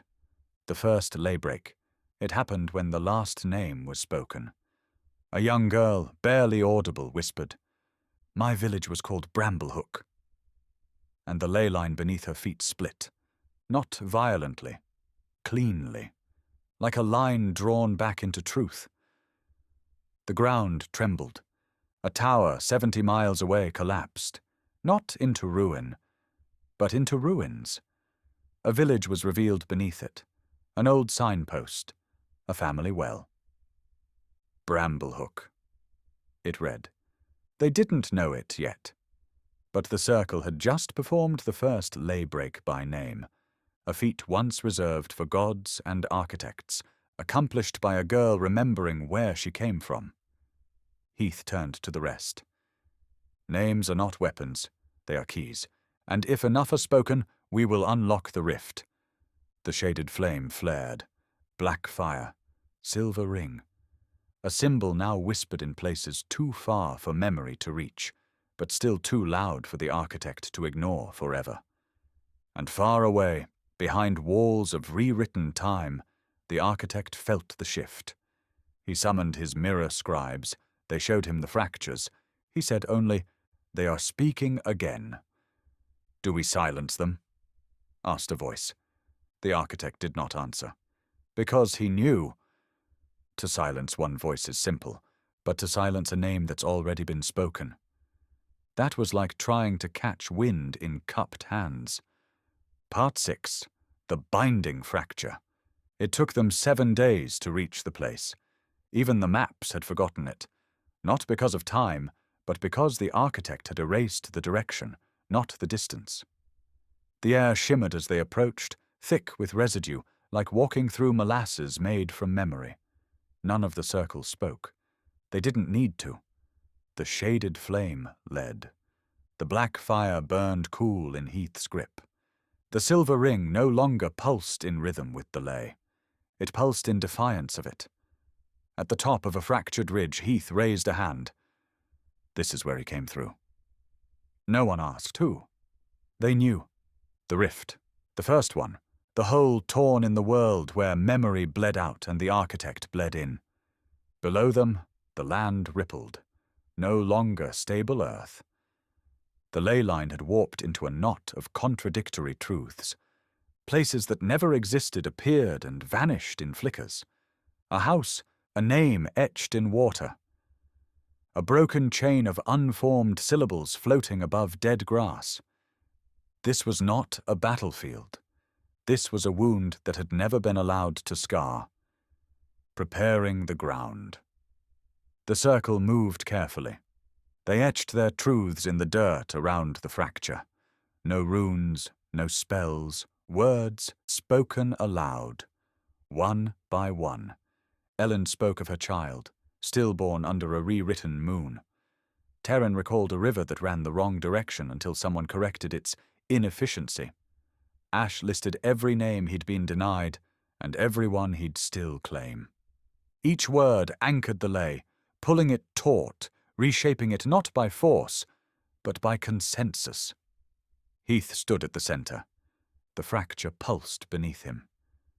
The shaded flame hummed. "This is the mouth," he said, "and we are not here to close it. We are here to teach it what was true before it was taught to lie." Speaking into the rift. Heath raised the blade. The silver ring ignited, blinding for a breath, then calm. The black flame spiraled outward, not to consume, but to carry. He spoke. "You were not made in silence. You were not forged in names unspoken. Rift, you were the cry of a world no longer heard. Now hear us, not as victims, not as witnesses, but as authors." The fracture screamed, not in pain, in recognition. A thread of ley broke loose from the knot and formed a clean line across the valley. Uncontrolled. Real. Heath turned to the circle. "Speak what you are. Speak what this place forgot." And they did. Dozens of voices, shaking, broken, overlapping. And the ley accepted them all. Not perfectly, not peacefully, but willingly. The rift learns. The knot untwisted slowly. The land didn't heal. It understood. The architect's silence cracked.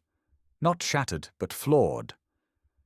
The fracture no longer sought to consume. It began to listen.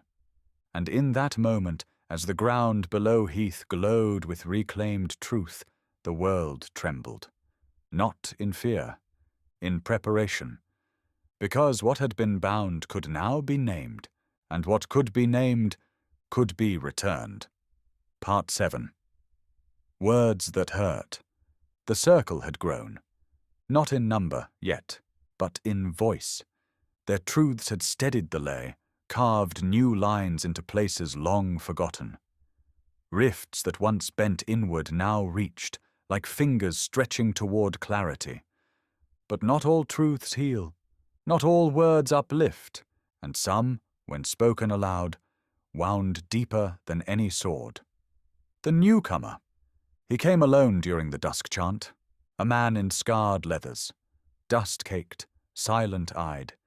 His name was Ivan, once a reclaimer in the southern rune spires. He had seen his entire clan rewritten, not killed, not silenced, just reassigned. His wife now a ceremonial instructor in a culture that had never been hers. His son, a stranger with a new face and designation. Ivan remembered it all, and he was angry. The mistake. During the next lay chant, Heath asked each member to speak again. Not to repeat themselves, but to grow. To speak not what they had lost, but what they would restore. When it came to Even, he did not pause. He stepped into the center. Voice sharp, eyes aflame. He pointed to the stone that marked the rift's edge. "You want truth?" He spat. "Then I'll give it to you. They were mine." And now they walk with new names, laughing. They don't remember what they were because they were too weak to hold on. The lay shifted. Not in reverence, in recoil. A gust of hot wind broke through the circle. The ground trembled. A glyph Heath had never seen formed beneath Avon's feet. Twisted, sharpened, weaponized memory. The fracture rippled outward. 3 standing stones, newly stabilized, shattered. Not from rage, from unintended consequence. Ivan didn't stop. He screamed a name, not his wife's, but the wrong one the system had given her. The echo rebounded across the valley, and for a moment, the rift tried to close. Aftermath! The air stilled. Ivan collapsed to his knees. Sobbing, Heath approached slowly, placed a hand on the man's shoulder. You didn't speak a name. You spoke a wound. And wounds do not build the bridge. That night, the circle gathered in silence. Ash, the boy asked. Why did it hurt so much? Heath looked to the shaded flame. It flickered in unrest. Because words are not always gifts. Sometimes they're daggers. And when you throw them without understanding, they cut through what we've built. The lesson. We do not speak to punish. We do not name to shame. We speak to remind, to rebuild what memory alone cannot carry. The world has enough scars. What we offer are names that heal, not by being soft, but by being true. The circle sat long after the stars arrived. Some wept, others sat in reflection. And Ivan, broken and beginning again, spoke only one word before dawn. Her name was Mirren. The lay accepted it. Softly, gently, and one of the shattered stones reformed, not in perfect shape, but whole. Part 8. The Architect's Voice. It had been centuries, not since the architect spoke. He didn't need to. His will was law. His silence had shaped the world longer than most could remember. But now, silence no longer obeyed. And for the first time since he rose from the rift, he opened his mouth. The moment of fracture. It happened at dusk, as the circle prepared to speak over a ley line newly cracked by restored names. They had gathered around the shaded flame. The black fire curled upward. The silver ring burned steady. Heath had begun to speak. And then it happened. A sound that wasn't sound. A voice that didn't echo. Because it came from inside the ley itself. You've come far. Every member of the circle froze. Ellen dropped her rune cloth. Ash covered his ears. The hymn singer wept without understanding why. Heath stood still, eyes closed. The shaded flame trembled. You don't speak in words, he said softly.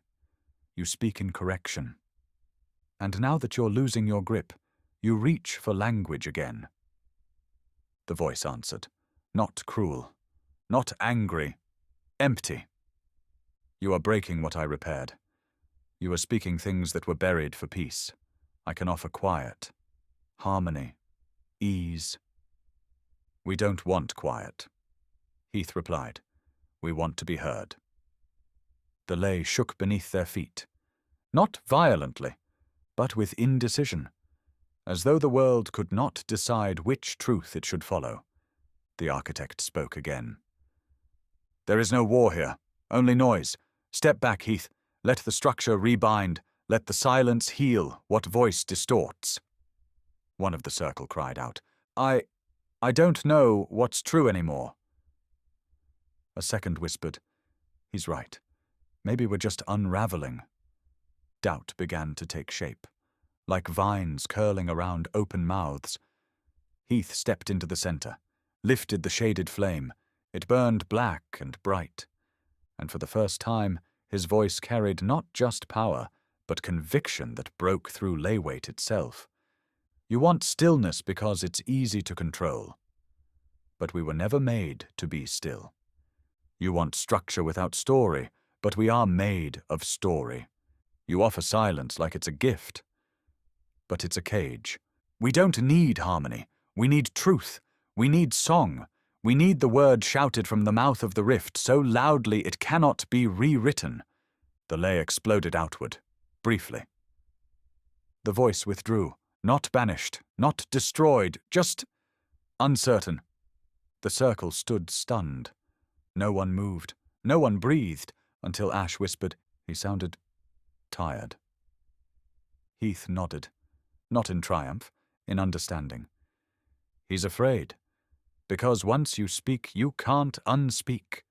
And far away in the deep halls of rewritten memory, the architect stood before a mirrored wall.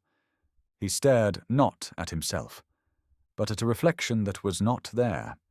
He said only, "The world is listening again."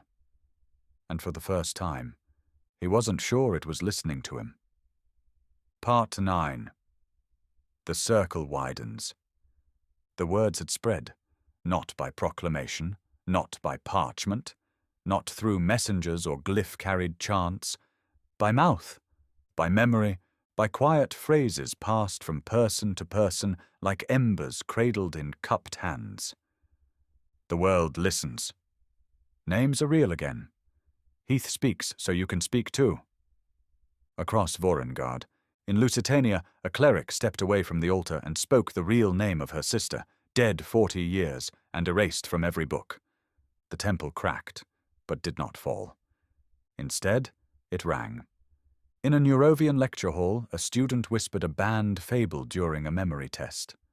The glyph ink on the exam sheet bled, reshaping itself into a story no one had written in centuries. Her professor wept, and for the first time in his life, failed to correct her. In Obsindia, a dwarven stonemason carved a name into the wall of a government office, his own, long since replaced with a designator code. The carving wouldn't vanish. The ward runes flickered.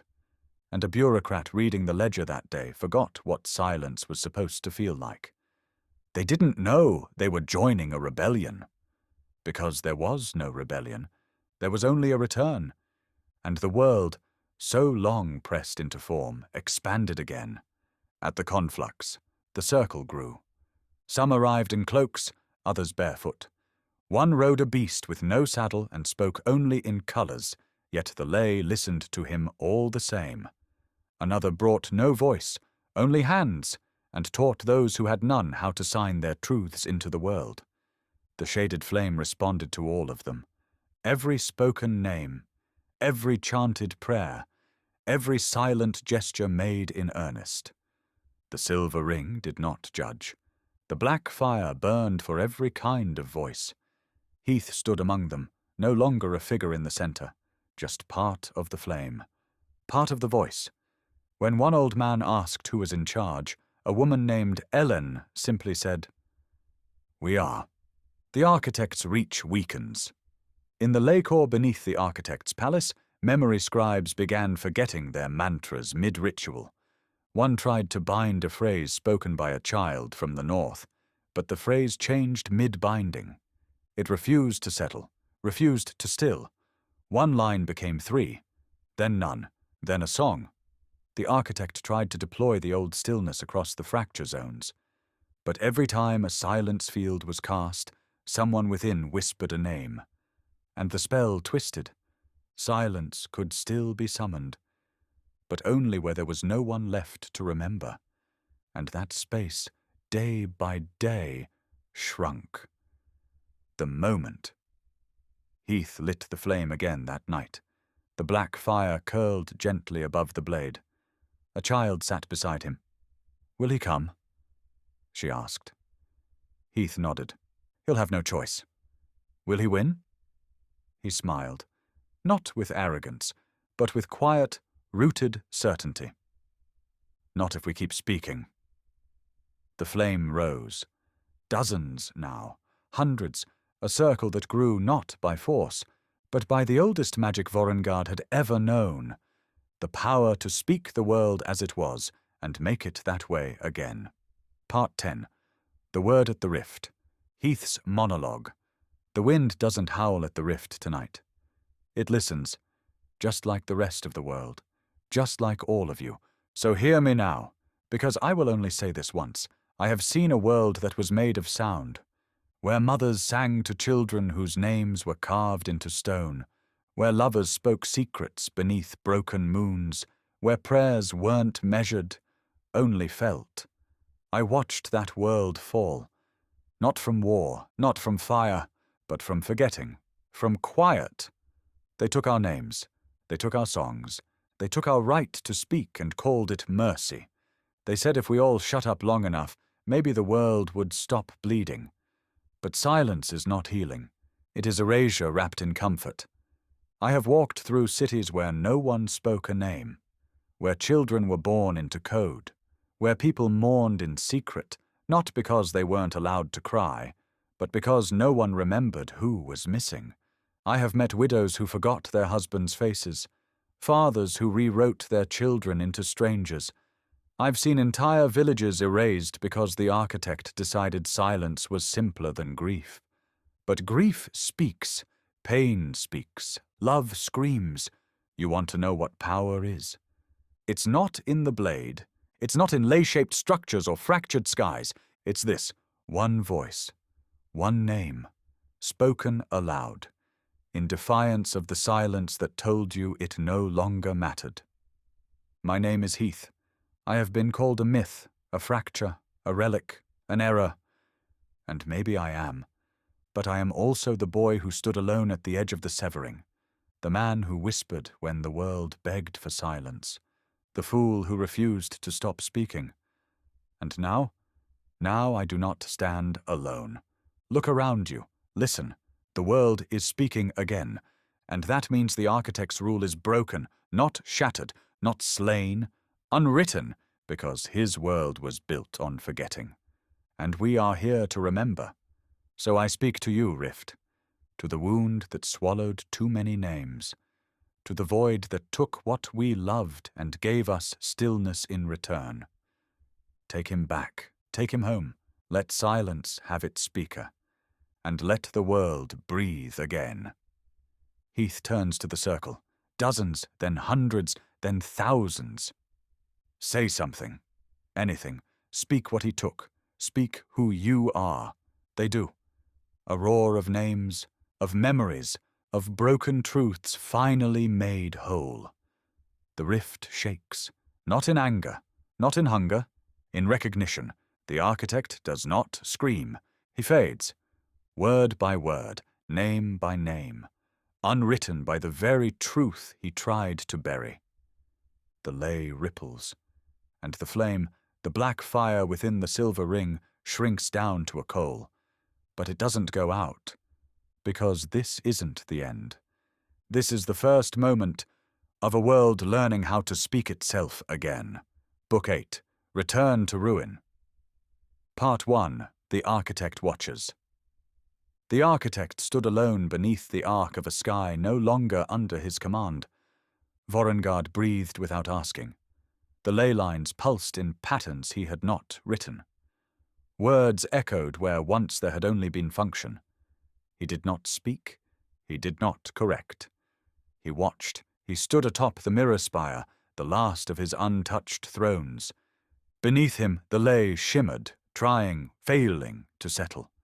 In every direction there were cracks, cracks in silence, cracks in stillness, cracks in memory. He had built a world upon clarity, and they had polluted it with names. They speak, he said. His voice was dust. Not weak, just forgotten. It had been too long since he needed to use it. They speak, he said again, and the world listens. He stepped down from the edge of the spire, the white stone warped beneath his feet. Reality bent to him still. Barely. Enough, but only because it remembered who he had been, not because it still believed. The review. He entered the ley vault. It had once been the cleanest place in Vorrengarde, pure white, etched with only 4 glyphs. Silence, structure, correction, completion. Now the glyphs flickered, faded. The 4th was nearly gone. Not erased, unclaimed. He ran a hand along it. Nothing responded. A figure emerged from the far wall, shaped like a man carved from memory. A silent observer, one of his old watchers. The architect turned. "Tell me. What remains?" The figure stuttered. Its voice echoed like paper being torn slowly. "Structure holds in the south. Correction active in 13 zones. Silence interrupted." "And completion?" the architect asked. A pause. Denied. Again and again. He said nothing. Walked to the central seat, the one where he had once unmade kings with thought alone. He sat, not in power, in calculation. He spoke not to his watchers, but to the world, to the ley, to the structure behind the silence. "I offered perfection. You chose memory. I offered peace. You chose pain." He looked to the sky above. It cracked faintly, just enough for stars to shine through. "Then let them have it." He reached down with one finger, touched the ley line running through the floor, and for the first time in centuries, he rewrote nothing. Instead, he released. "Let the beasts return," he said. "Let memory run mad. Let them speak until they drown in meaning. Let their truths fall into dust." And then he did what no one expected. He smiled. Not wide, not cruel, just inevitable. "If I cannot rule their silence, then I will return in their ruin." Part 2. The first beast. The ley line screamed. No one else heard it, only Heath. He froze mid-step as the ground beneath his boots pulsed, not with memory but with deletion, not with the slow curve of rewriting, but a sharp, jagged rhythm. Something was coming through. He stood on the edge of the reclaimed hollow, once called Ferndusk, a place reborn by names, stabilized by truth, a village that remembered its children, a well that sang again when people called its water deep water instead of unit resource delta. He had come to speak a new name into its root, to give it permanence. But the moment he opened his mouth, the ley twisted, and the beast crawled from the fracture, the arrival. It did not roar, it erased sound. Where it stepped, birds went mute. Where it looked, glyphs flickered and fell off walls. Its body was made of ley twine, coiled into jagged limbs that pulsed with broken memory, half-forgotten lullabies, names that were once precious and now dangerous, ancestral truths carved backward into skin. The beast had no mouth, but it spoke. Designated Heath. Fault spoken defiance, order erase. Heath did not move. Not yet. He let the words hang in the air, then gripped the hilt of the shaded flame. The blade flared, black fire wrapped in the steady silver ring. "You're new," he whispered, "not made to rule. Made to hunt." The battle! The beast lunged without sound. It moved like a thought half erased, jagged, fast, unpredictable. The ground behind it was stripped bare of meaning. Signs went blank. Stones lost their shape. A child's drawing on a nearby wall turned to a white smear. Heath met it with a sidestep, narrow, sharp. The blade carved through its shoulder. Black ley poured out, raw silence, not blood. The beast didn't flinch. It turned its body to mist and reformed behind him. Claws lashed out, each strike aimed not at the body, but the memory of it. Heath stumbled, his vision blurred. For a heartbeat, he forgot why he had come here. The shaded flame flickered. But then it pulsed, twice, and the word Ferndusk burned across the hilt. Heath remembered, and memory burned hotter than the silence. "I gave this place its name," he growled. "You can't have it." He thrust the blade into the ground. The ley erupted upward, not in light, but in voice. Dozens, hundreds, the people of Ferndusk, chanting their names, their fathers' names, their rivers, their wells, and the beast screamed. It could not delete what had been spoken by many. Its form unraveled, becoming less creature, more forgotten intent. Heath advanced, blade burning now with purpose. He slashed once, and the beast folded into ash. Not death, rejection, aftermath. The wind returned, the drawings on the wall restored. A tree near the square bloomed again. Heath dropped to one knee, panting. The black fire curled down to the silver ring, calm again. He looked to the sky. He's done waiting. He knew. This was the first. Not the last. And worse. This beast hadn't been sent to kill. It had been sent to unmake. Part 3. Retreating Mirrors. The architect stood beneath the vault of a rewritten sky, where stars glowed not with light, but with meaning he had chosen long ago. They were still aligned, but they no longer obeyed, and that was enough. He moved through the corridors of the mirror cities, those perfect structures that once reflected not form, but obedience. Now their reflections rippled. They no longer mirrored the truth he demanded, they mirrored doubt, and doubt was more dangerous than resistance. He gave the command. Collapse the halls. The mirror cities fall. In the north, a capital of white glass folded into itself. Citizens vanished mid-thought. Buildings returned to blank ley frame. Streets unstitched their edges. No explosions, no fire, just unmaking. Words dissolved. Memories that held them in place snapped, like threads left too long in the sun. Children forgot their homes, and parents forgot they ever had children. The city became light and silence, then nothing at all. Let the clean places be undone, the architect whispered. Let the symbols burn. Let the names spread until there are none left to remember.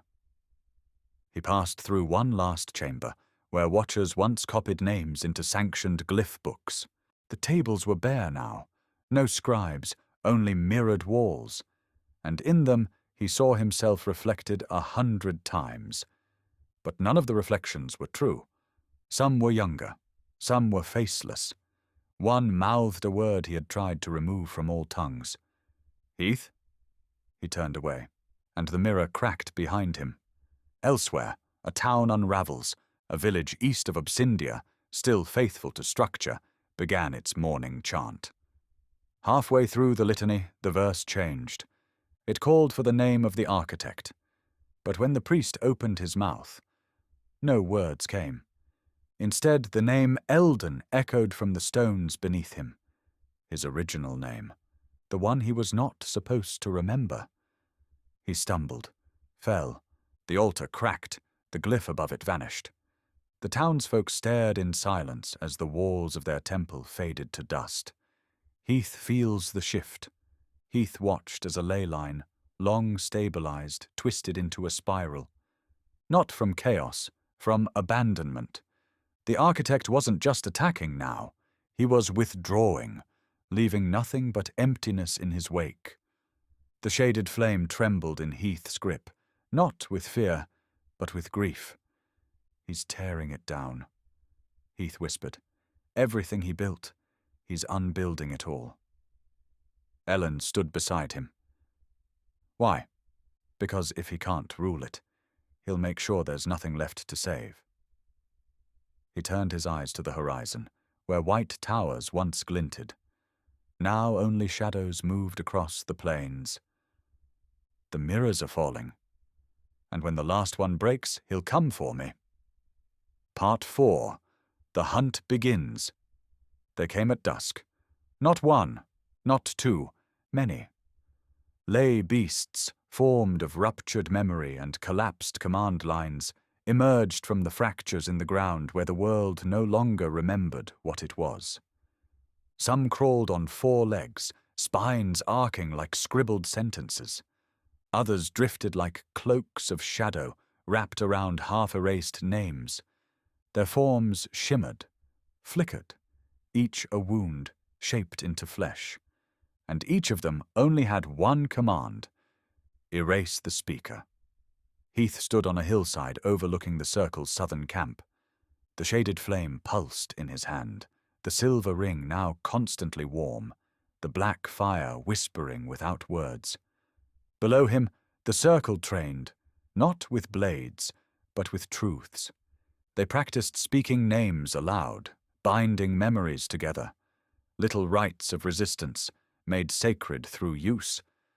But the beasts were already moving, already here. "Scatter," Heath whispered.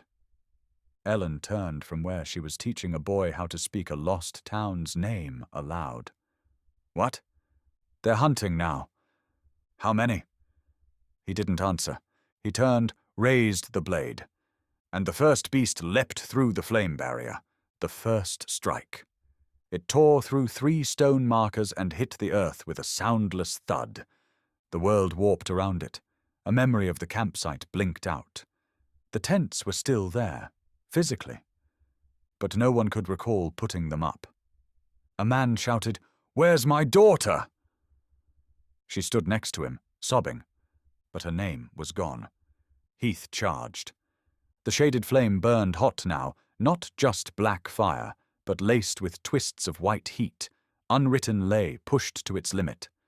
The beast turned to him. No eyes, only the echo of his name, fractured across a dozen mouths. "Heath, Heath, Heath, he!" He struck. Once, twice. The blade cut deep, but the wound didn't bleed. It forgot itself. And that was more dangerous than pain. The circle breaks. The beasts surrounded the camp. 7. No, 9. More. Every swing of a weapon delayed their deletion, but only spoken truth held them back. A woman shouted her family line aloud, and the beast faltered. A child screamed her town's name, and the ground beneath her solidified. But not everyone remembered fast enough. A man fell, his name stolen. Another vanished mid-breath. Ellen stood beside the broken altar and cried out, "We will not go quiet!" The ley shimmered. Held, Heath faces the Alpha. It came through the sky, not flying, but rewriting space as it moved. A creature of pure forgetting, towering, shifting. Its body was a cathedral of reversed memory. Its limbs ended in hands made of words crossed out.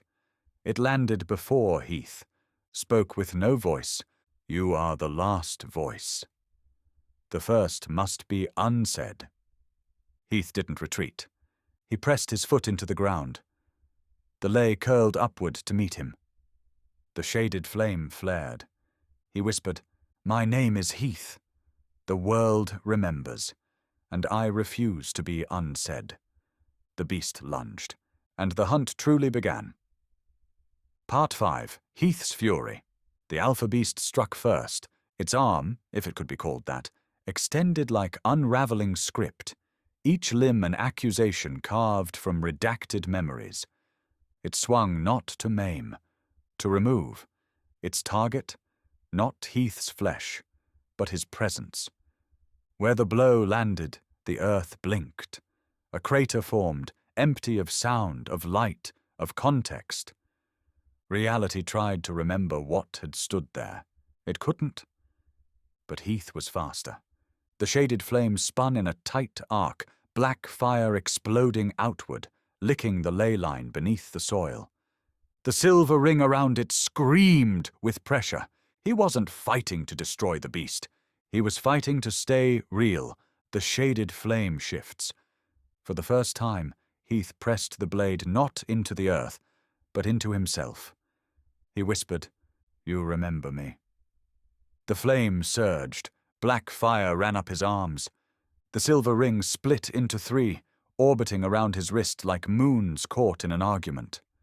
The blade transformed, no longer just a tool of rewriting. Now, a pulse of defiance. Words surged into his mind, fragments of every name he'd ever spoken aloud. A list of truths that should have been buried. And he spoke them, not as sentences, as weapons. Bramblehook, Cindralon, Vaes, Renna, Kalen. Each name was a hammer, each truth a blade, each remembered soul a shield. The beast reeled, It flailed backward, not in agony, but in confusion, because this was not how its prey behaved. It had been forged to unmake, but now it was being unraveled. Fury ignited, Heath charged. The flame trailed behind him like a banner of impossible memory. He swung upward, shouting, "You are not real! You are what he sent to scare silence back into us. But I am not quiet, and I will not be unnamed." The blade hit the creature's core. The ley pulsed, a sound like an entire language dying echoed across the hills. Then, nothing. The beast fell inward, unwritten. Aftermath, the others fled. The lesser beasts, sensing the shift in dominance, retreated into the fractures from which they'd come. Not beaten, not dead, dismissed. The air calmed. The grass remembered how to sway. The circle emerged, bruised, grieving, but alive. Ellen approached, voice trembling. What was that? Heath didn't answer right away. He stared at the blade, now burning steadily in a low spiral of black fire. That was a lie made flesh. He turned toward the horizon, eyes narrowing. And I think he's going to keep sending them. A silence passed. Not the architect's silence. One of mourning, of preparation. Then Heath said, "We need to stop waiting for his moves. We need to speak louder, and strike first." Part 6. The architect speaks again. The land was quiet. Too quiet. Even the ley had fallen into an unnatural stillness. Heath knew what it meant. Not calm, not retreat. An audience. He stood alone in the ruins of an old name temple, one reclaimed weeks ago by the circle, and recently abandoned after the ley began to pulse off rhythm. The pillars were cracked. Words had bled into the walls here, etched by hundreds of mouths over generations. Now they flickered, faded. The architect had found a way in, not through force, through conversation. The sky fractured above him, just a sliver, not a portal, a presence. The voice came not from above, nor below. It came from within the ley itself, like a thought intruding on memory. "You have made your point, speaker." Heath didn't flinch. The shaded flame hummed in his hand, steady, wary. "You're not here to talk. You're here to justify." The voice echoed through the stone columns, warping them, unmaking words carved into their faces one at a time. "You stole my structure." "No," Heath replied. "We found it under the silence." "You undid the piece I offered." "You offered emptiness." "You called me a tyrant, but I only removed the pain." Heath stepped forward. "You removed the memory of it. Which means we could never heal from it. You stopped the bleeding by cutting out the heart." The architect's tone did not change. It didn't need to. It wasn't persuasion. It was prophecy. "I cannot win this world back as it is." "Then don't," Heath said. Silence. Then, "I will return when silence has ripened again." "You won't be welcomed." "I will not need to be." The stone at Heath's feet began to turn white, as if rewritten in real time. "But I will not leave you standing. I will not leave the name you've built. I will unmake your legacy before I retreat." The air pulsed once. A wave of silence washed over the temple, violent, staggering. And through the crack in the sky, a glimpse of the architect's true form appeared. A shadow made from order. A shape without beginning. A mouth that did not move, yet consumed every word not anchored in memory. Heath dropped to one knee. The shaded flame dimmed. His own name began to slip from his lips, like it no longer belonged to him. He clenched the hilt, forced the words out. "My name is Heath. The people remember. I remember. And your voice no longer holds this place." The crack sealed, abrupt, violent. The temple collapsed around him. Not in rubble, In blankness, white stone. No names, no echoes, just the imprint of something that had spoken too late. Heath stood in the ruins, breath shaking.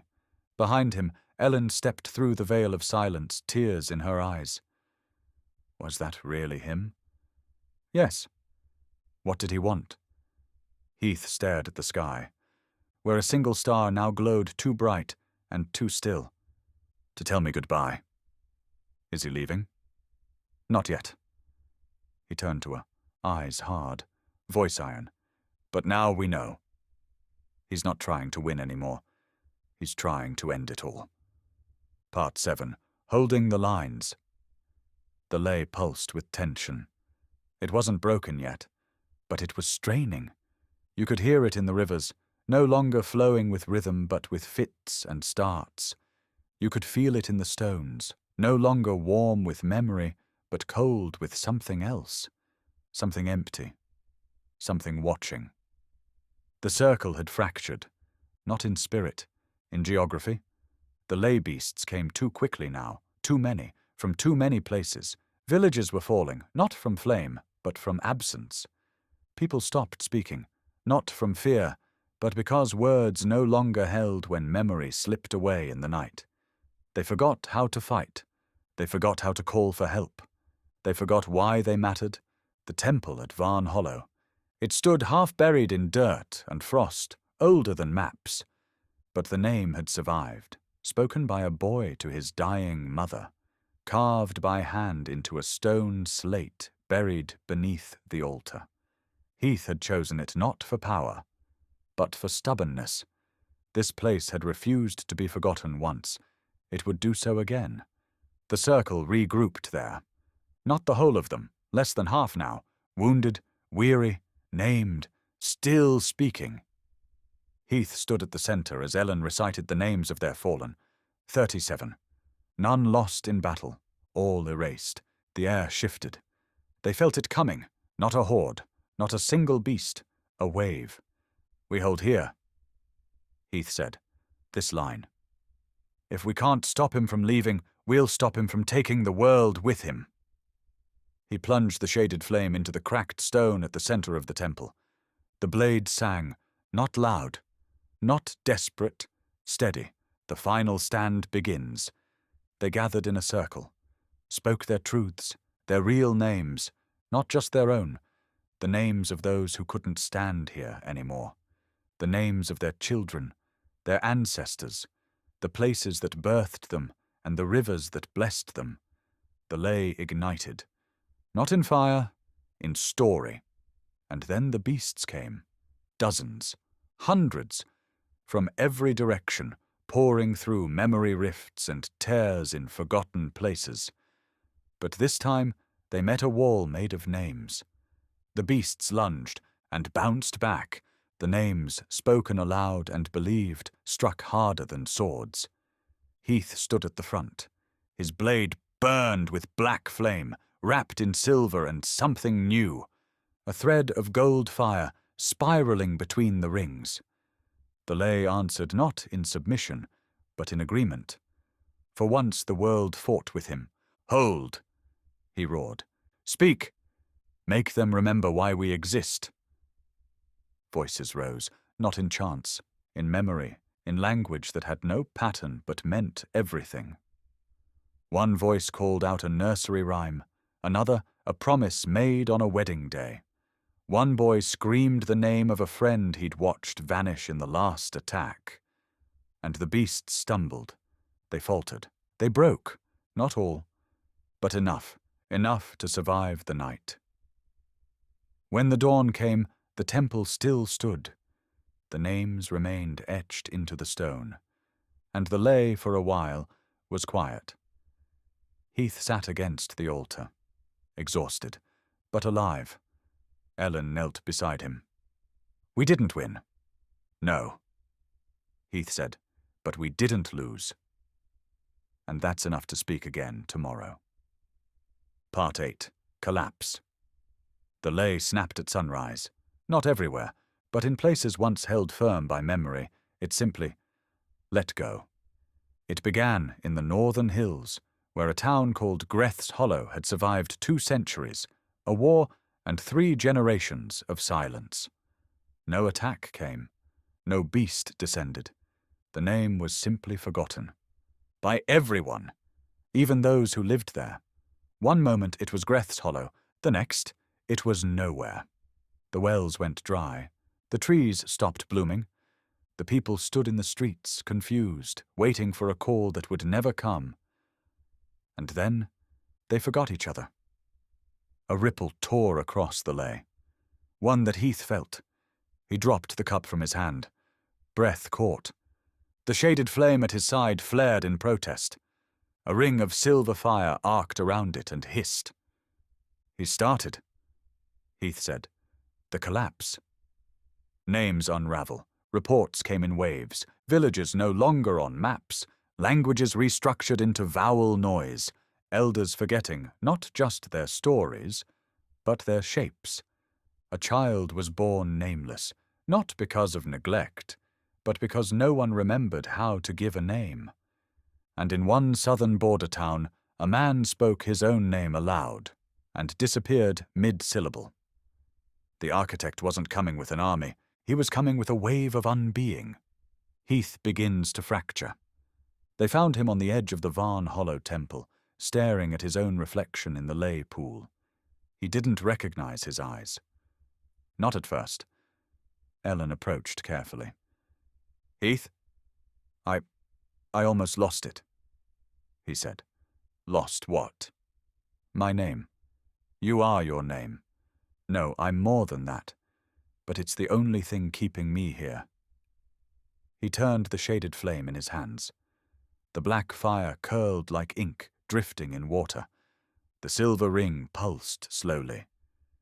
And for the first time, a crack formed in the metal. A single fracture line. If he can make me forget, even once, the ley might rewrite me entirely.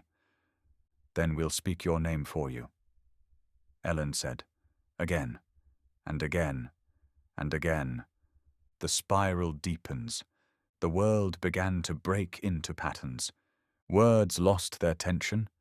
Stories repeated themselves in loops.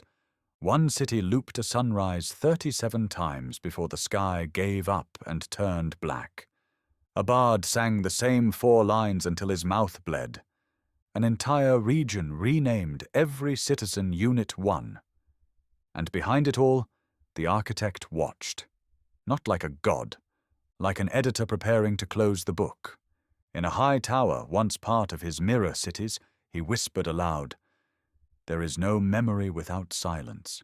There is no structure without a beginning, and no beginning without a blank page." Heath knelt in the ruins of a fallen village and spoke into the ashes. You mattered. You had names. You were real. The ley trembled. The wind blew back his hair, but it did not answer. He stood, weary, broken-eyed. We're running out of time. Part 9.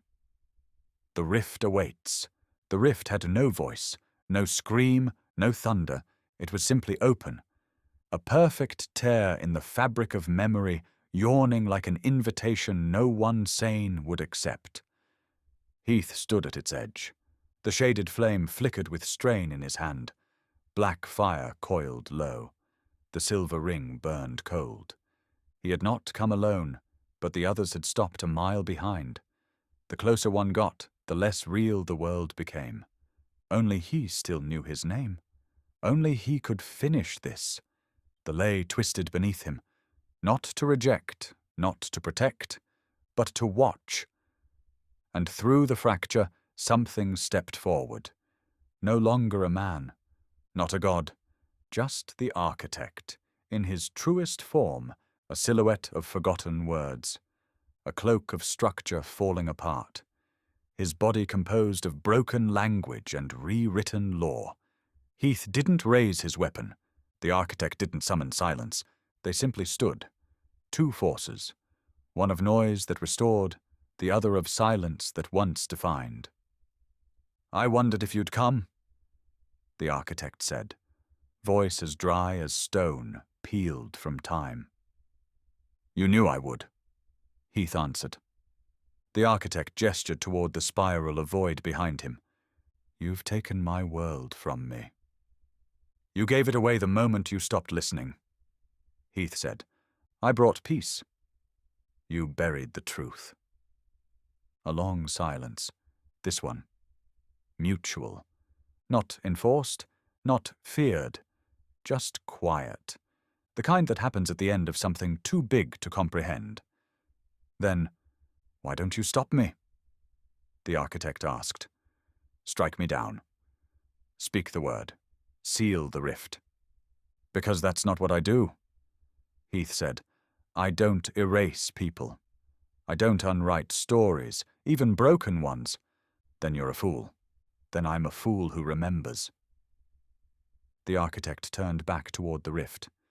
You think you've won. You think these people will keep speaking. But they'll grow tired. They'll falter. Their children won't remember your name. Maybe, Heath admitted, but it won't be because you made them forget. It'll be their choice. And choice is everything. The architect stepped forward once more.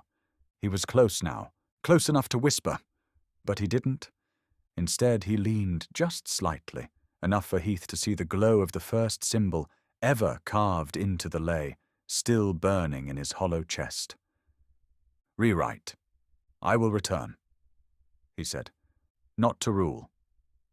Not to silence, but to tear it all apart. Not a single name, not a single truth, not a single breath will survive me next time.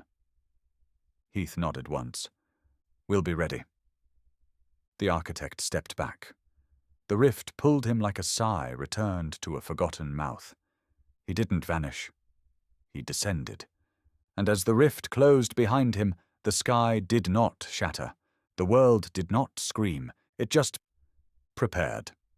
The ley trembled. Not with fear, with memory. And the last thing Heath said, his voice low, iron-wrought without rage, was this. He just turned his page. He turned to the others gathering at the ridge, the circle, the remnant, the speakers. We must prepare. Book 9, The Beginning of the End. Part 1, The Things He Left Behind. They were different now. The ley beasts, they didn't move like forgotten memories anymore. They moved like ideas, half-spoken, half-true, fully dangerous. And they spoke, not in tongues, in corrupted truths. You failed her. They will forget you anyway. Peace was better than this.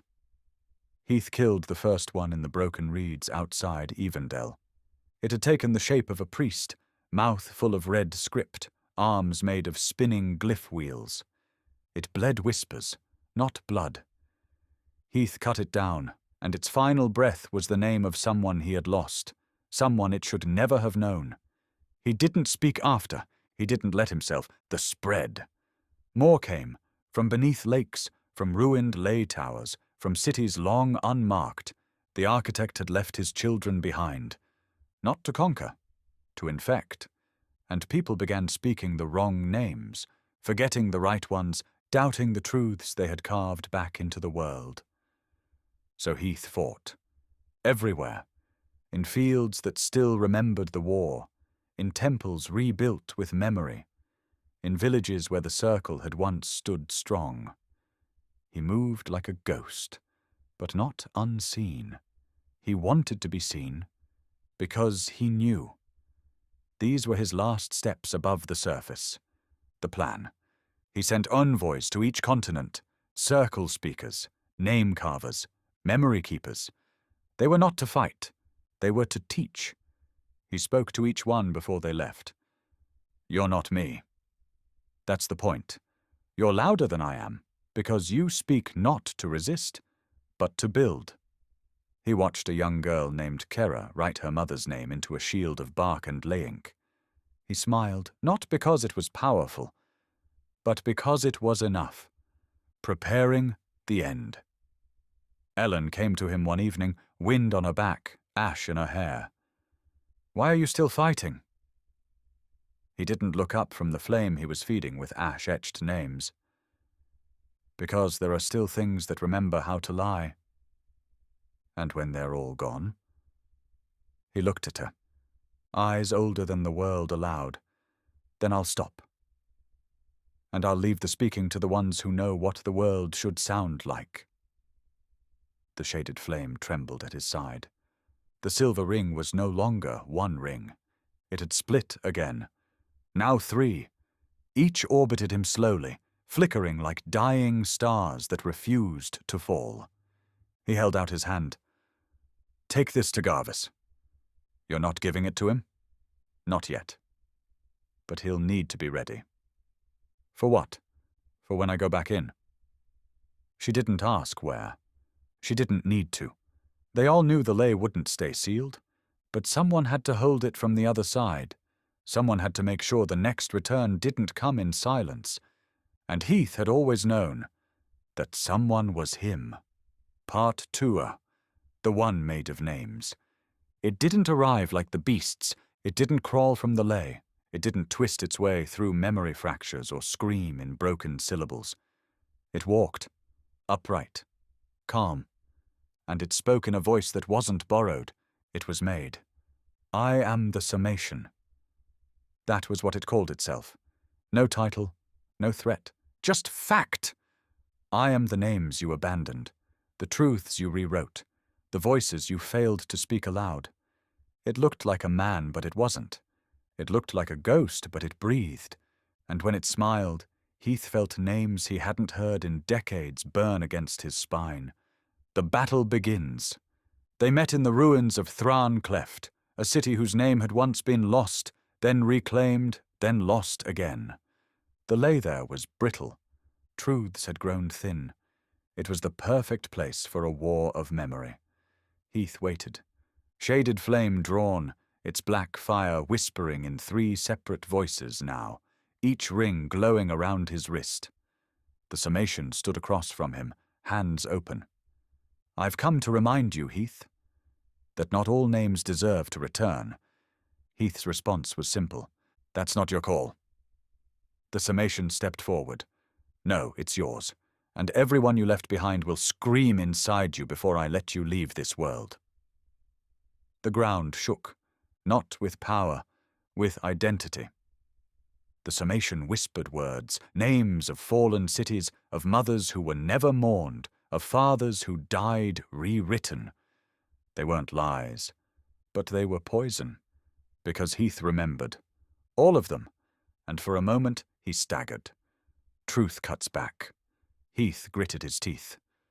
You don't know what I carry. I am what you carry. Then let me put you down. He lunged. The shaded flame clashed against the summation's hand, its palm catching the black fire. The flame should have seared. Instead, it flickered, then split. The summation used the broken flame to strike back. Heath fell to a knee, the memory of Valen searing into his mind. He died in silence. The summation whispered, because you didn't remember soon enough. Heath screamed. Not in pain, in defiance. He stabbed the sword into the ground and shouted, I remember! And the ley rose up. Not for power, for proof. The wind carried every name Heath had ever carved, spoken, whispered in secret. And for every name spoken aloud. The summation cracked. His body split along memory lines, not bleeding, revealing. Inside him, fragments, faces, words without voice, broken chants. He was nothing more than the collective guilt of a world Heath had tried to save. And Heath spoke it all back into silence. You're not a person. You're a scar, and scars don't speak louder than the ones who lived through them. He thrust the blade forward. The summation shattered. His final whisper, he's coming back. And when he does, even you won't be remembered. Heath stood over the dust, ashes of regret, and he said the names one last time, not to rewrite them, not to carry them, to let them rest. Part 3, The Last Guardian. The ley had stilled. For now. But silence was not peace, it was preparation.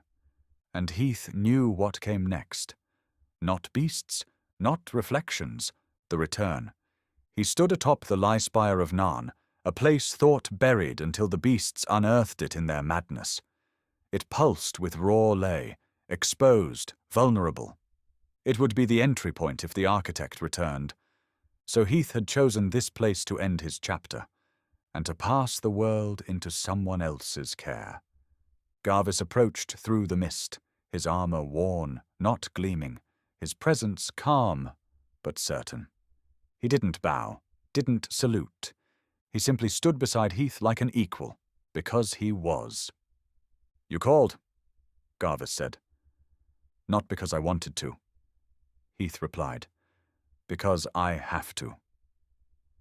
He unslung the fractured core of the shaded flame, the fourth ring, a ring not for fire, but for watching. He placed it in Garvis's hand. "You remember what I told you?" Garvis closed his fingers around the cold metal. "I remember everything." They sat for a time, not in ritual, in understanding. Heath pointed to the ley spiraling beneath them. It shimmered like liquid glass. "He'll come through here. Or someone he made, or something worse. I'll be here. You have to be more than here." Heath turned, eyes older than the ley itself. "You have to speak when no one else does. You have to carry names. You have to remind the world what it is when silence comes looking for it again." Garvis nodded. "And you?" Heath stood. "I go in." The final words. Garvis reached for his arm, but Heath stepped back. "Don't. You'll pull me out. There's another way." "There isn't. We could still fight him together." Heath smiled, and for the first time it was soft. "This isn't about winning. It's about holding the line long enough for someone else to speak louder than I ever could. The world doesn't need me anymore." "Then why go back?" "Because he might." He walked to the edge of the spire. The ley opened without a sound. A silver ring hovered beside the black fire in his hand. It pulsed once, twice, then calmed. He turned back one last time. "Garvis, yes? Keep the flame. Speak my name. And if the world ever forgets again—" He stepped backward into the light. "Make them remember." The ley swallowed him. No scream, no burst of power, just a closing breath. Garvis stood alone now, the fourth ring in one hand, his blade sheathed, the ley line trembling below. He said nothing, not yet. Instead, he turned east, toward the cities, toward the people, and whispered to the wind, Heath, epilogue, the name that remained. Years passed, not many. Just enough for dust to gather where footsteps used to echo, enough for voices to grow softer before being picked up again by younger ones, enough for the world to forget it had once been rewritten. In the southern halls of Neurovia, a child born without a registry was given a name the system couldn't approve. "Heath," the mother said. The registrar paused, scanned, waited for denial. None came. The system was quiet, and so the name remained. In Lucitania, a cleric swore his first oath not to a god, but to a story. He carved a ring into his staff, silver. Inside it, a curl of black ink. He called it his ward against forgetting. In the shattered north, Garvis stood watch over the ley spire of Narn. He did not raise armies. He did not speak often. But when asked why he stood there, unmoving, season after season, he would always answer, "Because someone has to remember how to say his name." And in the ley, somewhere deep beneath what the world called real, a fire flickered. Black, surrounded by silver. Waiting. Not in sorrow, not in rage, just ready. Because no silence is eternal. And no story ends unless we stop speaking it. End of the Book of Heath. Heath's final word was never his last.